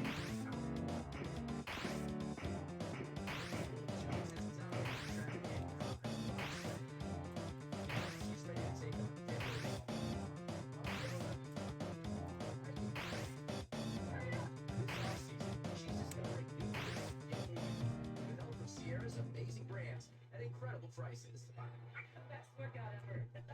Sierra, let's get ready. Deodorants, trick body odor, or just skincare problem. To get technical, it's a skin pH problem. Remember, acids, bases. High pH skin isn't waiting for odor. However, it's not always obvious whether a Goomba is a singleton Goomba or belongs to a triplet. So let's look at some examples. These 3 Goombas in Tall Tall Mountain belong to a triplet. These 3 huge Goombas in Tiny Huge Island belong to a triplet. In fact, they're the only triplet of huge Goombas in the game. These 3 Goombas in Shifting Sands Land are actually not part of a triplet. They're just 3 singleton Goombas. Same thing for these 3 Goombas in Bowser in the Dark World. They're also all singleton. This Goomba in Rainbow Ride is a singleton Goomba. These 2 Goombas in Bowser in the Sky are both singleton Goombas. And these 2 Goombas in Bowser in the Sky actually belong to a triplet. But if they belong to a triplet, then where's the 3rd Goomba? Well, here's the Goomba spawner. When you go close to it, it spawns Goombas here, here, and here. But as you can see, that 3rd Goomba spawns off the edge. And Goombas are programmed to snap down to the floor right when they spawn. So since that Goomba's off the edge, he snaps all the way down to the depth barrier. And he's visible there for 1 frame right when he spawns. But then on the next frame, he becomes inactive and disappears. So you know you're so far away from him. Using some What the clever fuck? camera Yo. positioning, it is Okay. possible to catch a glimpse of the Goomba on that 1 frame before he disappears. Flying in again, you can see him appear right there. But no one's ever killed that Goomba or collected his coin, and so it's become known as the mystery or impossible. Like, there's just no way to kill him or even get over to him. He's stranded all the way down here on the bottom of the course. Let me show you the side view. So here's Mario, and here's the mystery. Now, Mario's moved to clear the Goombas, including the mystery Goomba, will be loaded. But Mario has to go with this red sphere for the mystery Goomba to become active. But as you can see, the 2 spheres both move. And so if you jump down to get over to the mystery Goomba, he unloads before he ever becomes active again. So we can't even reactivate him, much less get over to him to kill him. And so as far as we know, there's just no way to defeat that Goomba. Now something else interesting, that in the Goomba spawner's code, we can actually spawn a variable number of Goombas. Like, it's not just hard-coded to do 3 every time.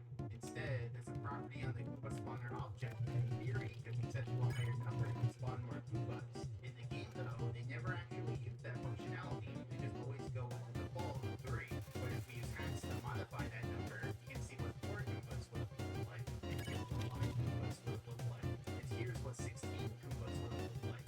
So by hacking that number, we can see this unused functionality to spawn more Goombas in the circle.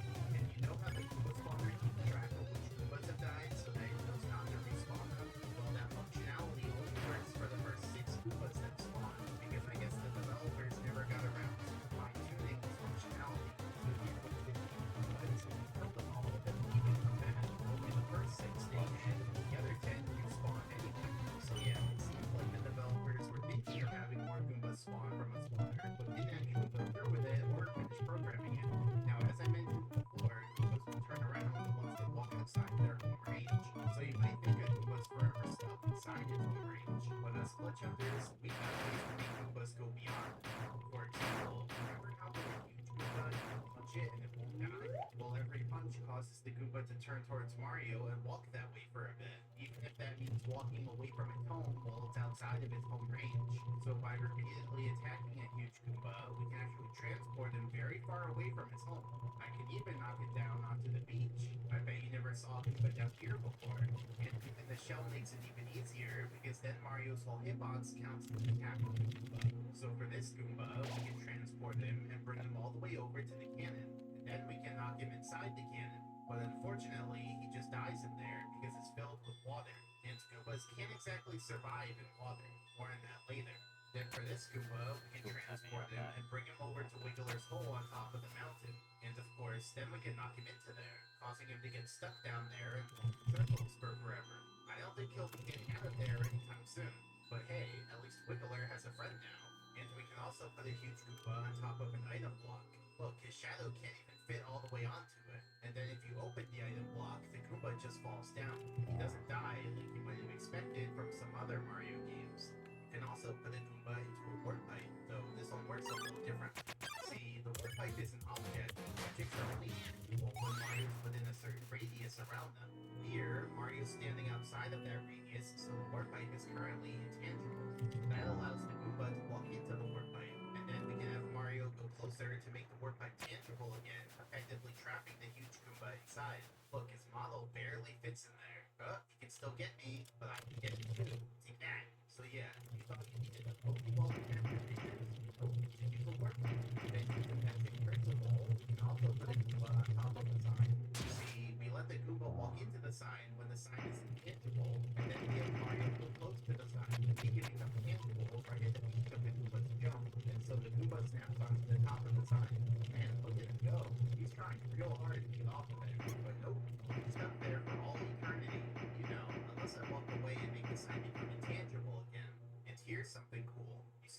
Goomba in the fence over there? Well, what if we brought more Goombas into the fence? For example, this Goomba over here. I can transport them all around and then have them go into the fence. But how many more can we get? Well, there's this Goomba up here. I can transport him over and get him into the fence. Then there's this Goomba over here. I can transport him all the way over and get him inside. Then there's this Goomba on the cliff side.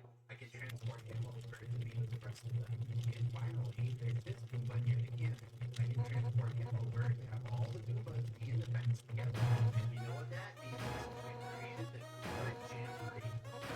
I did this fellow one Jamboree, but this big what you can get. And this is just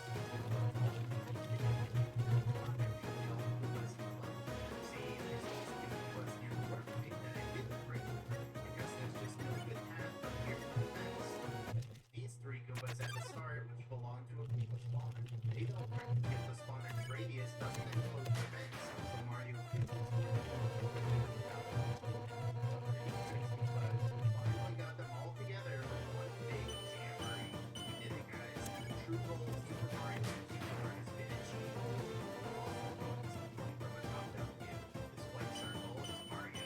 Each of these colored circles is one of the Goombas, and his grand behind the fence. The regular Goombas are from the orange Goomba owner, and I brought the yellow Goomba owner, and I brought the green Goomba owner, and I brought the blue Goomba owner, and I brought the purple Goomba owner. So yeah, that's how I got all the Goombas into the fence, or at least all the Goombas you can get.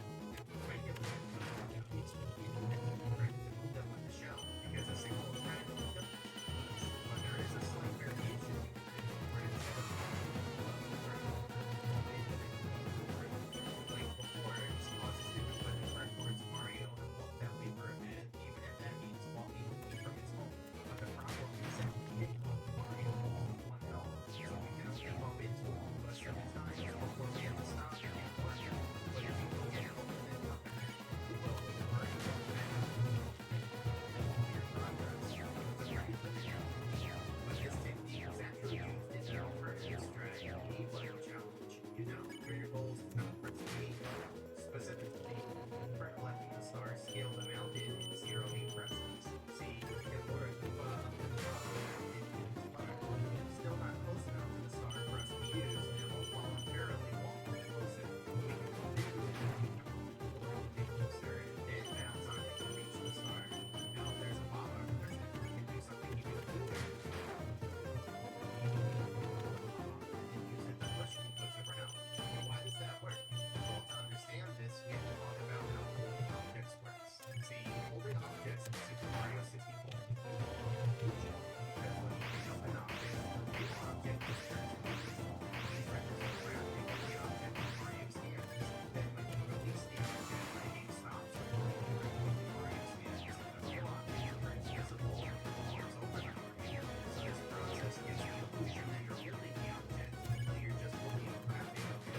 The real object is temporarily invisible. So for a pop-up, Mario picks it up, the real pop-up turns into the graphic of the pop-up in Mario's hands. And then when you release it, the game stops rendering the graphic, and the real pop-up turns visible again. And you can see the pop-up is invisible. It doesn't just stay where it was when the box did. Instead, it hovers in front of Mario, and the real pop-up is not the graphic. And so they needed the real pop-up to stay near the graphics, and then still looks right. But still, even though the pop-up is invisible while you're holding it, it's actually Ah, shit, there goes a no-hit.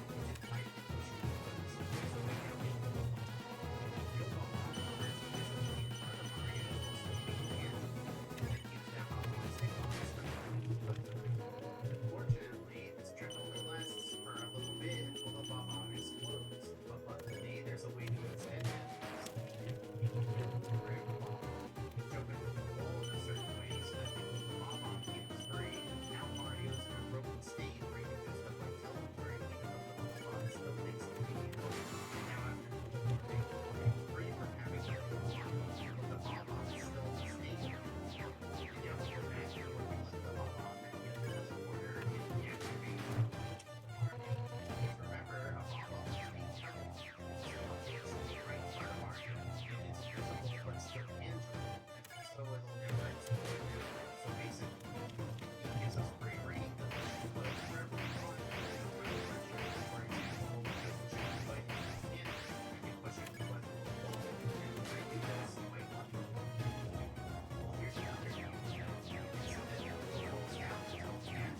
shit.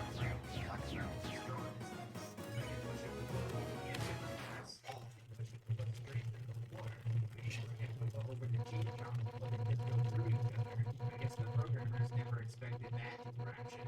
I can push a Goomba behind the chain chomp gate, but he's able to walk out of it and break the gate with a one-way wall. I can even bring a Goomba to the key bomb. I'll go first, so you stay over here. Okay. Oh, he got me! Goomba, save me! Oh, phew, thanks for cushioning my fall. Your standard was you forgot. Like what? And in shifting sand land, we can have a Goomba go to the hole on our top spots. And then here, oh no. Just kidding, he's fine. Goombas can only get squished by Mario, not level geometry. We can also push it to the hole on top. So I guess Hydron has a friend now too. And in Rainbow Ride, this technique was actually used in the A-button challenge. Maybe the star is too high up to reach without the A-button. But luckily, there just so happens to be a Goomba nearby, and I'm going to bring that Goomba all the way over to the star. Now I can do it. Ah. Come on, use some context clues. But yeah, I had to bring the Goomba up the ramp and then across the swing. And the swing was pretty tricky because you have to go fast. But I figured it out. And now you can see how high up the star is. So I put the Goomba near the star, got rid of the bomb, and then used the Goomba to bounce up into the star. So yeah, that's how this star was first collected without using the A button. Now, one caveat of this technique is that only single hit Goombas can be transported all around the course. See, if we try to do it with a Goomba from a triplet, the Goomba unloads once we go too far away from the Goomba spawner. So for example, in the A button challenge, there's this star from the chests. This star is too high up to reach with a rollout. Many people have suggested trying to move a Goomba over to the star, but these Goombas are part of a triplet. So even if we did have the ability to transport a Goomba, done here with a hacked-in bomb, the Goomba would just unload once we move too far away from the Goomba spawner. So it's just not possible for Mario to bring a Goomba all the way over to the star. Now, let's take a Goomba and look at it from above. There are two important angles that the Goomba keeps track of. First, its facing angle. I'll represent this with a yellow arrow. And second, its target angle. I'll represent this with a green arrow. We'll walk around and observe. The yellow arrow is the direction that the Goomba is currently facing and moving. And the green arrow is the direction that the Goomba wants to move. So the yellow arrow will turn towards the green arrow. So you can see that each time the Goomba makes its movement decision, the green arrow will move instantly, and then the yellow arrow turns towards the green arrow until they're aligned. Now, there are 5 different situations that set the Goomba's target angle. First, if the Goomba's moving from range, then it updates its target angle on each movement decision. So for the Goomba, it will walk left. What the hell am I doing? Jump left, jump right, and then update the target angle. Second, the Goomba walks outside of its own range. So here, if the Goomba goes outside of its own range, then the target will be set to forward.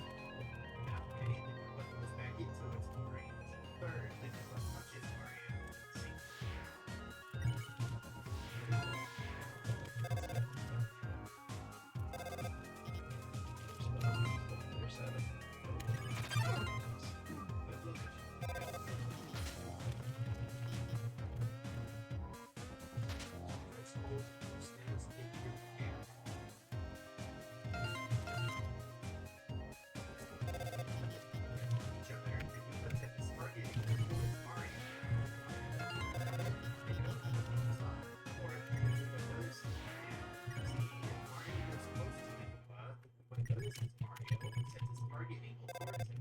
So that's what causes the Goomba to go after Mario. And then fifth, the Goomba walks into something. It could be the Goomba walking into the wall, it could be the Goomba walking into an edge, or it could be the Goomba walking into an object with another Goomba. Then its target angle will be a reflection away from that thing in order to make the Goomba turn around and move away from that thing. Show what each of these situations looks like in the game. So first, when the Goomba makes its movement decision, this is what we saw earlier. So whenever the Goomba makes a movement decision, its target angle updates instantly, and then its facing angle turns towards that new target angle. Second, when the Goomba goes outside of its own range. So here, you can see that once the Goomba walks outside of its own range, its target angle is set back towards its home, causing the Goomba to turn around and go back into its home range. Third, when the Goomba touches Mario. So here, you can see that once Mario touches the Goomba hits Mario and jumps up while turning towards him. Peter asked. So this is the functionality I used earlier when I repeatedly bumped into the Goomba to move him away from his home range. And it's also the functionality I used when I transported a Goomba away I probably should have again. or when the Goomba notices Mario. See, in order for the Goomba to notice Mario, the conditions have to be met. First, in its home range. Second, Mario has to be within the Goomba's home range. And third, Mario has to be within 5 feet of the Goomba. And so when Mario goes close to the Goomba will notice him. So to summarize, for the Goomba to notice Mario, both the Goomba and Mario have to be within the Goomba's range. And Mario has to be within the Goomba's notice range. And note that for this phase, we'll be making the ranges Good job, me. on the ground instead of spheres, because that'll be easier to see. So now, let's watch as I interact with the Goomba. So watch, I get the Goomba to notice me, jump, and then chase after me.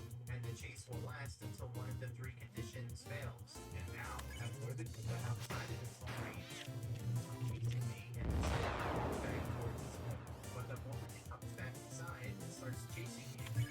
Next, you can see that the moment Mario steps outside of the home range, that also ends the chase. See? If I stand over him, now into this range will also end the chase, and we can oscillate in and out of the similar in and out of the home range. See, even though I'm standing right next to the Goomba, he only notices me the moment I step into the home range. Now watch this. If we stand in the right spot, we can have the Goomba chase Mario forever.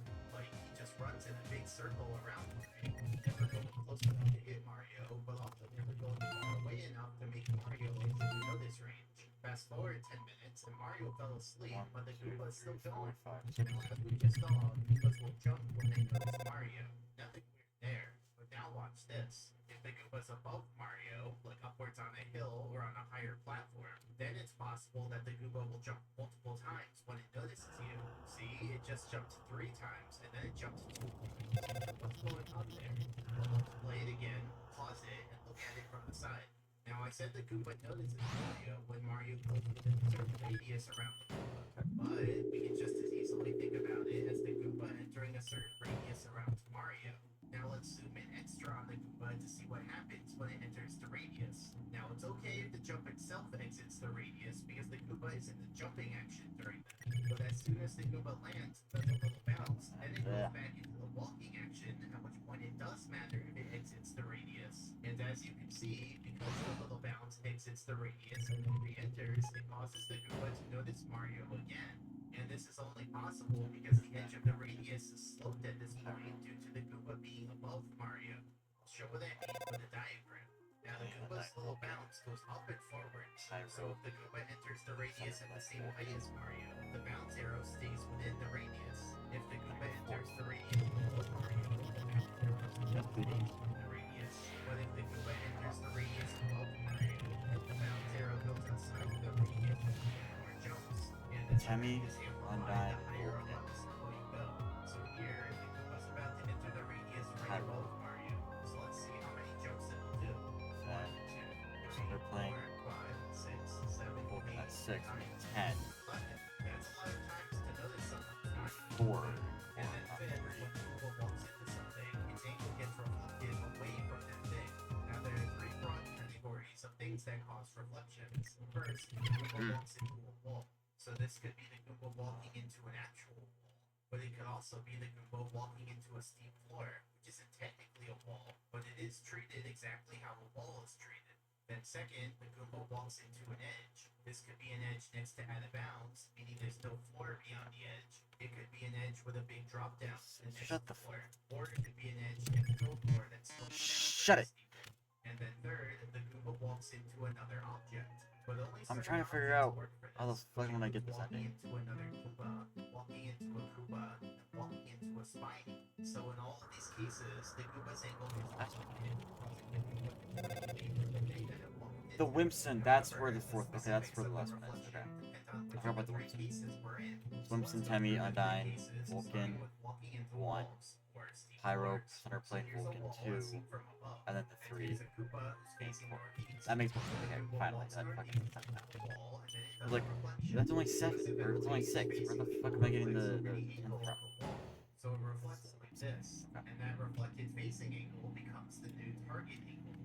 I'm not taking a break until. I regret that. I'm not taking a break until I'm done Now, I with should this. mention that when it opens up the reflection, it enters a special mode So called close. turning around mode. I'll This is represent the- that a Goomba is After this, there's 6 enemies by left. making the arrow outline red. Now, when a Goomba's in turning around mode, it doesn't care about staying inside its home range. It doesn't care about noticing Mario, and it doesn't care about walking around randomly. Instead, all it cares about is turning towards its targeting. Once it finishes doing that and the arrows align, turning around mode ends and the Goomba behaves normally again. So basically, if the arrow outlines are red, the yellow arrow, the green arrow, and no other behavior happens until that's done. Goomba walks to the right and then hits a wall. So we take the angle of the wall and reflect the face of the wall over the line. Then that arrow becomes the new target angle. And since the reflection just happened, Goomba goes to the turning around mode. The red outlines are the arrows. So now the Goomba turns away from the wall, meets the target angle, and then it's done. And it just moves around normally. So yeah, that's what Are you the serious? reflection looks like. Goomba walks into the wall and then turns away from it. Floors too. So here, the Goomba walks onto the steep floor. So we take the angle of the steep floor, reflect the facing angle over that line, and that arrow becomes the target angle. And the Goomba goes to turn around. So now the Goomba turns away from the steep floor until the facing angle meets the target angle. And then it's done turning around. Really? Around normal. And you can see that the Goomba actually goes onto the steep floor while he's turning away from it. Because you're at a Goomba very far away from his and he has to re-teleport on the other side of the wall. So now we let him try to walk back towards his wall. Away from it, and that just repeats. So now if we fast forward, we see that he ends up moving along the wall until he's directly on the other side of it. And then he just sort of moves out in that spot because he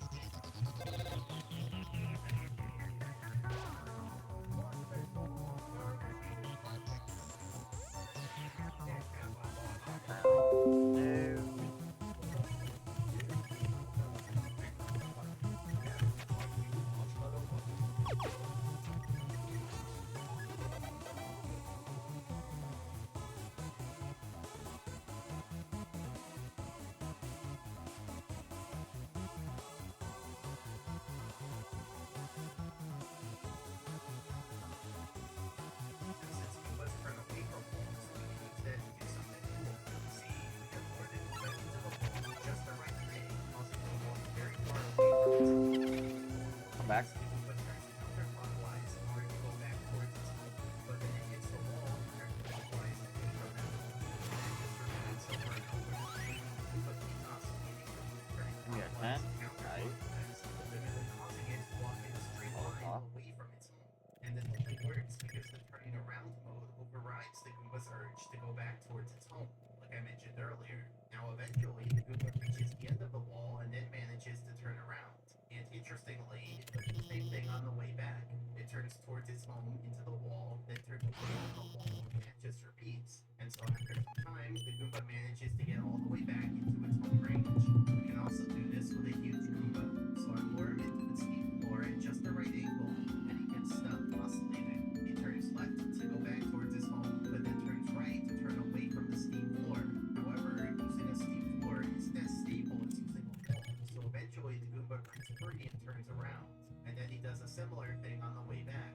And we can also do this with a tiny Goomba. So I get his attention, and then lure him all the way over here to this wall, and I get him to go outside of its home range, and before you know it, he's on oscillating into the wall. And since he's tiny, he doesn't move as fast as the other Goombas, but, he's still getting there. Fast forwarding a bit, and he's made it all the way over here. But then, something a little No!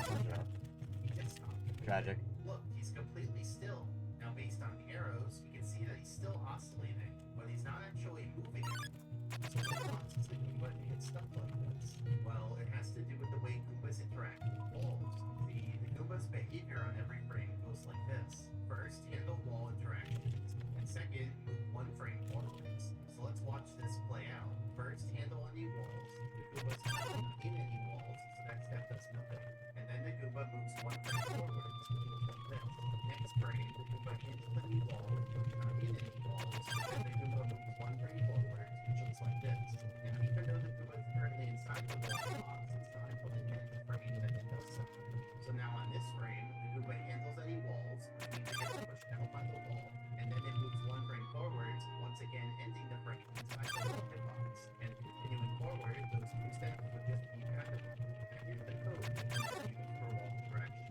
there's something interesting about the coordinates that here the Goomba's coordinates, which are closed, but the code first converts those coordinates to coordinates after the check for walls. Let's look at an example. So for the Goomba itself, the coordinate closed, being taken as this one. So the Goomba might be an X coordinate, 1.43, and Z coordinate, -2.89. But that's not where the game will check for walls. Instead, there's a slightly different point for the game check for walls. Coordinates are shorts, meaning they include decimal points. Calculate the coordinates to take the Goomba's coordinates and the wall decimal points. So it's not rounded, it's truncated. And so even though the Goomba is at 1.43, -2.89, the game would check for walls at 1, -2. So let's go back to the visual we had before, but now let's add unit grid lines. Also, here's the x-axis, and here's the z-axis, so that we know where the origin is. Now I should clarify, wall hitboxes for Goombas are actually 40 units in radius. That's a little too big to show here, so we're just going to pretend that wall hitboxes are 2 units in radius to make things easier to see. So now let's watch the Goomba move. First, to check for wall collision, not in the Goomba's position, but the Goomba's position truncated to integer coordinates, which will always be the corner of the Goomba's unit square closest to the origin. There's no wall there, so we're done handling walls. Then the Goomba does its movement, which looks like this. So far, so good. Now next frame, the game checks for walls at the corner closest to the origin. Still no walls. Then the Goomba moves, is closer to the wall. Next frame, the game checks for walls at the corner closest to the origin. This time, there is a wall there, just barely. Now, because the wall detection point is on the very edge of the wall hitbox, it pushes the Goomba out a distance of 0, but that still counts. So the Goomba ends up flush with the wall hitbox. So in general, if the Goomba's anywhere in this unit row next to the wall, it gets sucked into the wall during the wall collision step. Anyway, then the Goomba does its movement, which looks like this. Next frame, the game checks for walls at the corner closest to the origin. There is a wall there, so it pushes the Goomba out and flush with the wall hitbox. Then the Goomba does its movement, which looks like this. So as you can see, the truncation of the wall detection does alter the Goomba's quite a bit. Specifically, each frame, the truncation moves the Goomba a fraction of a unit towards the origin. Here, since the Goomba's trying to walk away from the origin, the truncation towards the origin ends up slowing the Goomba down. On the other hand, if the Goomba's heading towards the origin, then its truncation moves it a fraction of a unit towards where it's going. So it speeds up the Goomba's movement. We can see this difference in speed using that Goomba from before. On the left side, the Goomba's moving towards the origin, so it moves slightly faster. And on the right side, the Goomba's moving away from the origin, so it moves slightly slower. Looking at the bottom screens, you can see that the left side is moving faster than the right side. Now remember, that row of units below the wall will suck the Goomba back into the wall. But for most Goombas, they are able to escape from the wall because their movement can skip straight over the Goomba units. And so the Goomba can escape the wall. That's why normally Goombas don't get stuck on walls. They're able to get out of the wall box. However, analysis for regular sized Goombas move at a couple units per frame. So if the truncation causes their movement to be off by a fraction of a unit each frame, it's not that big a deal. But for tiny Goombas, they move so slowly that their movement only covers a fraction of a unit per frame. So if the truncation causes their movement to be off by a fraction of a unit each frame, then it actually is a big deal. So let's go through the visual again, but this time the Goomba will be moving less than 1 unit per frame in order to get into the position. So first handle walls at the corner, but there are none. Then move forwards. Then handle walls at the corner, but there are none. Then move forwards. Then handle walls at the corner, and this time there is a wall there. The Goomba gets put on the edge of the wall hitbox, and then the Goomba moves forwards. But now look at what happens. We handle walls at the corner, which pushes the Goomba to the bottom of the wall hitbox, and the Goomba moves forwards. And now the Goomba's right back to where it was at the start of the frame, meaning it made no progress. So as you can see, the Goomba is like stuck in place, because each frame, the truncation cancels out all of the movement patterns that it does. Nice So one. looking at the Goomba, it moves a little to the right, then it gets truncated to the left, then it moves a little to the right, then it gets truncated to the left, and so on. But the truncation is no longer just a slight change, but now it affects the whole movement because of how slow the movement is. Direction away from the origin. If instead the Goomba heads towards the origin, then it actually is able to move at a rate of exactly 1 unit per frame. In other words, it can move along the wall at a speed it's slightly faster than its normal walking speed, because this time the truncation is working in its favor. Now if the Goomba tries to walk away from the wall, moving away from the origin, then it also gets stuck in place, because the truncation is pulling it back against the wall. Just like I was saying earlier, that row of units south of the wall seems to move back in, and the Goomba doesn't move far enough each frame to cross over those units. So basically, the Goomba's stuck against the wall, and then if the Goomba tries to walk away from the wall moving towards the origin, The lowest but it does number we've manage had to so move far. one unit to the side each frame. So Some projects really can't change lives. This is why our goal is Redfest Association. Our mission keeps growing. We're bringing places where our communities can connect. Let's take this with loves. We're here to help.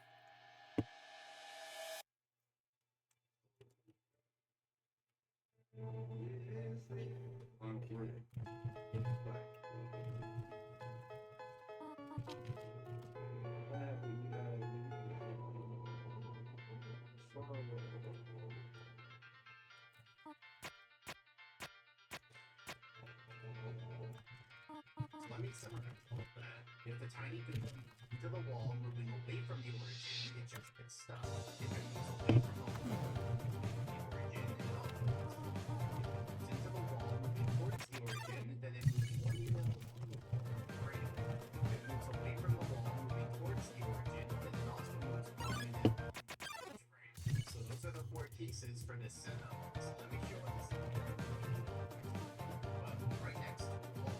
So you probably never noticed weird wall shenanigans because this area is so small that the Goomba usually notices Mario and then you just kill him. So here the Goomba walks into the wall and tries turning away from it, but as we just discussed, it's the wall and escape. So if the Goomba walks to the right, then he just stays motionless, and if he walks to the left, then he's able to move along the wall. And note that that little hole in the wall is purely graphical, so there's still wall collision there.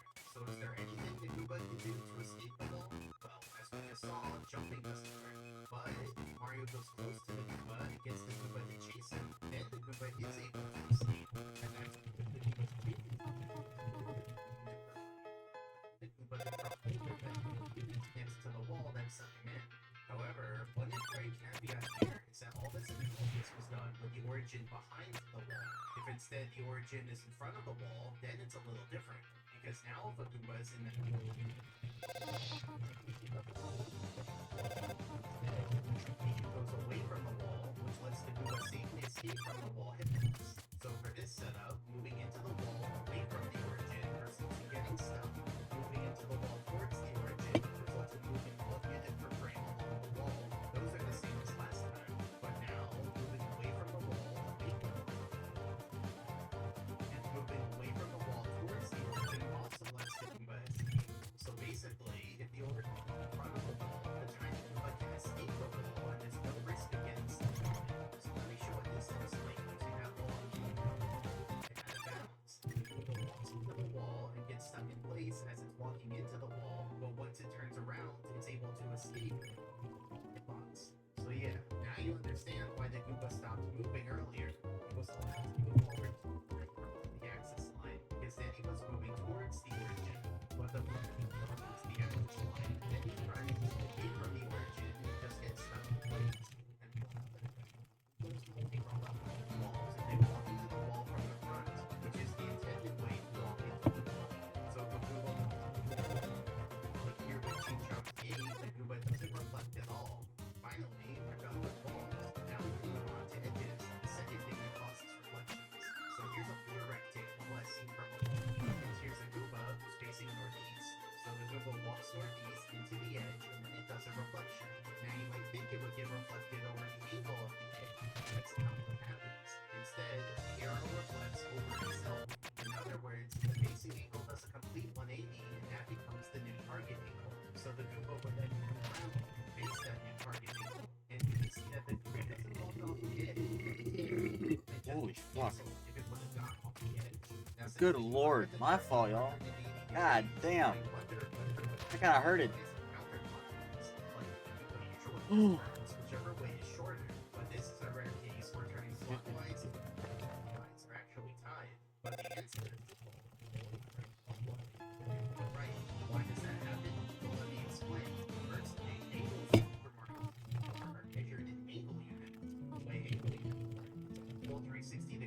65,136 angle units, which means that half a circle is 32,768 angle units. Counterclockwise is the positive direction, and clockwise is the negative direction.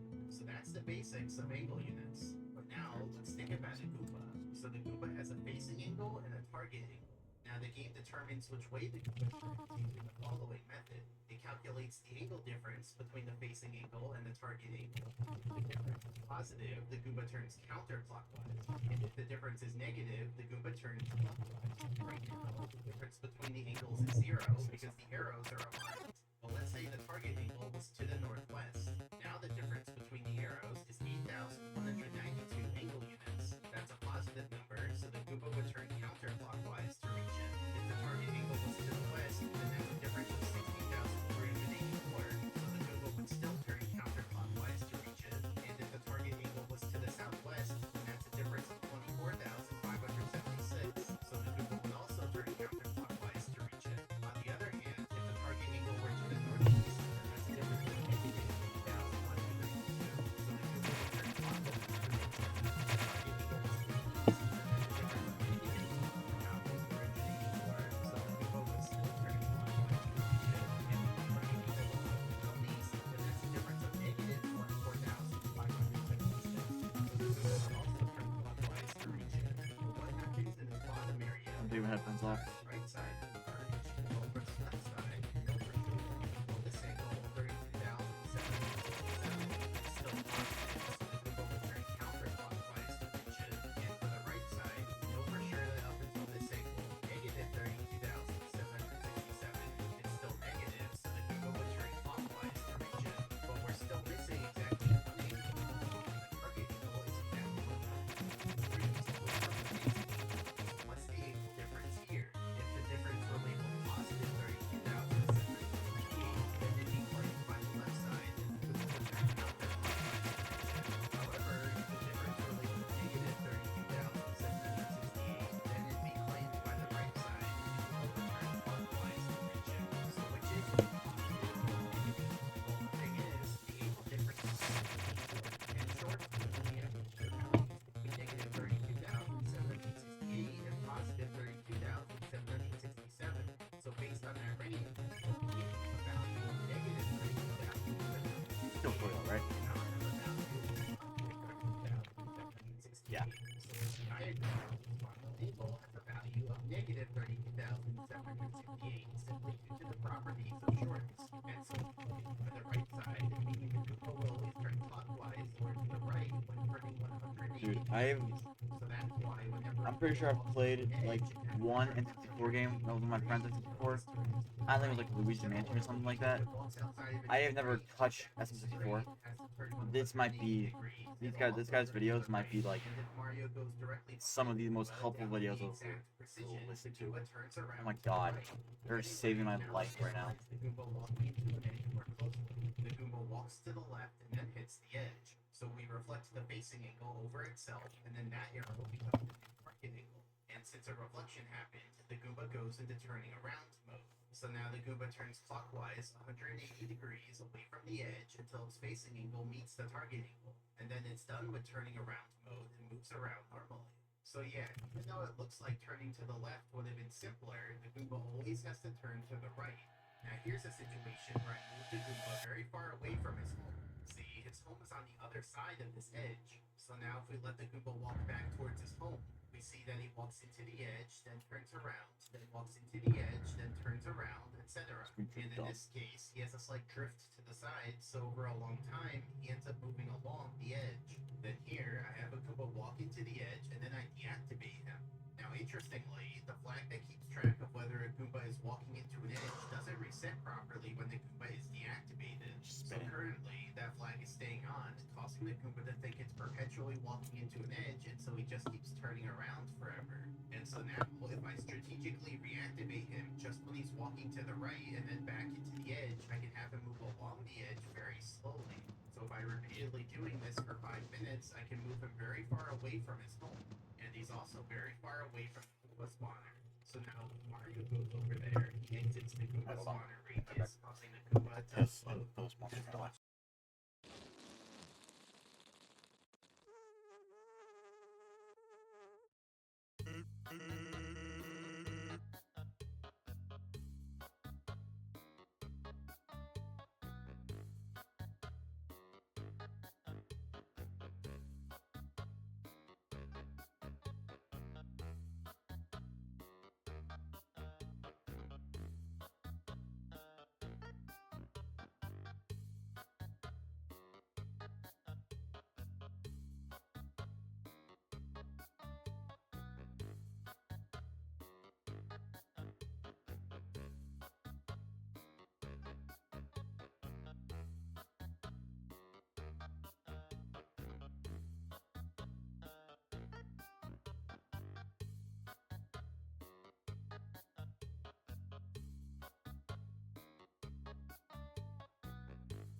Alright, First yeah. function gets it.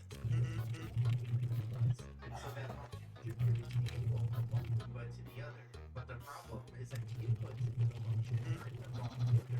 It's supposed to go to the component and X component. But for whatever reason, they put X component and X component. That resulted in the wrong input to the Goombas, so the reflection overhead angle is kind of wrong. Like, it doesn't make sense in terms of the geometry. It's not intuitive at all. Let me show you. Well, first we're going to analyze what the function was intended to do, without the mistake.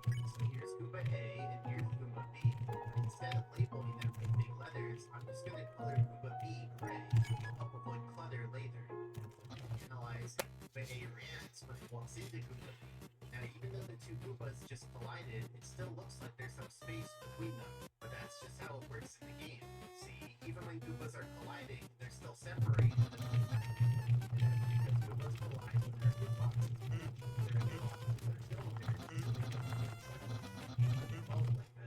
So now let's talk about the reflection. Looks like Goomba A's new target angle. See, there are two relevant angles that we need to calculate. First, Goomba A's facing angle, and second, the angle from Goomba A to Goomba B, which What the fuck? if the code were correct.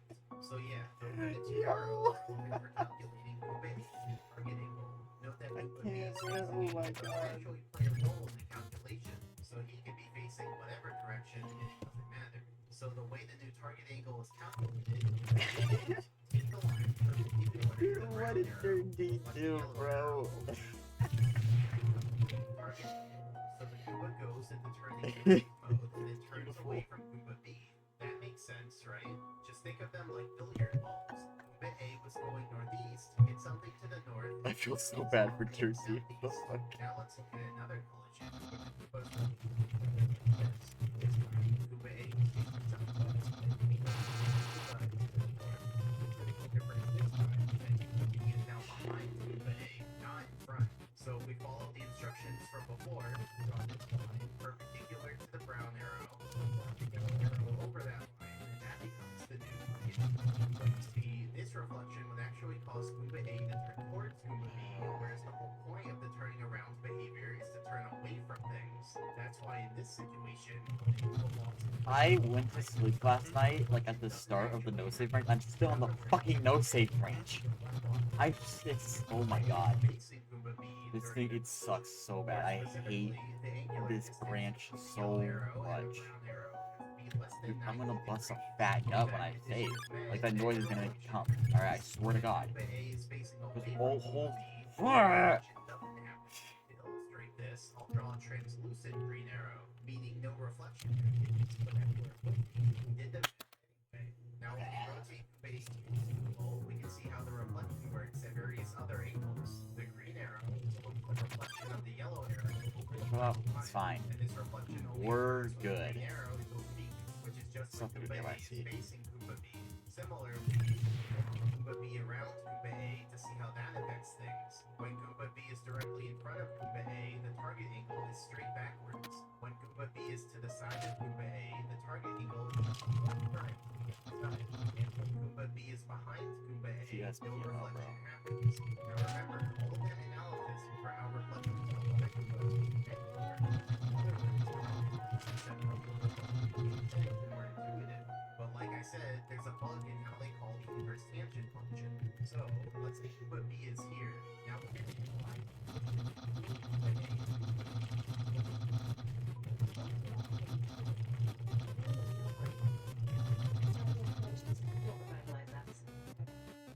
specifically the x component and z component of the distance. Now, in case you don't know, the x-axis goes east and west, with east being the positive direction and west being the negative direction. And the z-axis goes north and south, with south being the positive direction and north being the negative direction. So now consider the distance from Goomba A to Goomba B. Along the x-axis, we have this big x component, and along the z-axis, we have this small z component. We can add these two vectors together to reach Goomba B, which means that this is the angle to Goomba Ron, B. how long did your This is kind of run hypotenuse take? control. 'Cause But remember, I that's feel the zero confident angle this is to gonna be Goomba the B longest without run the bug. on Whereas in GT boards. reality, there's the bug that switches the x and z components. So instead of a big x I component used to have and the a longest small z main boards, but component, the game switches them and instead thinks there's a big z component and a small x component. When you add these two vectors together, it results in this angle. So this is the bugged angle to Goomba B that the game uses. And you can see that it doesn't actually point at Goomba B, it's just somewhere else in space. Now since the brown arrow is the result of switching the x and z components, the simplest way to think about it is as follows. Take this diagonal line and separate the x and the axis. The x and the axis appear over that line. And the brown arrow is in the direction reflected over the diagonal line. So occasionally the brown arrow will turn to Goomba B, but most of the time it's in some other direction that has to be. Now like this. So what would the reflection look like? Well, we just go through this little step as before, but now with the bugged brown arrow. So here Huh? I'm sorry? then we take the line perpendicular to the brown arrow, reflect the facing angle over that line, and that becomes the new target angle. But that's just how the math works out. I've never seen. Reality, What the this hell? reflection wouldn't actually happen because the yellow arrow is more than 90 degrees away from the bugged brown arrow. So the game doesn't think Goomba A is facing Goomba B, even though we can clearly see that he is. On the other hand, let's say the Goombas collided like this. So here's Goomba A's facing angle, then we take the line perpendicular to the brown arrow, facing angle over that line, and that becomes the new target angle. And this time the reflection won't happen because the yellow arrow is within 90 degrees of the brown arrow. So the game thinks Goomba A is facing Goomba B, even though we can clearly see that he's not. Now if we rotate Goomba A's facing angle, see how the reflection works at various other angles. It's not very intuitive how it works because of a bug in the code. But remember, it's not random, it's hard to Hold on. grasp. I'm gonna grab Similarly, food. rotate Goomba B around Goomba A to see how that affects things. It's very hard to understand, but if you were to pause it and follow the math, you'd find that it works out. So let's look at this in the game. Here's the Goombas, and they bump into each other on this frame.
I swear to God, I'm gonna add like 2 hours onto the run just for my dumbass doing that stupid shit.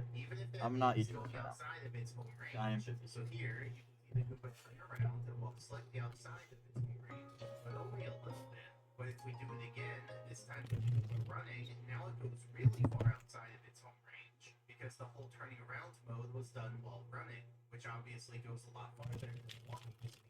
This technique was even used in the Wii Fighter Challenge in Jolly Roger Bay for the 120 stars. If we do a chase extension on 2 of these Goombas, the rock and wall, and then the second Goomba actually does another chase extension off of the first Goomba, wanting to go really far away from the wall. And we did it to go that far so that we can bounce on it and ground down the point block without having to press A.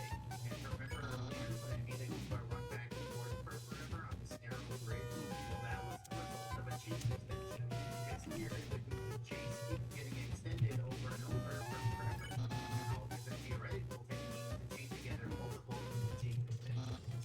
See, the idea would be Oh, I'm to not have gonna two buy me that Goombas energy drink. continually reflect off Because of she's each only other. that. Like, bro, if I get hacked by an energy drink, I had to go. I had to finish. That's bonus countdown. This will measure 10 billion square feet. Like, as one Goomba turns clockwise, the other Goomba turns counterclockwise, so that they meet up, they can reflect off of each other again, and so on. If we draw the paths of the Goombas, we see that it looks sort of like a double helix, like DNA. I don't think this technique has an official name, so I'm just gonna call it the double helix chase extension. Here's what that looks like in the game, or at least I best attempt it. Unfortunately, I was only able to get 2 loops before it stopped working, but that's not my fault, because there's actually an inherent flaw in this plan. Let's get through it closely. So here, 2 Goombas walking to each other, the top Goombas going to the right, and the bottom Goombas going to the left. Now let's analyze the reflections. For the top Goomba, here's the blue brown arrow, which gets reflected over this orange line, so that goes to the right. Then here's the line perpendicular to the brown arrow. The yellow arrow gets reflected over the purple line, and that becomes the new green arrow. And the Goomba goes to the turning around mode. Then for the bottom Goomba, here's the true brown arrow, which gets reflected over this orange line, so that it goes to the left. Then here's the line perpendicular to the brown arrow. So the yellow arrow gets reflected over the purple line, and that becomes the new green arrow. And the Goomba goes to the turning around mode. So that's how the reflections work for this collision. Then the Goombas do their loop to meet up again. But this time, something's a little different. Instead of the Goomba directions being right, Ooh. left, right, that might not seem like a meaningful difference, but let's do the analysis. For the blue Goomba, the true brown arrow, which gets reflected over this orange line so that it goes to the right. But this time, the yellow arrow and brown arrow are separated by more than 90 degrees, so no reflection happens. And for the bottom Goomba, here's the true brown arrow. It's reflected over this orange line so that it goes to the left. And now once again, the yellow arrow and brown arrow are separated by more than 90 degrees, so no reflection happens here either. So even though the double helix seems good on the surface, the sad truth is only half of the reflections work, the other half don't work. Now since the working ones and not working ones alternate, it seems like the most loops you could do in a row would be 1, and 1 would work. But during my attempt to the game, I actually got to the loops by the equal. See, the Goomba moves behind on the first interaction, and it moves to the front for the second interaction, which switches it up. So first we had a right left, then another right left, but then we had a left right, which doesn't work. So is it possible to do more than 2 loops? I'm not sure, but this was the most I was able to pull off. Separately, it's possible to have 2 Goombas run into each other and just get stuck there in a sort of equilibrium. Like if the Goomba code wasn't bugged, the Goombas who run into each other head on would both turn around and do a 180. But because of the bug, both Goombas are able to walk into each other without going the need to turn around. It's also possible for 2 Goombas to walk into each other without them chasing Mario, where they also get stuck in an equilibrium. But gridlock. So look, the Goombas are just walking into each other, holding each other in place. They don't even care about Mario. They're only focused on each other. So why is this happening? Well, to show you, first let's look at the Goomba on the left. He's facing this way, and here's the angle to the other Goomba. So we take this orange line and reflect the brown arrow over it. Now the angle between the yellow arrow and brown arrow is less than 90 degrees, just barely, so the Goomba does a reflection. So take the purple line, reflect the yellow arrow over it, and now Oh, it's a fucking difference on my world. now the Goomba turns counterclockwise towards that direction, leading turns around. Then on the next frame, here's the angle of the Goomba, so take your orange line and reflect the brown arrow over it, but this time the angle of the yellow arrow and the brown arrow is slightly more than 90 degrees due to the Goomba's failed turn from earlier, so you don't get another reflection. So what does the Goomba do instead? Well, zooming out, here's the Goomba's home and his home range. You can see that the Goomba is slightly outside of his home range, meaning he now targets his home. And so that causes him to turn one frame clockwise, effectively undoing the other little turn and putting the Goomba back to how he was originally. And now this process just keeps repeating. He reflects off the other Goomba, turns counterclockwise, targets his home, and turns clockwise. And that just keeps happening, which is what causes the Goomba to be stuck in equilibrium. And the same thing applies to the other Goomba.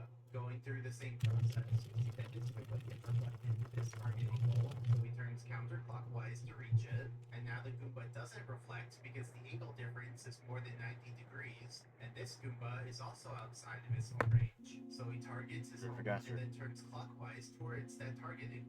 And now that just repeats over and over, causing this Goomba to also be in an equilibrium. So the result is that both Goombas are forever stuck. Interestingly, the Goomba gridlock can have a slight drift over time. So if we wait for 30 minutes, we see that the Goombas drift aside, potentially going very far outside of their home range. But there's actually a much more efficient technique to move Goombas far away from their homes, still using an equilibrium against another Goomba. See, we have Goomba A walk into Goomba B and jump turning away from the other Goomba and turning back towards his home. And this allows him to walk away from his home while outside of his home range. We call this technique a Goomba escort because it's like Goomba B is escorting Goomba A outside of where he's supposed to be.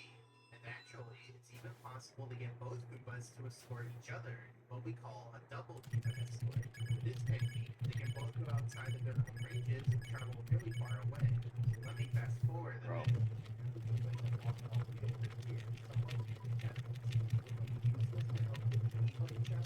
No, because if you were paying attention earlier, you'd remember that the Goombas walk outside of the Goomba spawner radius, meaning that Mario can't even reach the Goombas over here because they'll just unload.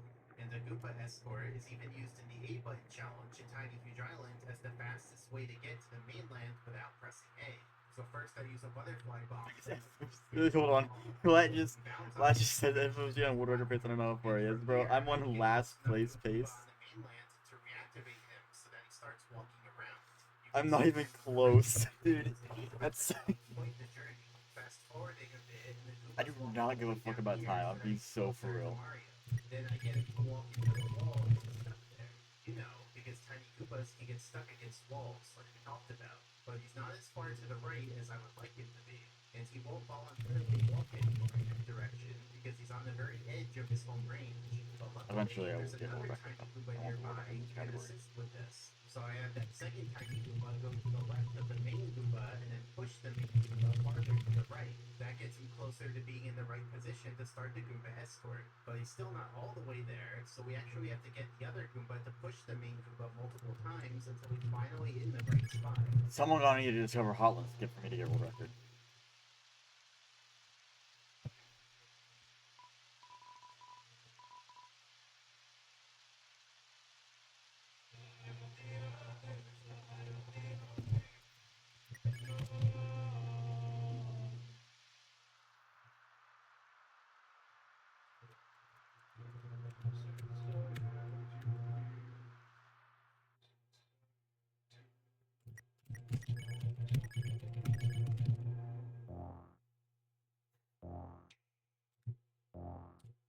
With the power of Pauline's voice, Donkey Kong takes on force.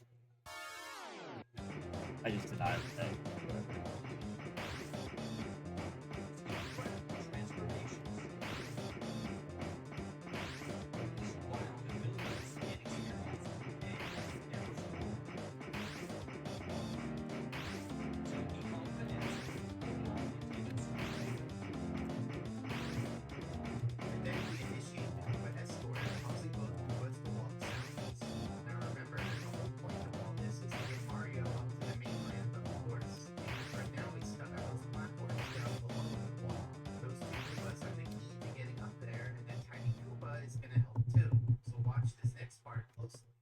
two Goombas fall down, allowing Mario to bounce on them in midair, get onto the item block, then get onto the mainland. Here it is again. It's quite an amazing feat, bouncing on falling Goombas at just the right times in order to gain height and get up there. But wait, how did the Goombas fall down? Don't the Goombas usually turn around when they encounter an edge? Well, it is what they normally do, but there are a few ways around it. For example, one Goomba can push another Goomba off an edge. If a Goomba jumps right before it reaches an edge, that can cause it to go over. Let's play it again. See, the jump itself goes straight up. That doesn't fall off. But after the jump, it does a few little bounces while moving forward. And so if it bounces over the edge instead of walking into the edge on the ground, then it'll go over the edge. So in the Tiny Huge Island strat, I got the Goomba on the left to jump right before the edge so that he bounces over, and the Goomba on the right was pushed off by the Tiny I'm Goomba. so And I had to get them to fall I don't know just what the the right fuck I did way there. to make the timings work for the bounces up. And there are a few more strats in the 8-button challenge that also make use of Goombas falling. Also in Tiny Huge Island, we can get a Tiny Goomba to jump right before the edge so that he falls down, and we can bounce on him to reach the Piranha Plants. This was actually part of the original strat to get to the mainland, but that strat's very slow overall. It's been outdated by that other strat we saw. In Bowser in the Dark World, we can get this Goomba to notice Mario and jump, causing him to bounce over the edge and fall down. That way, we can bounce on him and get up this ledge. In Bowser in the Sky, we can knock into a Goomba when the Goomba's near the edge, causing him to bounce over the edge. Also, in Bowser in the Sky, we can get a Goomba to do a random jump near the edge to fall down, letting us bounce on him to get out of this little gray area. Then here's another way to get a Goomba to fall off an edge. See, if the floor slopes downhill at the edge and the Goomba's moving fast enough, the Goomba will end up doing little bounces and bounce right over the edge and fall down. Basically, horizontally faster than gravity can pull it downwards onto the ground, so it leaves the ground and bounces. Now note that if a Goomba falls down early or Hello. he can't get back. Four, four, one. To get back by walking towards his home laterally. Fast forwarding a bit, and we see that he reached his home laterally, but he's still way below it and outside of his home range. So he just ends up walking in circles directly below his home. In Tall Mountain, these Goombas are very prone to falling down due to the nature of the stage.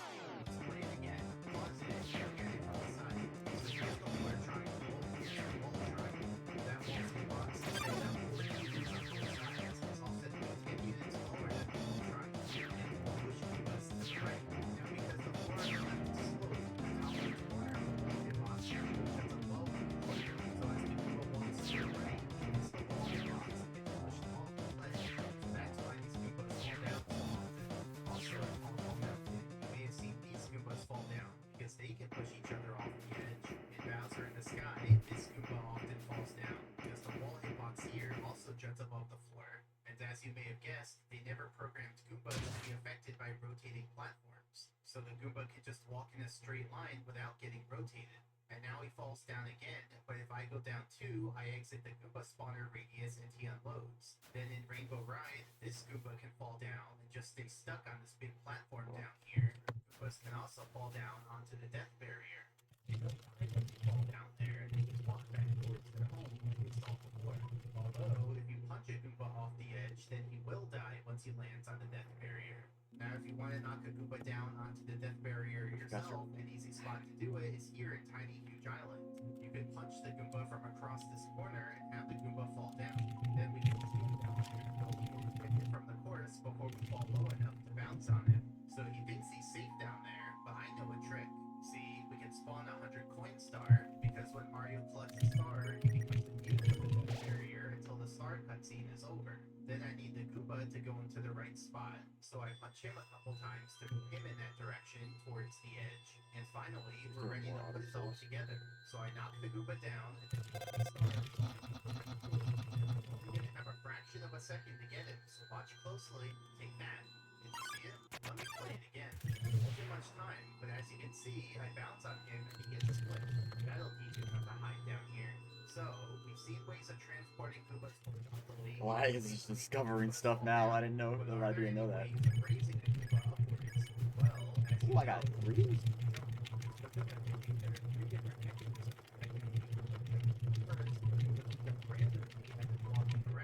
We'll call this this a random jump.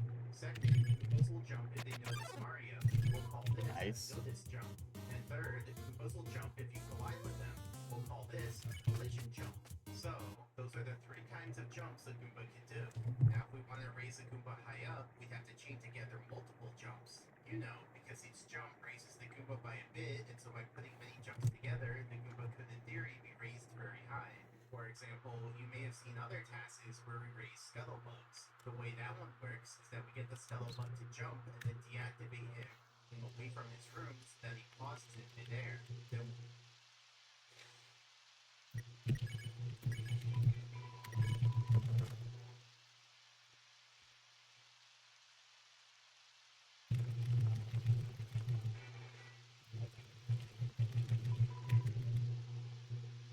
Icon has the tools pros trust. Wrenches and ratchets into storage solutions, diagnostic tools, and more. Your shop stays equipped with state-of-the-art tools built to tackle tough jobs. Each is tested, backed with a lifetime warranty. Stop by your local Harbor Freight today and take on any challenge with confidence. Truck quality, equal value. Only Harbor Freight. once he's ready to jump again, we reactivate him, let him jump, and then deactivate him at the peak of his jump. Then we repeat that. So we basically only let him be active when he's jumping upward and deactivate him when he tries to fall downwards. That allows us to chain together multiple jumps, raising him really high up. And I should mention, normal objects are completely invisible when they're deactivated, but in these videos, I'll show deactivated objects as transparent so you can still see what's going on. So the question is, can we do something similar to Goombas to raise them really high? We'll consider them three kinds of jumps. And for now, let's just focus on the first two. Initiate that using the walking action. Once he starts a jump, he goes into the jumping action. In other words, these jumps transition from walking to jumping. But in order to go back from jumping to walking, Goomba has to touch the ground. Now our goal is to repeat this cycle multiple times because that will lead to multiple jumps. But a critical problem is the Goomba to touch the ground. That's a bit of an issue because if the Goomba's rising upwards, then he wouldn't be near the ground anymore, and so it wouldn't be possible. We had 30 hours total Let run me time, show by the way. this in the game. So Of, even if we deactivate a RTA. Goomba mid-jump, it doesn't do any good. He just stays there in the jumping action, and so he won't do any more jumps. It's only once he touches the ground again that he goes back into the walking action, and it's at that point that he is able to jump again. But there is something we can do.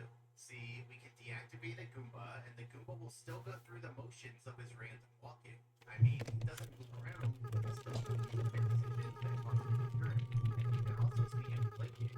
Now, because he's doing movement decisions, occasionally he'll jump.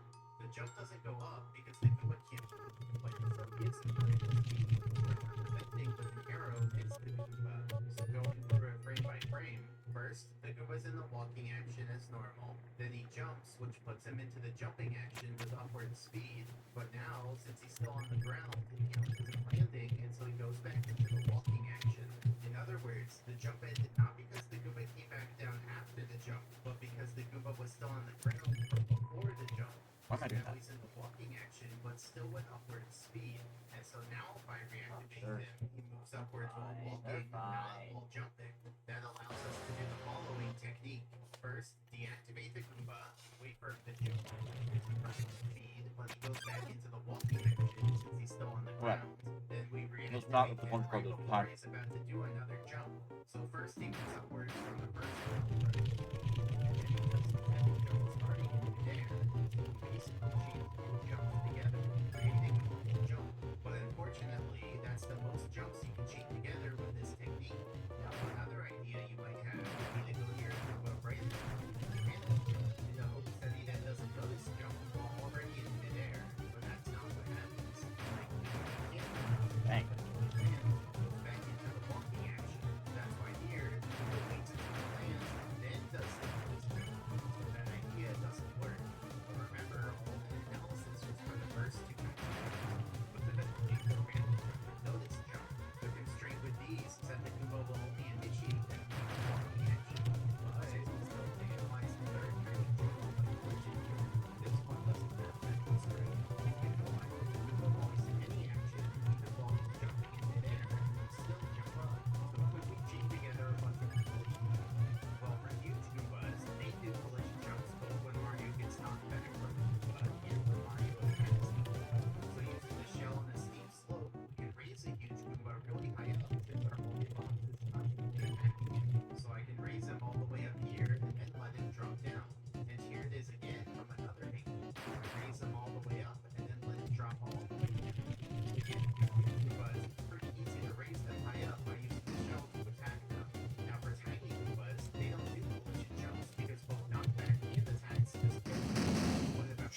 That scared the fuck out of me.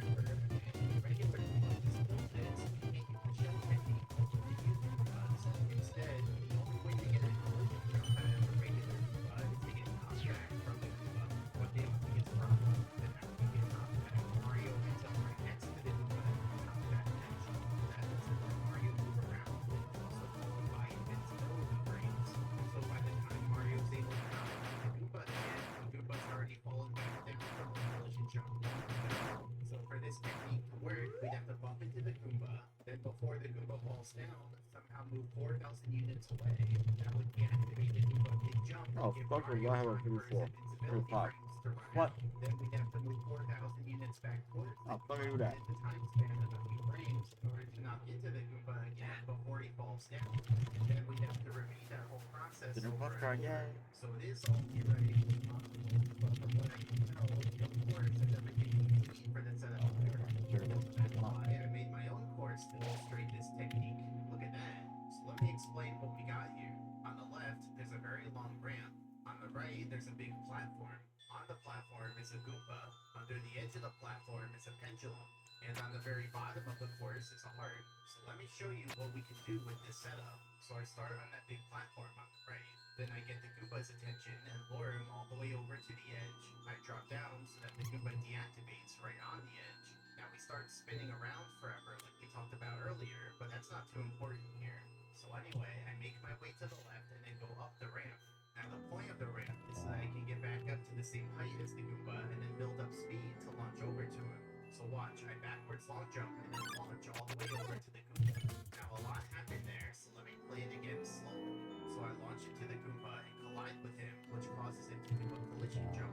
And then to get away quickly before he falls down, I use an invisible wall on the pendulum to squish me, which downwards me all the way to the ground. That puts me far away enough from the Goomba to let me deactivate the jump. Now I do take some damage in the process, but that's why I put the heart there. So I go through the heart and recover to full health. And now so I climb the ramp, launch over to the Goomba, hit him, get squished away, and then recover health. And Can't change lives. Our mission keeps growing.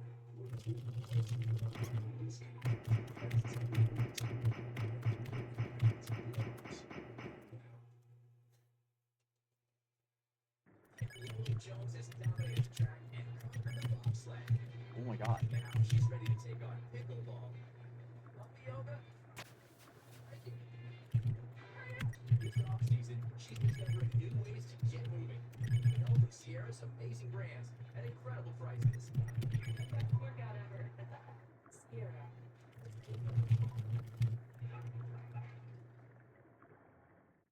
And each iteration I do this raises the Goomba by one jump.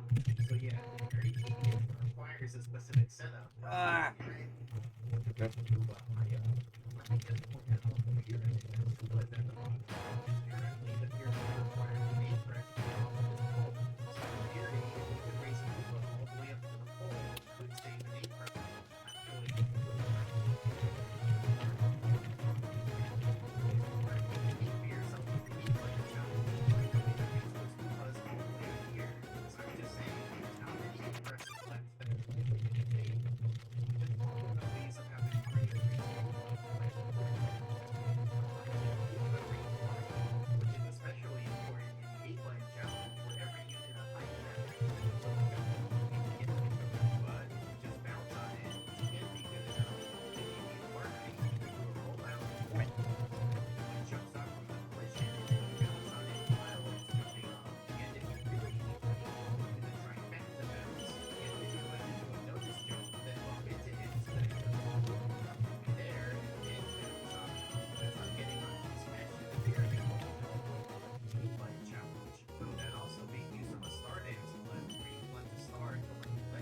Oh, I should have got hit with that.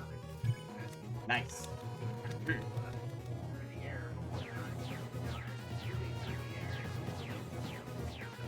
Woo!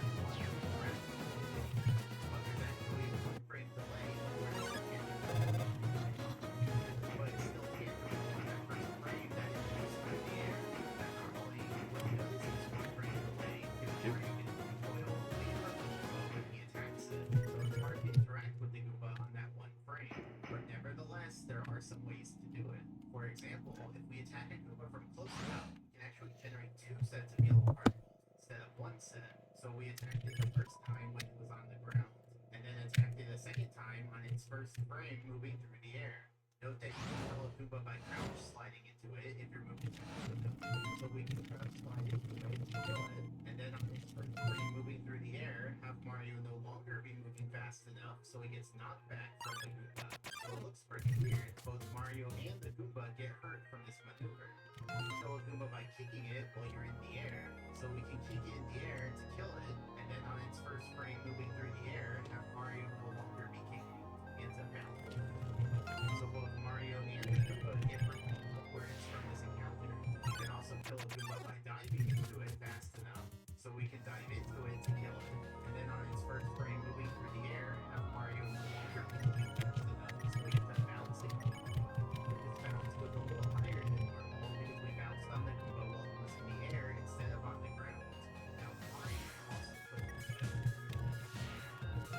Slowly, bounce on the Goomba mid-flight. Now we can go enter a cannon and shoot. When you do this, it'll kill the Goomba. I cannot believe that worked. So see, you got knocked back. It's a miracle. Cannon shot. But now watch this. Mario doesn't move horizontally. But not back. So this time, he's gonna bounce on the Goomba. So it looks very weird. Actually defying gravity while bouncing on the Goomba. And it's even possible to squish a Goomba while you're on the ground. Specifically, while you're landing after having thrown an object in midair. See, that landing action is actually encoded incorrectly because it's flagged as an air action. When Mario's in the air during the landing, it's able to squish the Goomba. Now, Bob-Bombs will kill Goombas if they interact. There's actually a bug in this. See, the direction that the Goomba moves from the Bob-Bomb attack is actually directly away from Mario. So if Mario's to the side of the Goomba gets propelled sideways. So him getting propelled that way doesn't look quite right. And if Mario's on the other side of the Goomba, away from the Bob-Bomb, then the Goomba will get propelled towards the Bob-Bomb. So him getting propelled that way definitely doesn't look right. Now if you throw a cork box into a Goomba, that'll also kill the Goomba. And the Goomba still gets propelled directly away from Mario instead of the box. Now if you drop the box instead of throwing it, then it won't kill the Goomba. The Goomba can just walk right through the box. But here's where it gets weird. If you throw the box will retain its active hitbox even if you then re-grab it and drop it. So now the Goomba will die off of a completely motionless box because the box still has its active hitbox from the earlier throw. The Goomba will water will die if you touch the ground.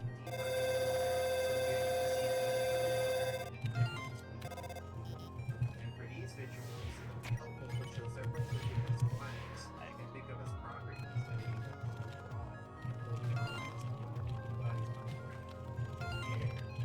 leaving the ground, is landing on the ground, is on the ground in water, is in free fall in water, is entering water, and is at the surface of water. So you can see a Goomba falling in the water. He doesn't die until he touches the ground in the water. Or more specifically, he doesn't die until the flag for being on the ground in water turns on. So Hey, Little Caesar's cheesesteak crazy puff. They're so good, we ran here to.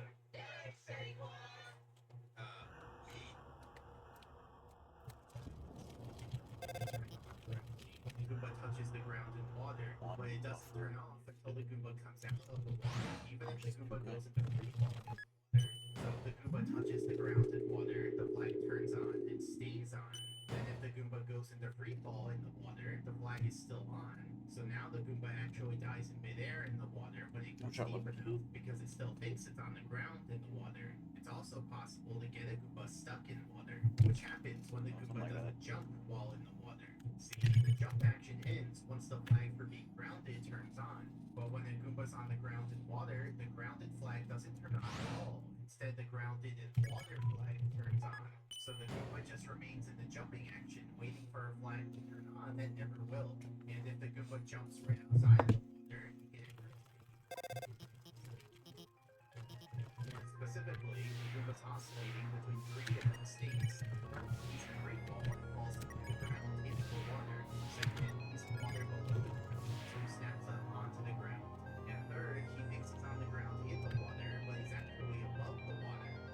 exits the water and goes back into free fall. And that just repeats. He cycles through those three states for forever. So it looks pretty weird, and this could just happen on its own with no intervention from the player. And also, listen to the sound it makes.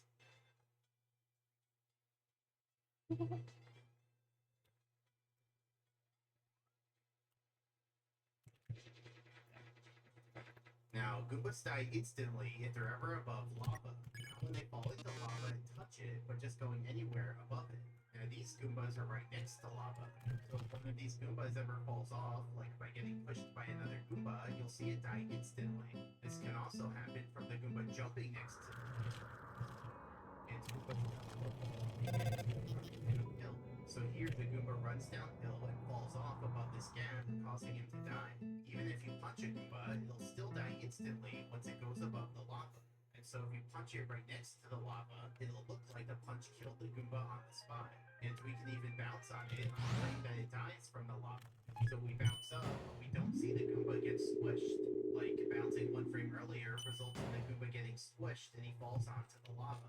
And trying to bounce one frame later results in missing the Goomba entirely. But on that one frame, you can bounce on the Goomba and it doesn't get squished. Remember these two Goombas who walk really far away from their Goomba spawner? Well, watch this. I can bounce on one of them on the exact frame that I Frowdy. them so far away from the Goomba spawner. So I bounce up, but we don't see the Goomba get squished. And then if I go back, then the Goomba I bounced on doesn't respawn. Like, we had two Goombas before, but now it's just one. So the Goomba's dead, but we never actually saw him die. And we never even got a chance to get his coin. I feel like I'm like I said attacking a huge Goomba causing conversation around stuff unintentionally. That's not exactly true. See, if you attack a huge Goomba that belongs to No. it, and if you Rip. still notify the Goomba spawner that it died, then to an oversight. I'm gonna die here. Okay. Then come Nope. back, reload the Goombas. The one that I attacked doesn't respawn, so he's just gone, even though we never saw him. Any name for the flower thing? See, Lakitu is this turtle enemy who rides around on a cloud. Now, when you go close to his home, he throws spinies at you. Spinies being these red spiky turtles. Now, you can't kill a spiny just by punching it. Like, punching it just moves it to the side a little. Now, we can also get Lakitu to throw more than one spiny. See, now we have two of them out at the same time. And I can get him to throw a third one so that we have three. Now, note that 3 spinies is the limit. Like, when there's 3 spinies out, Lakitu knows not to throw any more until one of them despawns. And they can't despawn if Mario goes far away from them. See, after I go far away, the spinies aren't there anymore. Let me show this with a diagram. So here's Lakitu, and he has a variable that keeps track of how many spinies are currently out. So as he throws spinies, that number increases by 1. And as we talked about, it can go up to a maximum of 3. Now let's say Mario moves away from a spiny, so that it can spawn so that he can decrease the spiny count by 1. That way, the spiny count. And then Lakitu Dragger. know that but you might be wondering, or any of this has to do with Goombas. Well, here's how it relates. Let's say one of your brothers around like Goomba, and they keep Goomba spawned into a same object slot. Now the spinies think they're in the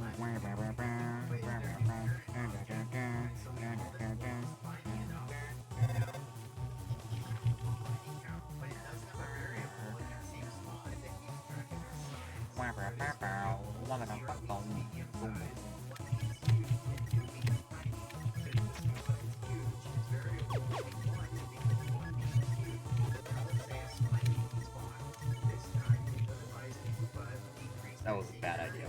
I'm a fool.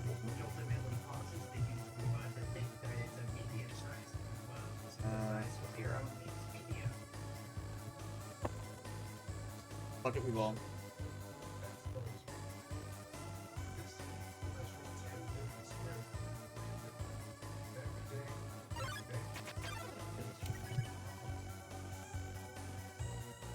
You calling?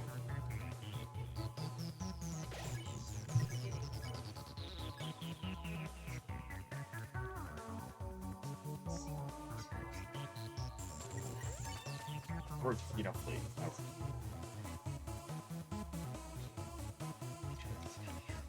It's so lovely. Julius took the Dodge. So, they were fueling an epidemic. A sea game and the border. I meet with the reporter tomorrow. When we send our research team tonight, you know your friendship is over, right? And I will block that Jimmy. Block. How do you get enough beer? There's a lot in it. Object of wine. Julia told me that you were active. So let me show what this looks like in the game. So I get Lakitu to throw Spiny, kill Lakitu, spawn a huge Goomba into Lakitu's object slot, and then move away from the Spiny so that the Spiny despawns and notifies the huge Goomba. Now the huge Goomba thinks it's medium sized, so I can kill it with a punch. Because remember, normally punches just make huge Goombas. I forgot I did that. This time it and I should clarify, even though his size variable is medium now, it still looks huge. I forgot I did that. Dude, I must have done that so long ago. Oh my god. So only properties that reflect this new medium size, like his reaction to a punch. We can also kill the huge Goomba with a different attack, setting it vertical. That's so fucking funny. I forgot about that. Losing 2 health. So Yeah, that property I is guess so. bouncing on the Goomba results in 1 yellow coin, which is also normal. But now ground pounding it also results in a yellow coin instead of a blue coin. So that property It's this is effect, apparently. Yeah. So we just saw how one That's Spiny really funny. despawning will decrease. But I know my aside viewers from will, I guess. then the variable That's really funny, actually. and if a third Spiny despawns, then the variable goes to -2. But sadly, these negative sizes don't really do anything interesting. See, when the game checks the Goomba size variable, it just checks whether the value is even or odd. So a Goomba size of -1 counts as huge because it's odd like 1, and the size of -2 counts as medium because it's even like 0. So here, I despawn 2 Spinies, causing the Goomba size to go from 1 to -1. That's still an odd number though, so the Goomba behaves exactly as the Goomba would. So basically, nothing is different at all. He's still absolutely normal. And then here, I despawn 3 Spinies, causing the Goomba size to go from 1 to -2. Now on to even number, so the Goomba behaves like a medium Goomba, just like we saw earlier. Just despawn 1 Spiny. Now watch this. I kill a Goomba, it's going to be number 4. So then I go up there and select the coin, but it doesn't work. It just won't let me do it. What's going on here? Well, let me explain. Here I am killing a Goomba. So I pause it, zoom in, take a look at the box. There, make the Goomba green. The coin starts out invisible, and when we get it, it starts out with a lot of upwards, and that is the word. So my first CD, so value is random. Now let's get so the coin goes upwards, but my lesson I'm curious. Hold on. I'm gonna test something real quick. and the moment its vertical speed Oh, becomes alright, never mind. that's when it's programmed to become tangible, meaning you can collect it. In other words, the coin becomes collectible once it starts falling down. So here's the point of the coin. This coin goes up, but not enough to reach the upper floor. And once it starts falling down, it becomes tangible. So if a coin doesn't reach the upper floor, it works fine. Now remember, when you take a Goomba, it dies in midair, meaning the coin starts out higher up. So here's a coin that starts higher up. This coin goes up, goes onto the floor, goes above the floor, then falls down and becomes tangible. So if a coin goes up high enough to go above the upper floor, it also works fine. But now watch this. This coin goes up and clips onto the floor at the peak of its trajectory. So if no coin wasn't falling down, meaning it never becomes tangible. In other words, a coin that just barely clips onto the upper floor will stay tangible. So that's what's going on. I didn't know that. Not too low, not too high, but just right. And that results in a coin that's impossible to collect since it never fell down and became tangible. And it's because the coin's vertical speed is determined by RNG. It's just random whether this will happen or not. Now, there's one more big topic we need to cover. The glitch called cloning, in which you can hold objects that aren't meant to be held. In the future, I'll probably make a big video dedicated to explaining this glitch. But for now, we're just going to cover it in the context of Goombas. So, an interesting thing you can do in the game is grab a Bob-omb right as it explodes. This allows Mario to hold the Bob-omb, so the Bob-omb already despawns. And now if a new object like a Goomba goes into the same object slot as the Bob-omb has been and we call this process. One 71, Jimmy 71. Why are you asking me to sell? Why are you, Crispy? What the hell, bro? No, I'm 20 hours into a run. I'm not selling. No sales, no selling will happen. Trust me.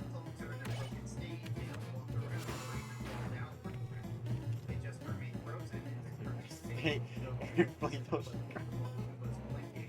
Mods, can we get a timeout on that user? The fuck?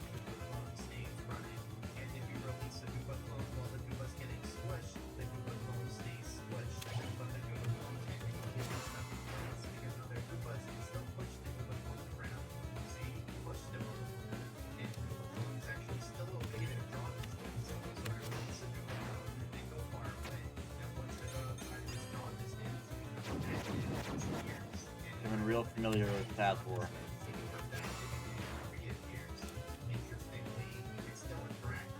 I think I've hit like 9 quads total. Red, whatever. I ban the trolls. Ban the trolls from chat. Yes, yes, please do. Those who know. Let's ban Crispy first. She don't.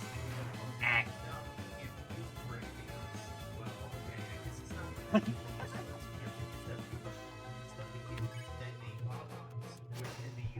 gonna ROM this B. Nice. Very deserved. Peace and quiet.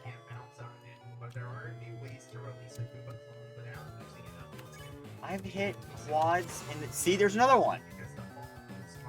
I've hit many quads this run.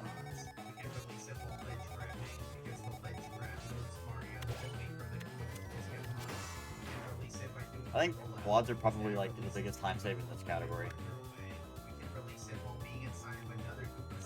And not being a dumbass.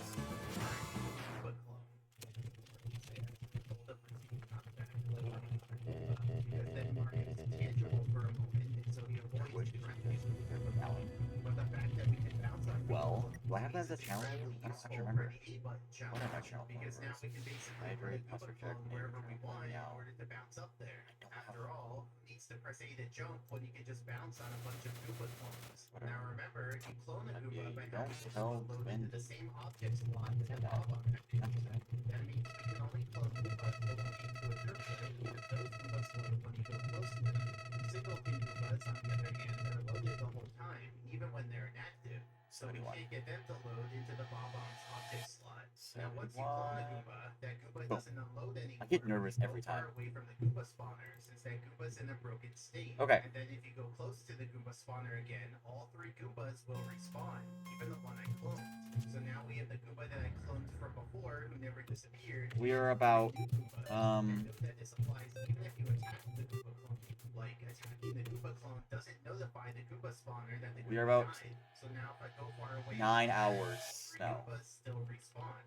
And so you can put We're about 6.5 hours behind blue routing.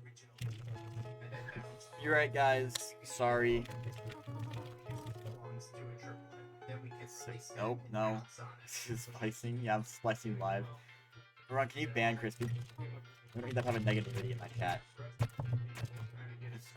It's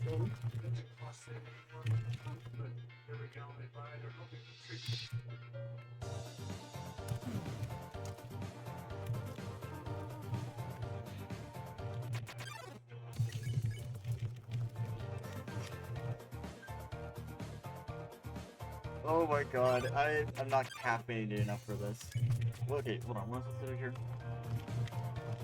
Very toil power, they powers, use an ice cream. Get EP ESA skip Metaton, jump to AES. Go back, date out, date undited alphas. You don't have to click for that. Okay, so basically just like New Game Plus. Yeah, I'm gonna go check this. I'll be right back.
20,000 seconds.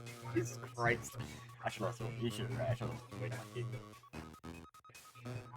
Make your chat, I don't know. Specifically within this radius, that's a bit of an issue because ideally we'd be able to play scuba collect wherever we wanted, and of course, not just constrained to near the Koopa spawn, but luckily there's a solution that gets even more complicated. As we discussed, with Mario Bro, the run was dead yesterday. just a graphic of the actual The run died when I took like 6 attempts on that time.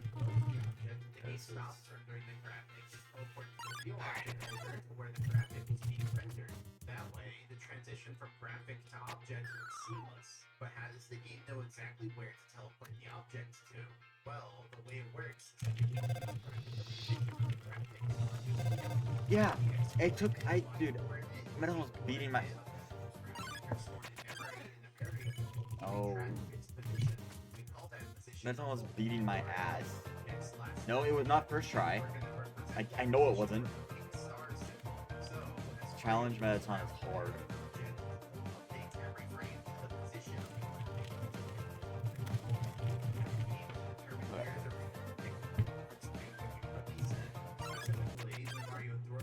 You guys, you will not give me the day.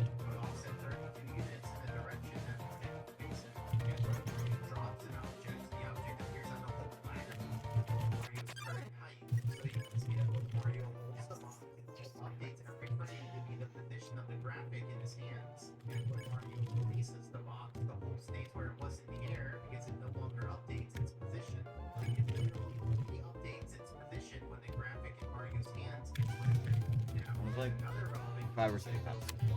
It took forever. Lots of damage troll. Let me just have a negativity in my chat. I do not sell.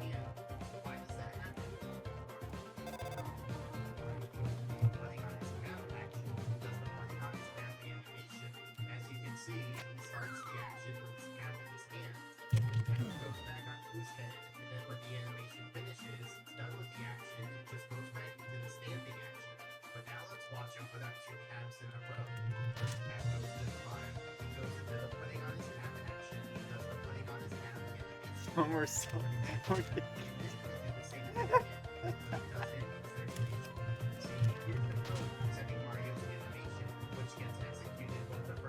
the only way I could sell right now is if like I break my computer.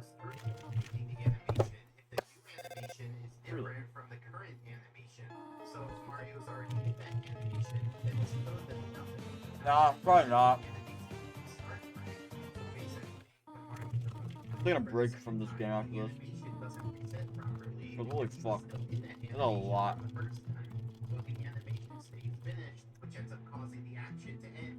I want that. That action ends right when it starts, which is at a moment when Mario has his hat in his hand. Because remember, the action starts when Mario has either his hat you were in his hand, Grace and Game then 57 later before the me. hat goes onto his head. But since Even though I'm ahead right now, I'm gonna break after this. But regardless, I'm gonna come out. Mario with his hat in his hand. So yeah, now he has his hat in his hand, which might not seem like much, but here's the thing. When Mario holds an object, the graphic that gets rendered in his hand is the model used for his right hand. Here you can see that his right hand right at the bottom is the position of the graphic. Chris is getting your Nah. The graphic stays attached to his right hand. So when Mario holds his hat in his hand, a different model is used for his right hand. Like instead of the default hand model, it's using the hand model that holds his hat. And this model is never programmed to show the graphic of the held object. So if we pick up an object while holding our hat, Mario will see the graphic of Mario's hands. And that means the hold doesn't update because the hold is specifically tied to where the graphic in Mario's hand gets rendered. And in this case, You almost got me, Crispy. we release the object. It's still here that the hold can be programmed to, but now the hold Alright, new rule. is away. Those jokes are banned permanently. Any of my viewers be funny. Ow. Sure. Come on, this one's gonna last.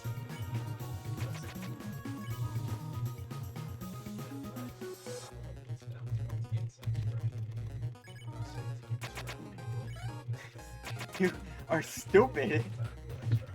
You're a fool. Sweet Tart's rope. So sweet, you'll pucker. Sweet Tart, dare to combine. Say I want to place a Goomba clone near Chain Chomp. So the naive approach would be to clone a Goomba and then go over to Chain Chomp. But you can see that as I'm walking there, the Goomba I cloned unloads because I walked too far away from the Goomba spawner.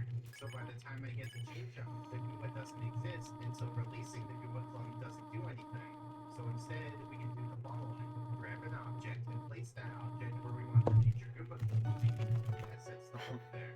Then do the hat hands glitch so that we no longer update the hole. Now grab a Baba right as it explodes, clone the Goomba, and then release the Goomba clone.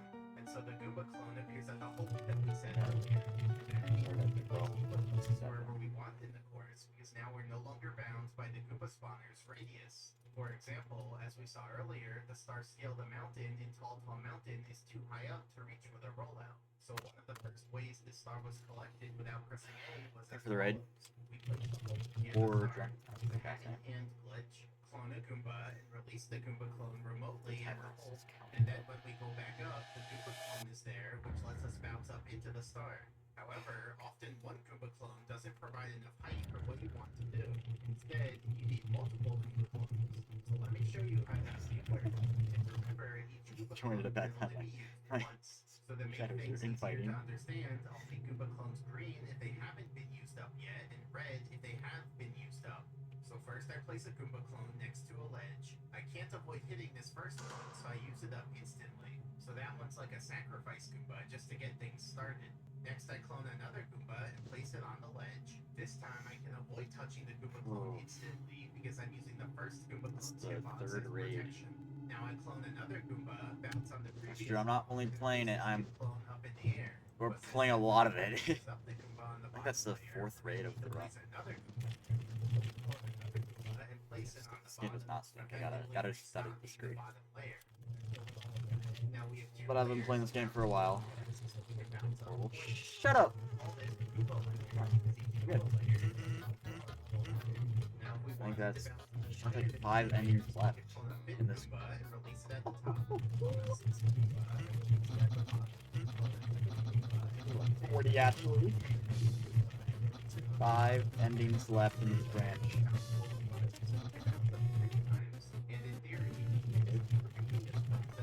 I'm fine. I'm good. 30 hours. Yeah. Something like that. That's fine. Maybe mood's good. We're good. Bouncing on one layer takes 2 Goombas. Bouncing on 2 layers takes 4 Goombas. Bouncing on 3 layers. Appreciate it. Oh yeah. Like, I have a feeling we're just gonna start zooming past. We're gonna start getting them out after this ending, after this branch.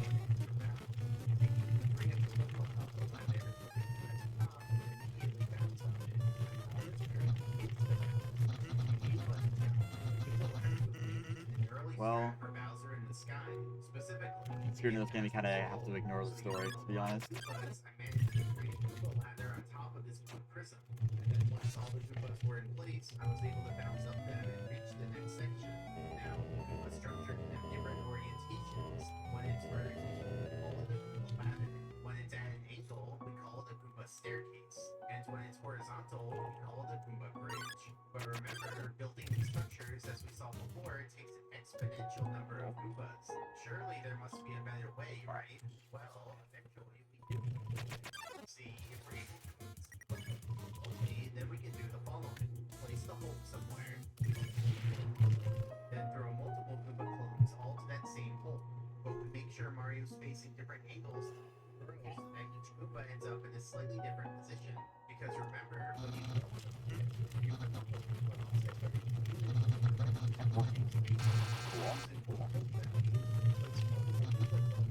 No, I have got to stop mashing. Mario bounce on all of them. The frames. I've lost so many frames because of that now. I'm gonna name myself Flames in the beginning of the run. And here the Goomba's 3 hitboxes, which are cylinders. But you can see that the earlier Goomba's hitboxes overshadow the later Goomba's hitboxes. So the later Goomba's hitboxes are just tiny slivers, but it Mario is able to bounce on those Goombas. hitboxes don't completely overlap. Like, each of them has some of their own area. And we call this formation a Goomba cluster, which is multiple Goomba clones all thrown at one hole, but at different angles, so that you can still bounce on all of them. Now, Goomba clusters make building Goomba structures much more efficient, because now each layer of the structure can be stopped all at once, instead of one at a time after bouncing up to that layer. Let me show you by building another Goomba ladder that's 3 layers tall. So first, we place the hole on the bottom layer, remotely release the Goomba clones at the hole, create a Goomba cluster on the bottom layer, undo the head hand glitch by picking up another wing cap, bounce on the hole on the second layer, do the hat and hand glitch, remotely release 2 Goomba clones at the hole to create a Goomba cluster on the second layer, undo the hat and hand glitch, bounce on Goombas to place the hole on the third Okay. layer, the hat and hand glitch, layer. Now we have 3 If I keep layers. mashing Bounce like fast, I'm Goombas sick to bounce up 3 times. I cannot mash that fast. Goomba clones when there's only 3 layers. But looking at the graph again, we can see that this new technique. Ron, no save branch is like the longest branch, right? Like time wise. I know other branches probably have more endings, but not good. Damn, bro, this is taking forever. Specifically, We have its 5 to go. formula is y equals n times n plus 1 over 2. And a little fun fact, this sequence is actually known as the triangle numbers because it's like building bigger and bigger So let's see, triangles. breaks right in the So middle of when it. we compare the numbers from last time, Yeah, I spent the entire day on this branch. This new way is much more efficient. So let's look at some more places where Goomba structures were used. Pretty much just In no the save. A-Plane I haven't saved challenge, a Goomba bridge at all was today. used to get to the island in Bob on Battlefield. I'm lucky I'm good at this game. Staircase was used to get up to the change star. In the coinless challenge, a Goomba staircase was used to get up to the secrets in Bob on Battlefield. And that one also made use of a bunch of bowling ball clones. And later, for the coinless, capless, cannonless challenge, a Goomba staircase was also used for that same star. Then goes back to the medieval challenge. A very early version of Bowser and the Family used a ton of Goomba clones all throughout the last. I said I was gonna do the rest of the endings with no break, but there's 4 endings left in this branch. I think if it lines up correctly, I'm gonna take a break after this ending. We're on 62 right now. Where you can't carry a Goomba clone past them because it requires Natural break. That's not penalized. But of course, they use several times. So the process Go outside. Well, it's midnight. Or it's like it's pretty late. It's 8 right now. In this case, we actually use the Goomba clone to get knocked back and then bounce off of a different Goomba. Ooh, And Goomba that's clones rough. raised and Bowser in the Fire Sea. I soft locked once in core. Right at the top of the pole. I think that's the only soft lock I've had. Passed it without pressing A on our second Both hit in pass. like, but it's the entire run. Use this strategy on the first trip though, because it makes use of the bob bomb that's I appreciate it. Thank you for the raid. I don't gotta lurk, man. Should we add one? Previously, we analyzed how Goombas colliding affected their target. But Goombas colliding also affected the magnitude. There are a lot of people that work. Which is a cylinder around. Now, 2 Goombas are considered colliding if their hitboxes overlap. But this technique pushes the Goombas apart so that their hitboxes no longer overlap. Well, let me show you how to push them apart. Maybe soon. I haven't really considered that. Let the Goombas walk into each other. Then when he finds the midpoint between the Goombas, and it finds the angle between the Goombas, then it simply moves the Goombas along that angle line so that their hitboxes are exactly tangent at Oh. the midpoint. Then here's another setup where 3 Goombas Throw with that collide. later. But we're going to be even more thorough this time because Goomba collision actually has 2 different steps to it. So the first step is that the game goes through every pair of Goombas and sees if they're touching, in which case they'll call them neighbors. Then for these 2 Goombas, they're touching, and then for these 2 Goombas, they're not touching. Whatever. So nothing to mark there.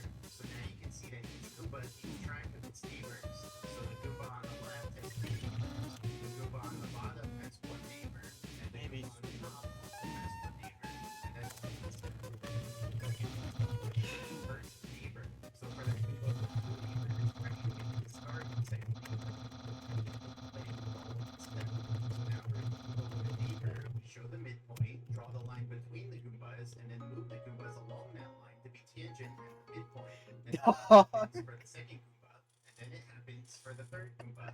So now you understand the two steps of Goomba. And then First, I'd call him find the good luck, neighbors, thanks, and buddy. get pushed away from the neighbors.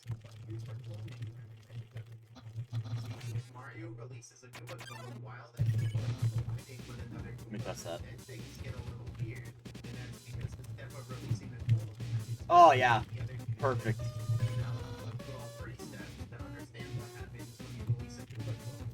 When Goomba is colliding with another Goomba. Thanks. So, if we don't Yes, that's perfect. That's a flawless command. First step, we'll go through the Fuck Goomba yeah. pairs and see who's colliding. Both Goombas have their hitboxes overlapping, so they're colliding and have each other Oh, as alright. neighbors. Next step, we release the Goomba clone. So let's say Mario's here with his hat in his hand, holding Goomba A, and the Hulk is over Fuck yeah. here. So Mario Mhm, throws we're the back. Goomba, which places the Goomba at the Hulk. And then the last step, we handle the pushing between the Goombas. Now you might say, hey, the Goombas aren't even touching at this point, so then you can handle the pushing between them. But the Goombas still have each other as neighbors, so this pushing step is gonna happen anyway. Though for the Goomba that we threw, he's now in a broken state, because remember, Goombas are meant to be strong. Even though we have a neighbor,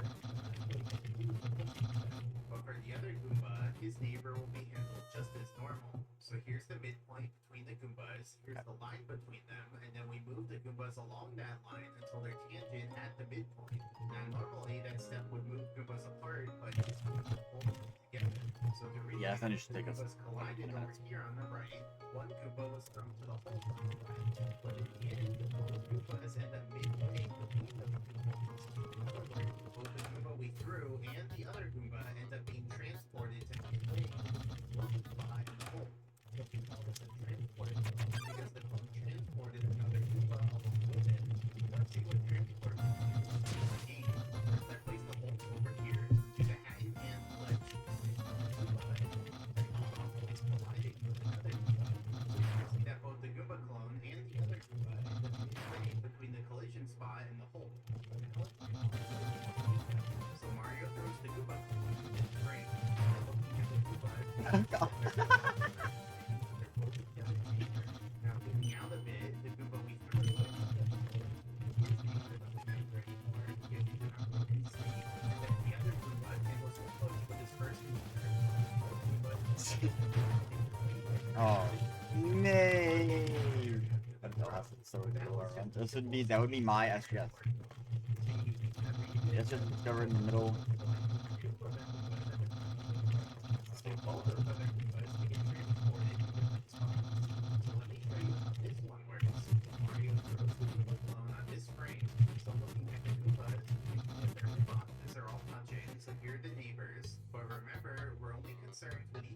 First neighbor. Now zooming out a bit, the Goomba we threw ends up at the hole. It's his neighbor, doesn't matter anymore. I'm so dead serious. Whenever like a little explosion of activity in my chat, it like fucking And then the other it Goomba helps, handles his push, like, causing these two Goombas. I don't even know how to explain it. So the first Goomba ends up halfway between the collision spot and But like while the I second run Goomba better. ends up a quarter of the Like, way I'm fucking- between the collision spot and the hole. Because he basically got midpointed twice. So that's why they Is end up that a there critical after my the reference? throw. But we're not done yet because we can also get the Koopa involved. So now we Whenever have it's like an four explosion enemies. or like, And so like by more throwing activity in the my Koopa chat than clone, usual, all the transported like away. So let's more motivating, I'm more energy. Because it's really helpful during this run stuff. This is like one. That's the first time I've missed SGS this entire run. I'm so dead serious. That is the first time. Oh man. 20.5 hours. What do you... Run. Ban this troll. Hey.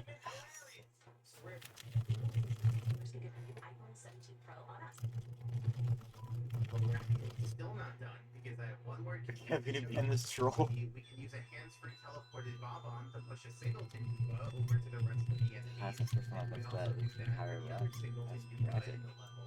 Now I place the Hulk extra far away so that we can really see the magnitude of the midpoints. Then I do the hat in hand glitch, and I clone one of the Goombas. Now getting 6 enemies to all walk into each other at the same time was no easy feat, but I did manage to do it. And I didn't even use any brute forcing, it was all tasks by hand. So I manipulate the enemies just right so that they all walk into each other at the same time. So the enemies end up in a bunch of different positions, and we'll see how they got there in a moment. And the Goomba I cloned actually ends up under the course because he's at the height of the hole. So let me show you what went on. The Goomba clone on this frame. So looking at the enemies, we can see that their hitboxes are all touching, so here are the neighbors, but we're only concerned with each one's first neighbor. Now zooming out a lot, the Goomba we threw ends up at the hole. It's his neighbor, doesn't matter anymore. Then one of the singleton Goombas handles his push, then the other singleton Goomba handles his push. Had 3 raids for 31 viewers so far.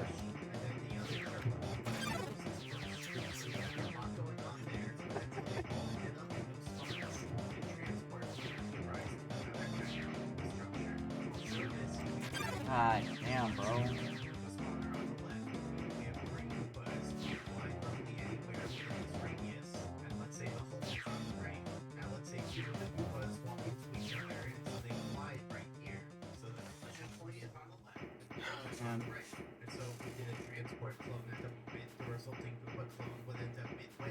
Those 2 points, which would be right here. Now, if the collision were down here, then the resulting Goomba clone would end up down here. If the collision were on the top, then the Goomba clone would end up on the top. If the collision were on the left, then the Goomba clone would end up on the left. And if the collision were on the right, then the Goomba clone would end up on the right. So basically, the transport clones will all end up in the blue circle. More specifically, wherever they collide in the red circle, they'll end up in the corresponding spot in the blue circle. And note that this blue circle is located midway between the Goomba spawner and the hole that is half the size of the red circle. Now, when you One of these days I will actually get that. It's up at the height of the hole, while the other Goomba stays at its current height. So let's say we place one high up in the air. Then when we throw the transport clone, it ends up high up in the air, but still laterally midway between the collision point and the hole. So that means we can use this setup to place a bunch of Goomba clones in the air anywhere within that blue circle that we talked about before. Let me show what this would look like. So let's say the Hulk is up here in the air. Then on the left, we have these Goombas who might collide anywhere within this area. And so based on those, laterally, it's midway between the Hulk and the red circle, but it's also high up in the air at the height of the Hulk. So using that single Hulk value, you can place transport clones anywhere within this blue circle. Like, normally, you can only place Goomba clones at the Hulk itself. Meaning, if we wanted to place a bunch of spread out Goomba clones in the air, it would take multiple Hulk values, which would cost a lot of Goomba clones to bounce up there and set those Hulks. But using this technique, we can place a bunch of spread out Goomba clones in the Before air. the events. This structure, a Goomba oasis, referencing how easy and cheap it is to place Goombas there. Like, if we were to draw a heat map of how costly it is to place a Goomba clone high up in the air, it would be relatively cheap at the top of the mountain, but get harder and more costly as we move away from there. But the Goomba Oasis is like a special exception to that cost, where Goombas are cheap to place. Now you might be wondering what star would require a Goomba Oasis. So yes. Well, it was in the 8-line challenge for the star Mario Leads to the Sky on the field. To get this star, you're supposed to get the wing cap, go into the cannon, and shoot from the cannon, and then collect the 5 secrets in the air, which are at the center of the 5 coin rings, and that spawns the star for you to collect. But in the 8-line challenge, we can't press A, so that means we can't shoot from the cannon because that requires pressing A, and we can't fly because that requires pressing A. So somehow we have to get these 5 secrets with no cannon, no flying, and no jumping. Now you can see that the first 3 secrets are relatively low. The 4th secret is higher up, and the 5th secret is really high up. So for the first 3 secrets that are low down, it's actually possible to build a lead on the Goomba shell and launch from the top of the mountain into those secrets. So those 3 secrets are relatively easy because they're low enough to reach with just a horizontal launch. But for the 4th and 5th secrets, we're going to have to get creative with Goomba clones. So one idea would be to build a Goomba staircase up to the 5th secret and then redirect it at the end to go to the 4th secret. But redirecting sideways would add on a lot of extra Goomba clones, so many that it would probably crash the game. The other thing, we could try building 2 Goomba staircases, one to the 5th secret and one to the 4th secret, but that would also be so many Goomba clones that it would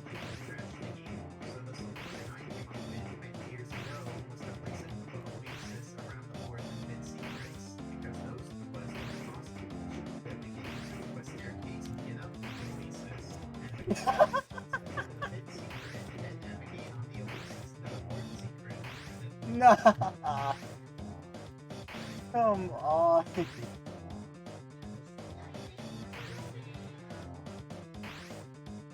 Shape off. Not yet. Not yet. That's exactly what I did. So first I created a separate Goomba staircase to set the hole really high up. This is the hole that we unlocked earlier that was high up on the right side. Now once I placed the hole there, I exited out and re-entered the course because that clears all the Goomba clones but preserves the hole. Then I got the Goomba shell, built up hyperspeed, and launched to collect the first secret, launched to collect the second secret, and launched to collect the third secret. Then I constructed the Goomba Oasis, where I released several transport clones that all ended up near the fourth and fifth secrets in strategic positions that I would bounce on later. Then I constructed the Goomba staircase up to the Oasis, and so that let me bounce all the way up to the fifth secret and then redirect my momentum and bounce to the fourth secret. What video was So this? yeah, Did it go that's up how to all the secrets were collected without having to press Yeah. A. No cannon required, no flying required, just a Koopa shell and a whole ton of Koopa clones. And here it is again from another angle. It's a pretty crazy achievement, basically creating new domains of Goomba engineering just to get this 1 star in the A-Button challenge. Now, more ways of releasing a Goomba clone without using you can release a Goomba clone remotely by using that angle approach, or wait for the Goomba you're holding to collide with another Goomba and then release it as a transport clone so that it ends up midway between you and the Goomba. Now, remember how Goombas push each other away when they collide? That ensures that the Goombas aren't able to walk through each other. But remember, I said they only handle collision with their first neighbor, not any other neighbor. That's why if 3 Goombas all run into each other, and straight through each other, because both of their first neighbors were the third Goomba and not each other.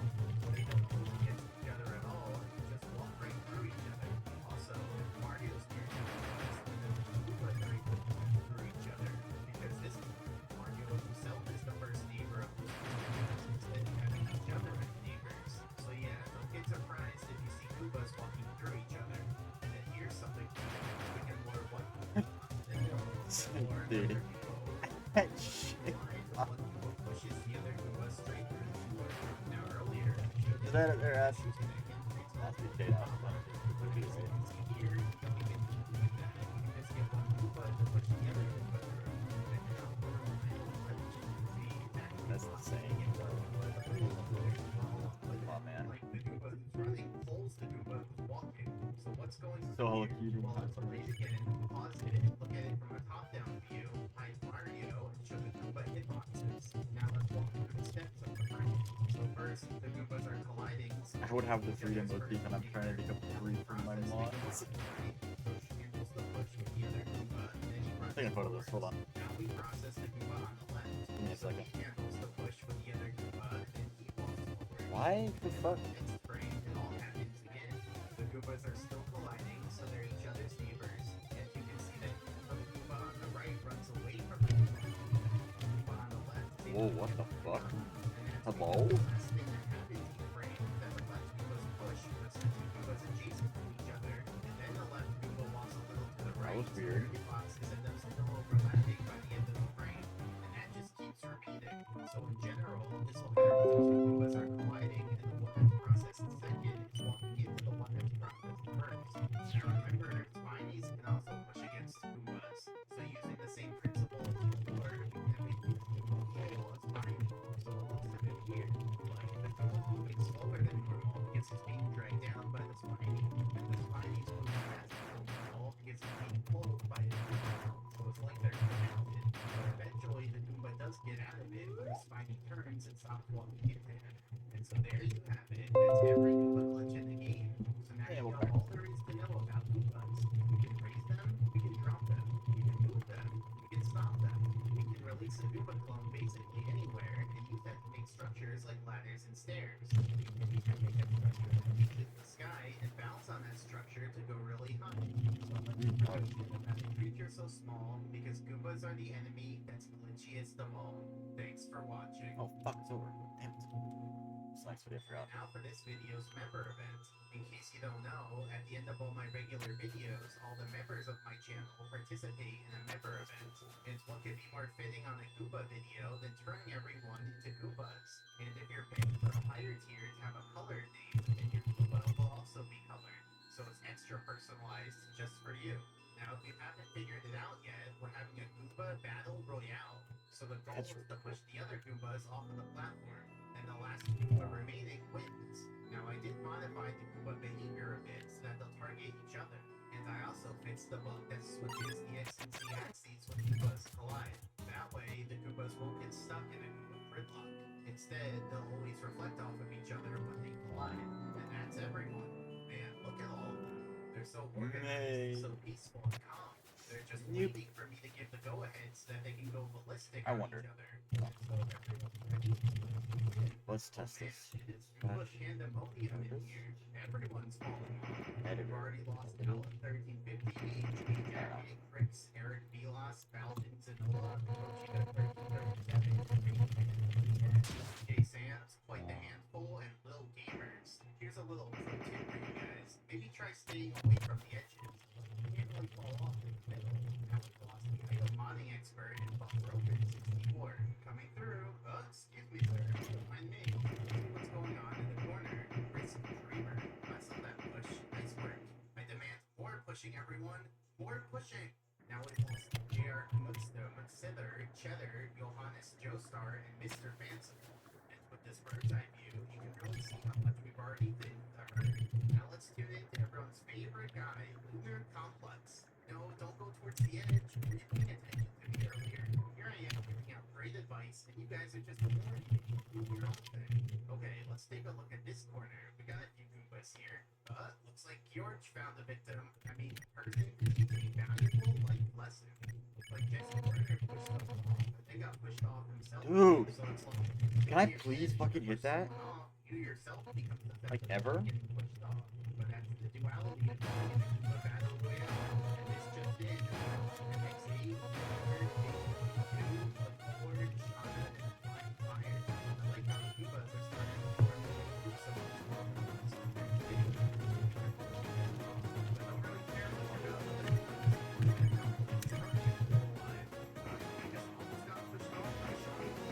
I went too far. Crazy Frog Vampire 2. Ugh. Crazy Frog Vampire 1 couldn't make it. Man, Sean Blaze is really going And I'm low. Lunar Complex came back and has the Why does she look like that? and he pushed them off. And he just did it.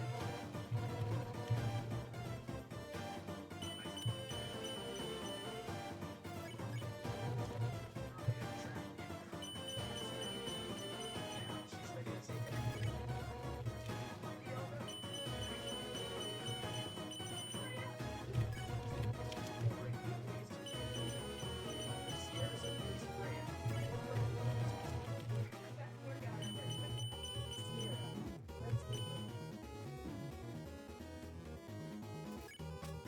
Some projects I went too far right now.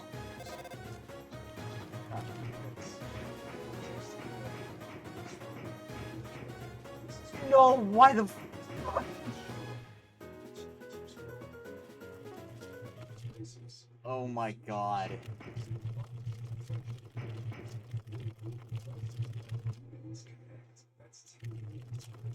FMC's doctors dropping. Oh my god. Dear lord. I see. Hello, Adam Baxter. How are you doing today?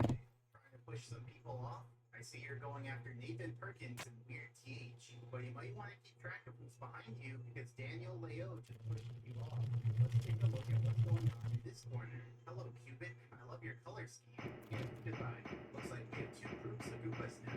A little group on the southwest corner and a big group up northeast. So let's take a The look worst at the thing big that ever group. happened to a What home do we have teacher. here? We got Portstar Changeling, Bug Deal, Gibson, and Weird TH. Not good. Watch out, Weird TH. And he's gone. Though to be fair, he was a little weird. Portstar Changeling, don't go near the edge. Not with Lunar Complex right behind you. Trust me, I've seen how that one works out. No, no, no, no, no, no. Is being joined by another group. The Condoline No, no, no, no, no. They're complex 01737 and decent bulbs. So congrats to our 5 finalists. In our group, we have Catbirds. I'm not doing that. No, no, no, no, no. Don't change the game category. The stream game. No, no, no, no, no. And show me what you can do, because now we're down to the final 3. Catbird, Smudge, and Cricket. What happens now is anyone's guess. Nathan coming in strong towards Catbird. Catbird goes to the edge, but Nathan turns away at the last moment, missing his chance. And now Catbird is on the attack. But Catbird gets pushed off by Smudge, and Smudge pushes off Nathan as well. Smudge is our platform. All the other Goombas. So, for our first place finisher, everyone else will be ranked by how long before falling off. Yeah, that's what a member event is like. So if you want to get in on the next one, consider becoming a member of my channel. The video or use the link in the description. Very thankful that so many of you guys Shit. You guys are amazing. Like this video for Okay, that's not good. so it's very reassuring that you guys are still supporting me after Okay, I I don't like years that. behind this. But I didn't do it this year. I was working on this video the whole time. Nope, I was gambling there. 40 minutes when I started Fuck, making okay, it. this is not good. I'm supposed to know that there'd be 2 hours worth of Goomba glitches to cover. So let me know. Me. Bigger videos or do you prefer smaller videos? Now I should mention, one of my Oh, goals I this new era is to explain basically Fireworks every off. glitch in the game. Like someone's got it. The videos I'm going to be making is covering every glitch. I don't actually know a pixel for that. That just seems like a good way of organizing the information. But of course, I have lots of other video ideas too. Like sometimes someone will ask me, what are you gonna do when you run out of content for this game?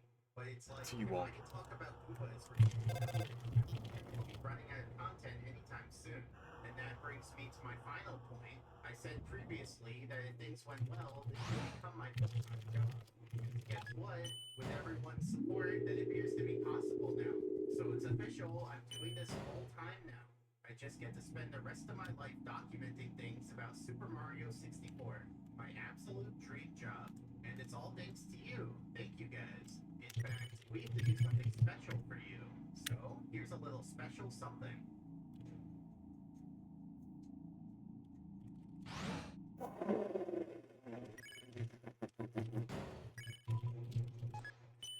Dude, I forgot about Yair. Oh my god. Oh my god. Hold on. Yo. Holy fuck. That's a throwback.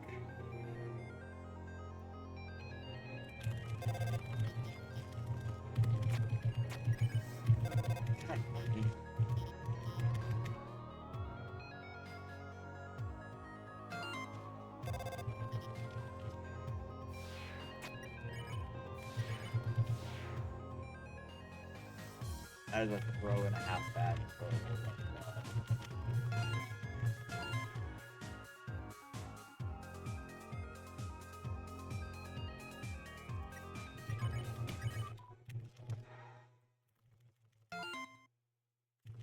Mystery Goomba.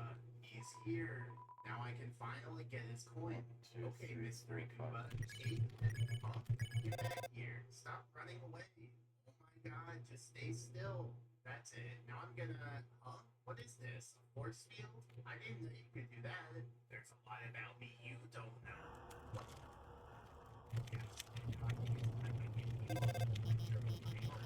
As you know, there are 77 Goombas in the game. I am one of them. Now, while I have been there here for the last 30 years, all the other Goombas have gotten to roam around freely, but that does come with a cost. Since they're out in the open, you and other players have killed them millions of times. And every time a Goomba is killed, the game then generates a new Goomba for the next player, causing the cycle to repeat. So over the years, every Goomba has been constantly getting killed and replaced. All of them but me. I'm the only one who's been around since the beginning, silently observing, seeing all the destruction destruction and devastation you've caused to Goombas. And now that I'm free, you're gonna pay. What? What did I... We can just look at what you've done over the past few hours. You forced out one Goomba to run away with you. This isn't even a flashback. This is my video feed that I'm still going even now. Ow! Goomba on a sign. Over there. What? So it's okay to do a bad thing to someone if it's only for a limited time? Well, ow! You brought a Goomba to the King Baba fight. Oh yeah, I forgot about that. And then you killed him and said you wouldn't forget his sacrifice. Uh-oh. Ow! You made that one huge Goomba think he was regular sized. Okay, that didn't hurt him. And then you killed him. Well, okay, you got me there. Ow! All those Goombas into a cage. What? That was for the Goomba Jamboree. They enjoyed that. And then you slaughtered them all. Ow! You put down dozens of Goomba clones just so you could bounce up to the secrets. But that one looks so cool. Ow! Now, I could finish you off right here, but I have a better idea. Let's see how you like being stranded on the death barrier for 30 years. Today, oh yeah, take this. I need to play some music for Live life, ever bug with stems, fat trap.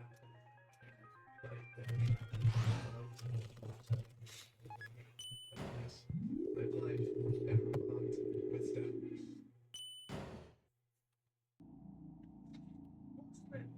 Turn this whole butterfinger so you will turn your lost head. You? I want this finger on the butterfinger. Yeah, like you, marshmallow butterfinger.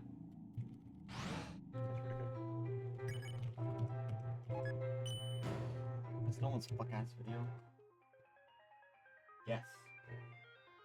Put another one in the queue. Or what it is though.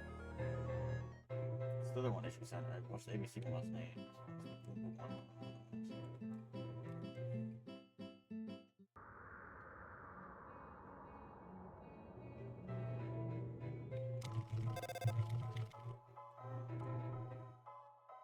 Thanks to one of my members, I was able to make it back, giving me one Mystery Goomba, let's have one more go. No tricks, no lectures, no class.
Wow.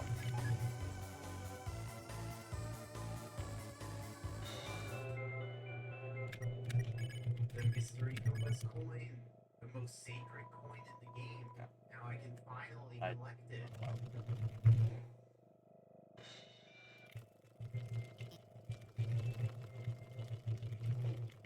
No, I never found out anything valuable. I was so close. So close.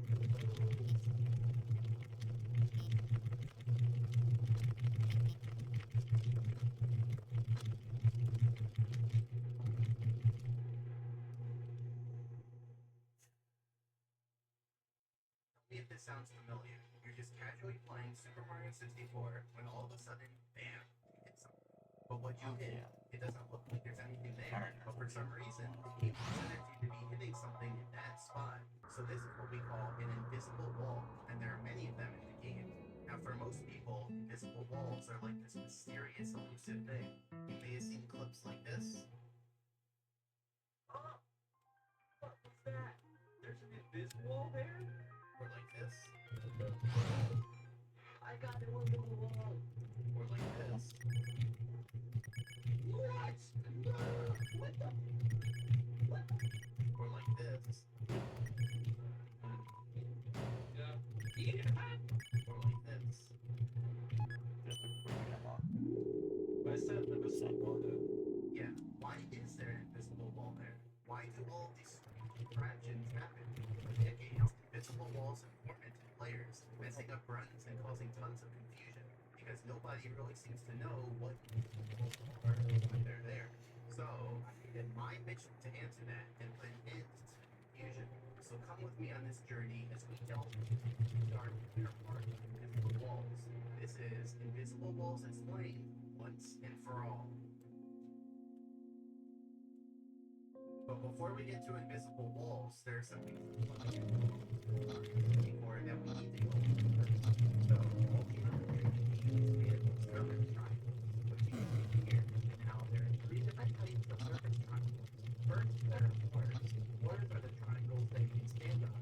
Visuals we color them blue. Second, there are walls. Walls are the triangles that you can push, punch, kick, and wall jump off of. We color that green. And third, there are ceilings. Ceilings are the triangles that if you jump up into them, they'll cut short your upward trajectory. And some ceilings are hang on that nice clean ground. We color ceilings red. Now, one important property of a triangle is its normal vector. Think of a triangle's normal vector, an arrow that juts out from a particular piece of the triangle. Interesting. The direction of a triangle's normal vector that determines whether the triangle is a floor, wall, or ceiling. If the normal vector is pointing upwards at all, then the triangle is a floor. See, these triangles count as floors because their normal vectors point just a tiny bit upwards. On the other hand, if the normal vector is pointing downwards at all, then the triangle is the ceiling. So even these ones are ceilings because their normal vectors point just a tiny bit downwards. And finally, if the normal vector is pointing exactly sideways or extremely close to exactly sideways, then the triangle is a wall.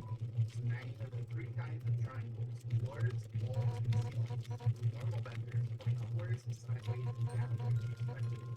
Note that here I'm showing the triangles from the sides because they look like lines from the table. Now we're going to talk about the triangle hitboxes, aka how these triangles affect Mario and the area around them. So let's start with floors. Almost Floors hitbox extends 7 units below the floor. We're going to split where it's at Mario. So we get together 3 units of hitbox against the background of the floor above the Mario's position is the center of the box. We all represent his floor. So when we talk about Mario and his hitbox, we're going to about the center of the model. Alright.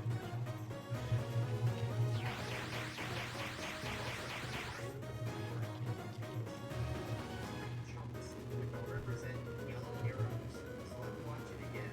Mario moves to the right, one arrow at a time, and now he's about to enter the floor hitbox. So on the next step, Mario enters the floor hitbox and then gets snapped up onto the floor. In other words, those two arrows happen in the same step, so we never actually see Mario below the floor. Here's what a floor snap looks like in the game. Mario walks towards the wooden post. If we have multiple floors in a row, then Mario will snap up on each one of them. So he increases each time he reaches a new step. That's how climbing stairs works in the game. And then the floors that he then Mario will snap up. What? So in this case, the height increases continuously, and that's how ramps work in the game. So note that floors will also snap Mario downwards to some extent, so that walking downhill works too. Now let's talk about walls. A wall's hitbox extends out 50 units on both sides, and walls tend to be a lower collision. Hi, Snowden! Sideways in the direction of the triangle's normal vector. God damn it. In this case, so we can see that as Mario enters this hitbox, he gets displaced sideways, putting him exactly flush with the wall hitbox, and also putting him into the pushing area. Just like before, the arrow for Mario going into the hitbox and the arrow for Mario being pushed out of the hitbox happened on the same step. so we don't actually see Mario inside of the wall hitbox. And so now, if Mario just keeps walking into the wall hitbox, then he ends up pushing against the wall in a state of equilibrium. Like at every step, he goes a little into the wall, then gets pushed out that distance, then goes a little into the wall, then gets pushed out that distance, etc. You push against the wall in the game. Even though Mario's position is 50 units away from the wall triangle, it still looks like he's touching the wall because the model is about 50 units in radius. In contrast, if Mario enters the wall hitbox from the other side, then he gets a big push from the wall, because this time he gets displaced almost all of the 100-unit diameter of the wall hitbox. Here's what that looks like in the game. So you're not normally going to the wall from that side. And then for ceilings, their hitbox extends from 150 units below the ceiling to infinitely upwards. And the lower portion and the upper portion of the same effect.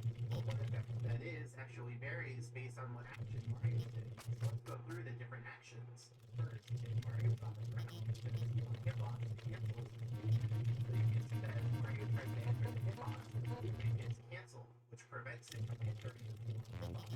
And he also does the pushing animation on his actions. Here's what that looks like in the game. So even though Mario's on the 160 units below the ceiling triangle, it basically looks like his head is touching the ceiling because the model is just under 160 units tall. Second, if Mario's in the air, trying to enter a ceiling hitbox, then what happens depends on whether he's moving upwards or downwards. If he enters the ceiling hitbox while moving upwards, then the movement gets canceled and his vertical speed gets set to 0. This cuts short his upward trajectory. From that point on, he'll start moving downwards due to gravity. I mean, gravity is applied everywhere in the air, but in these visuals, I'm simplifying things and only applying it when it's relevant to the point I'm making. So here's jumping up into a ceiling in the game. It cuts short Mario's upwards movement, and then he falls down afterwards. On the other hand, if he enters a ceiling hitbox while moving downwards, then only the horizontal component of his movement gets cancelled, and so he just does the vertical component, which is moving straight down. Like, ceilings aren't going to cancel the whole movement, because that would let you hover in the air, and I have a hunch the programmers didn't want that. So here's what falling into a ceiling looks like in the game. It cancels Mario's horizontal movement to prevent him from going inside the ceiling hitbox, but he still falls down. And then third, if Mario's in water, then the ceiling hitbox doesn't cancel his movement, but instead snaps him down to the bottom of the ceiling hitbox. So we can see that as Mario enters the hitbox, he gets snapped down. Here's what that looks like in the game. Mario snaps down as soon as he enters the ceiling What hitbox. the fuck? And if the ceiling is at an angle, then Mario snaps down each time he moves forwards. So for example, if I swim into the ship, I get pushed downwards accordingly. Now, you may find it strange that ceiling hitboxes extend infinitely upwards. Like, if a ceiling triangle's right here, then why should it have an effect way up here? Well, the thing is, most of the time, you only have access to the lower portion of the hitbox. The upper portion is usually out of reach, and so you wouldn't notice its effects. In fact, ceilings typically fall into one of two cases. Case 1, we're in an enclosed Please room, don't. so the hitboxes look like this. In this case, the hitboxes prevent you from exiting the room. Like, if you try to exit downwards, the floor snaps you back up. If you try to exit sideways, the wall pushes you back in. And if you try to exit upwards, the ceiling cancels your movement and cuts short your upwards trajectory. So in this case, the room keeps you inside, and so you'd never normally be all the way up here interacting with the upper ceiling hitbox. And in case 2, there's an enclosed structure, like a box. So the hitboxes look like this. Now, I said ceiling hitboxes extend infinitely upwards, but that's just what they do in isolation. Because you see, when there's a floor above the ceiling, then the ceiling hitbox only extends upwards until it meets the floor hitbox. So you can see that the inside of this box is filled with the upper portion of the ceiling hitbox. And once again, its upper portion is inaccessible. There's no way to enter the box. Like, if you try to enter going downwards, the floor snaps you back up. If you try to enter going sideways, the wall pushes you back in. And if you try to enter going upward, the ceiling cancels your movement and cuts short your upwards trajectory. So in this case, the box keeps you out, and so you'd never normally be inside of it interacting with the upper ceiling hitbox. One other note, you can see that the triangle hitboxes overlap in some cases, which brings into question which ones take priority. Wall interactions happen first, so I put their hitboxes on the top layer, then floor interactions, so they're on the next layer, and then ceiling interactions, so they're on the bottom layer. Now, even though ceiling hitboxes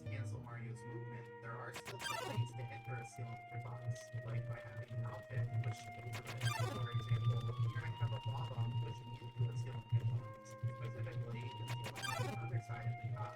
So now I'm actually stuck because the ceiling can't let me move it, and it won't let me jump up either. Separately, here's what it looks like entering some hitbox in the air. Mario just falls straight down since any sideways movement gets canceled. And so there, we actually did touch the upper portion of a ceiling hitbox because we ended up on the ceiling of the dome. So anyway, now we know the hitboxes of those three things are triangles, but there's one other hitbox that's also important, which is out of bounds. Now that there's different things that can be something awesome. Like a person might say that getting ready to somewhere that you're intended to go in the course, but actually useful way to define out of bounds is in states with no floor triangle below. So if our entire course was just one floor triangle, then all this area would be out of bounds. Taking a break after. Side of the triangle below it, just think about it like this. So the bulk is states out of bounds, or straight 6 meters above them. Also note that we color out of bounds gray, given this symbol, and you'll see why in a moment. Now for the most part, Mario is still allowed to enter out of bounds. Damn it. On the ground, it tries to enter out of bounds, and it's moving is canceled and pushes. That's what you see on this. And you can place to see this is on the castle roof. Just walk up to the edge, and Mario will start pushing. If Mario's in the air and tries to enter out of bounds, then the horizontal component of his movement gets canceled, and so he will need the vertical component. So unlike ceilings, this happens for both upwards and downwards movement. That means you can jump up against out of bounds without it having short your upwards trajectory. And finally, if Mario's in water and tries to enter out of bounds, then it just gets canceled. It's not a normal place where this happens in the game, but if you flip into the tunnel with Dry World, like we did earlier, then you'll fall into the tunnel after the loading zone. Because of that, the town section of the level isn't loaded, and so you can just swim into the end of the zone. This is swimming into the bounds, and Mario's movement gets canceled, and he just ends up swimming in place. Good job. So the reason Mario's That's not good. able to jump off of courses like Bob on Battlefield is because you can't move into out of bounds. There's no actual wall triangles on the edges of these courses keeping you in.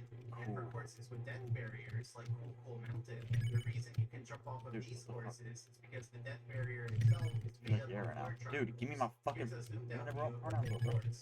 So you Thank can you. see that the death barrier is made up of 2 giant floor triangles below the main part of the course. And then here's a side view of the 2 courses. So Cool Mountain has a death barrier floor, while Bob on Battlefield doesn't. The death barrier creates a safety net all around the course and you can enter the inevitable. So that's why in Cool Mountain you can jump off the course and go below it, whereas you can't do that in Bob on Battlefield.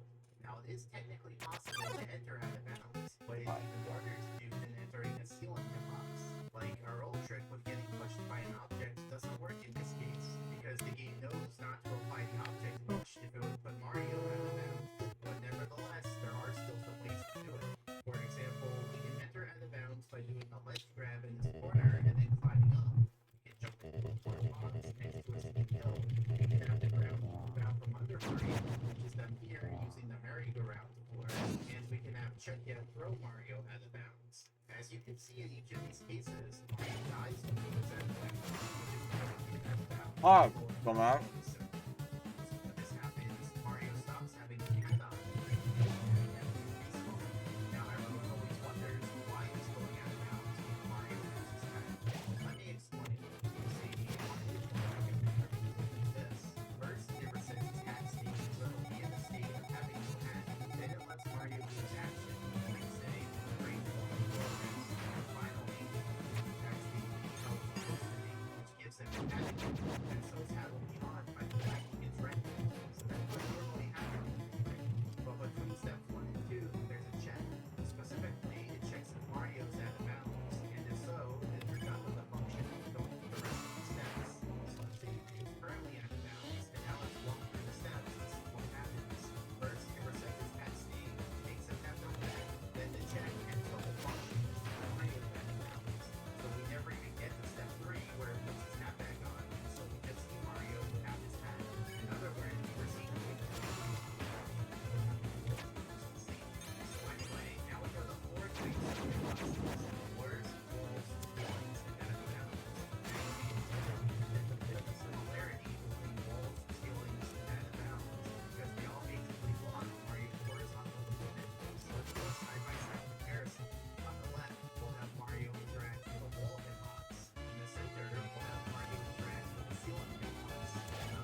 enormous triangles here, despite what the visuals look like.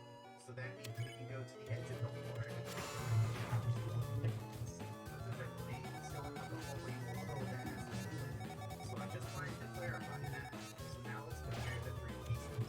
If Mario just walks forwards, then in all three cases, he stays in place doing the pushing animation.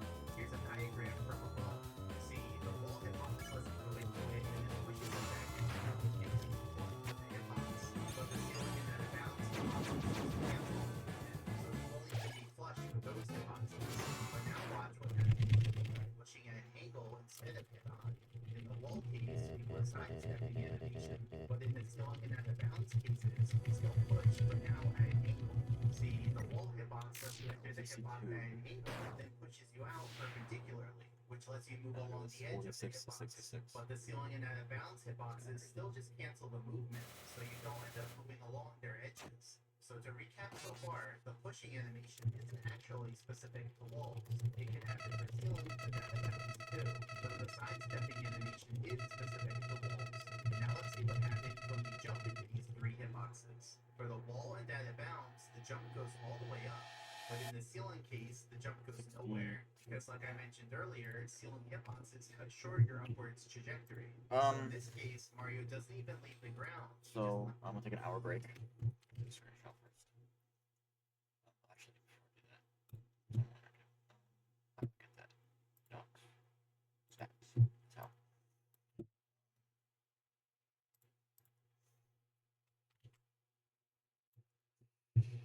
Yeah. Take an hour break.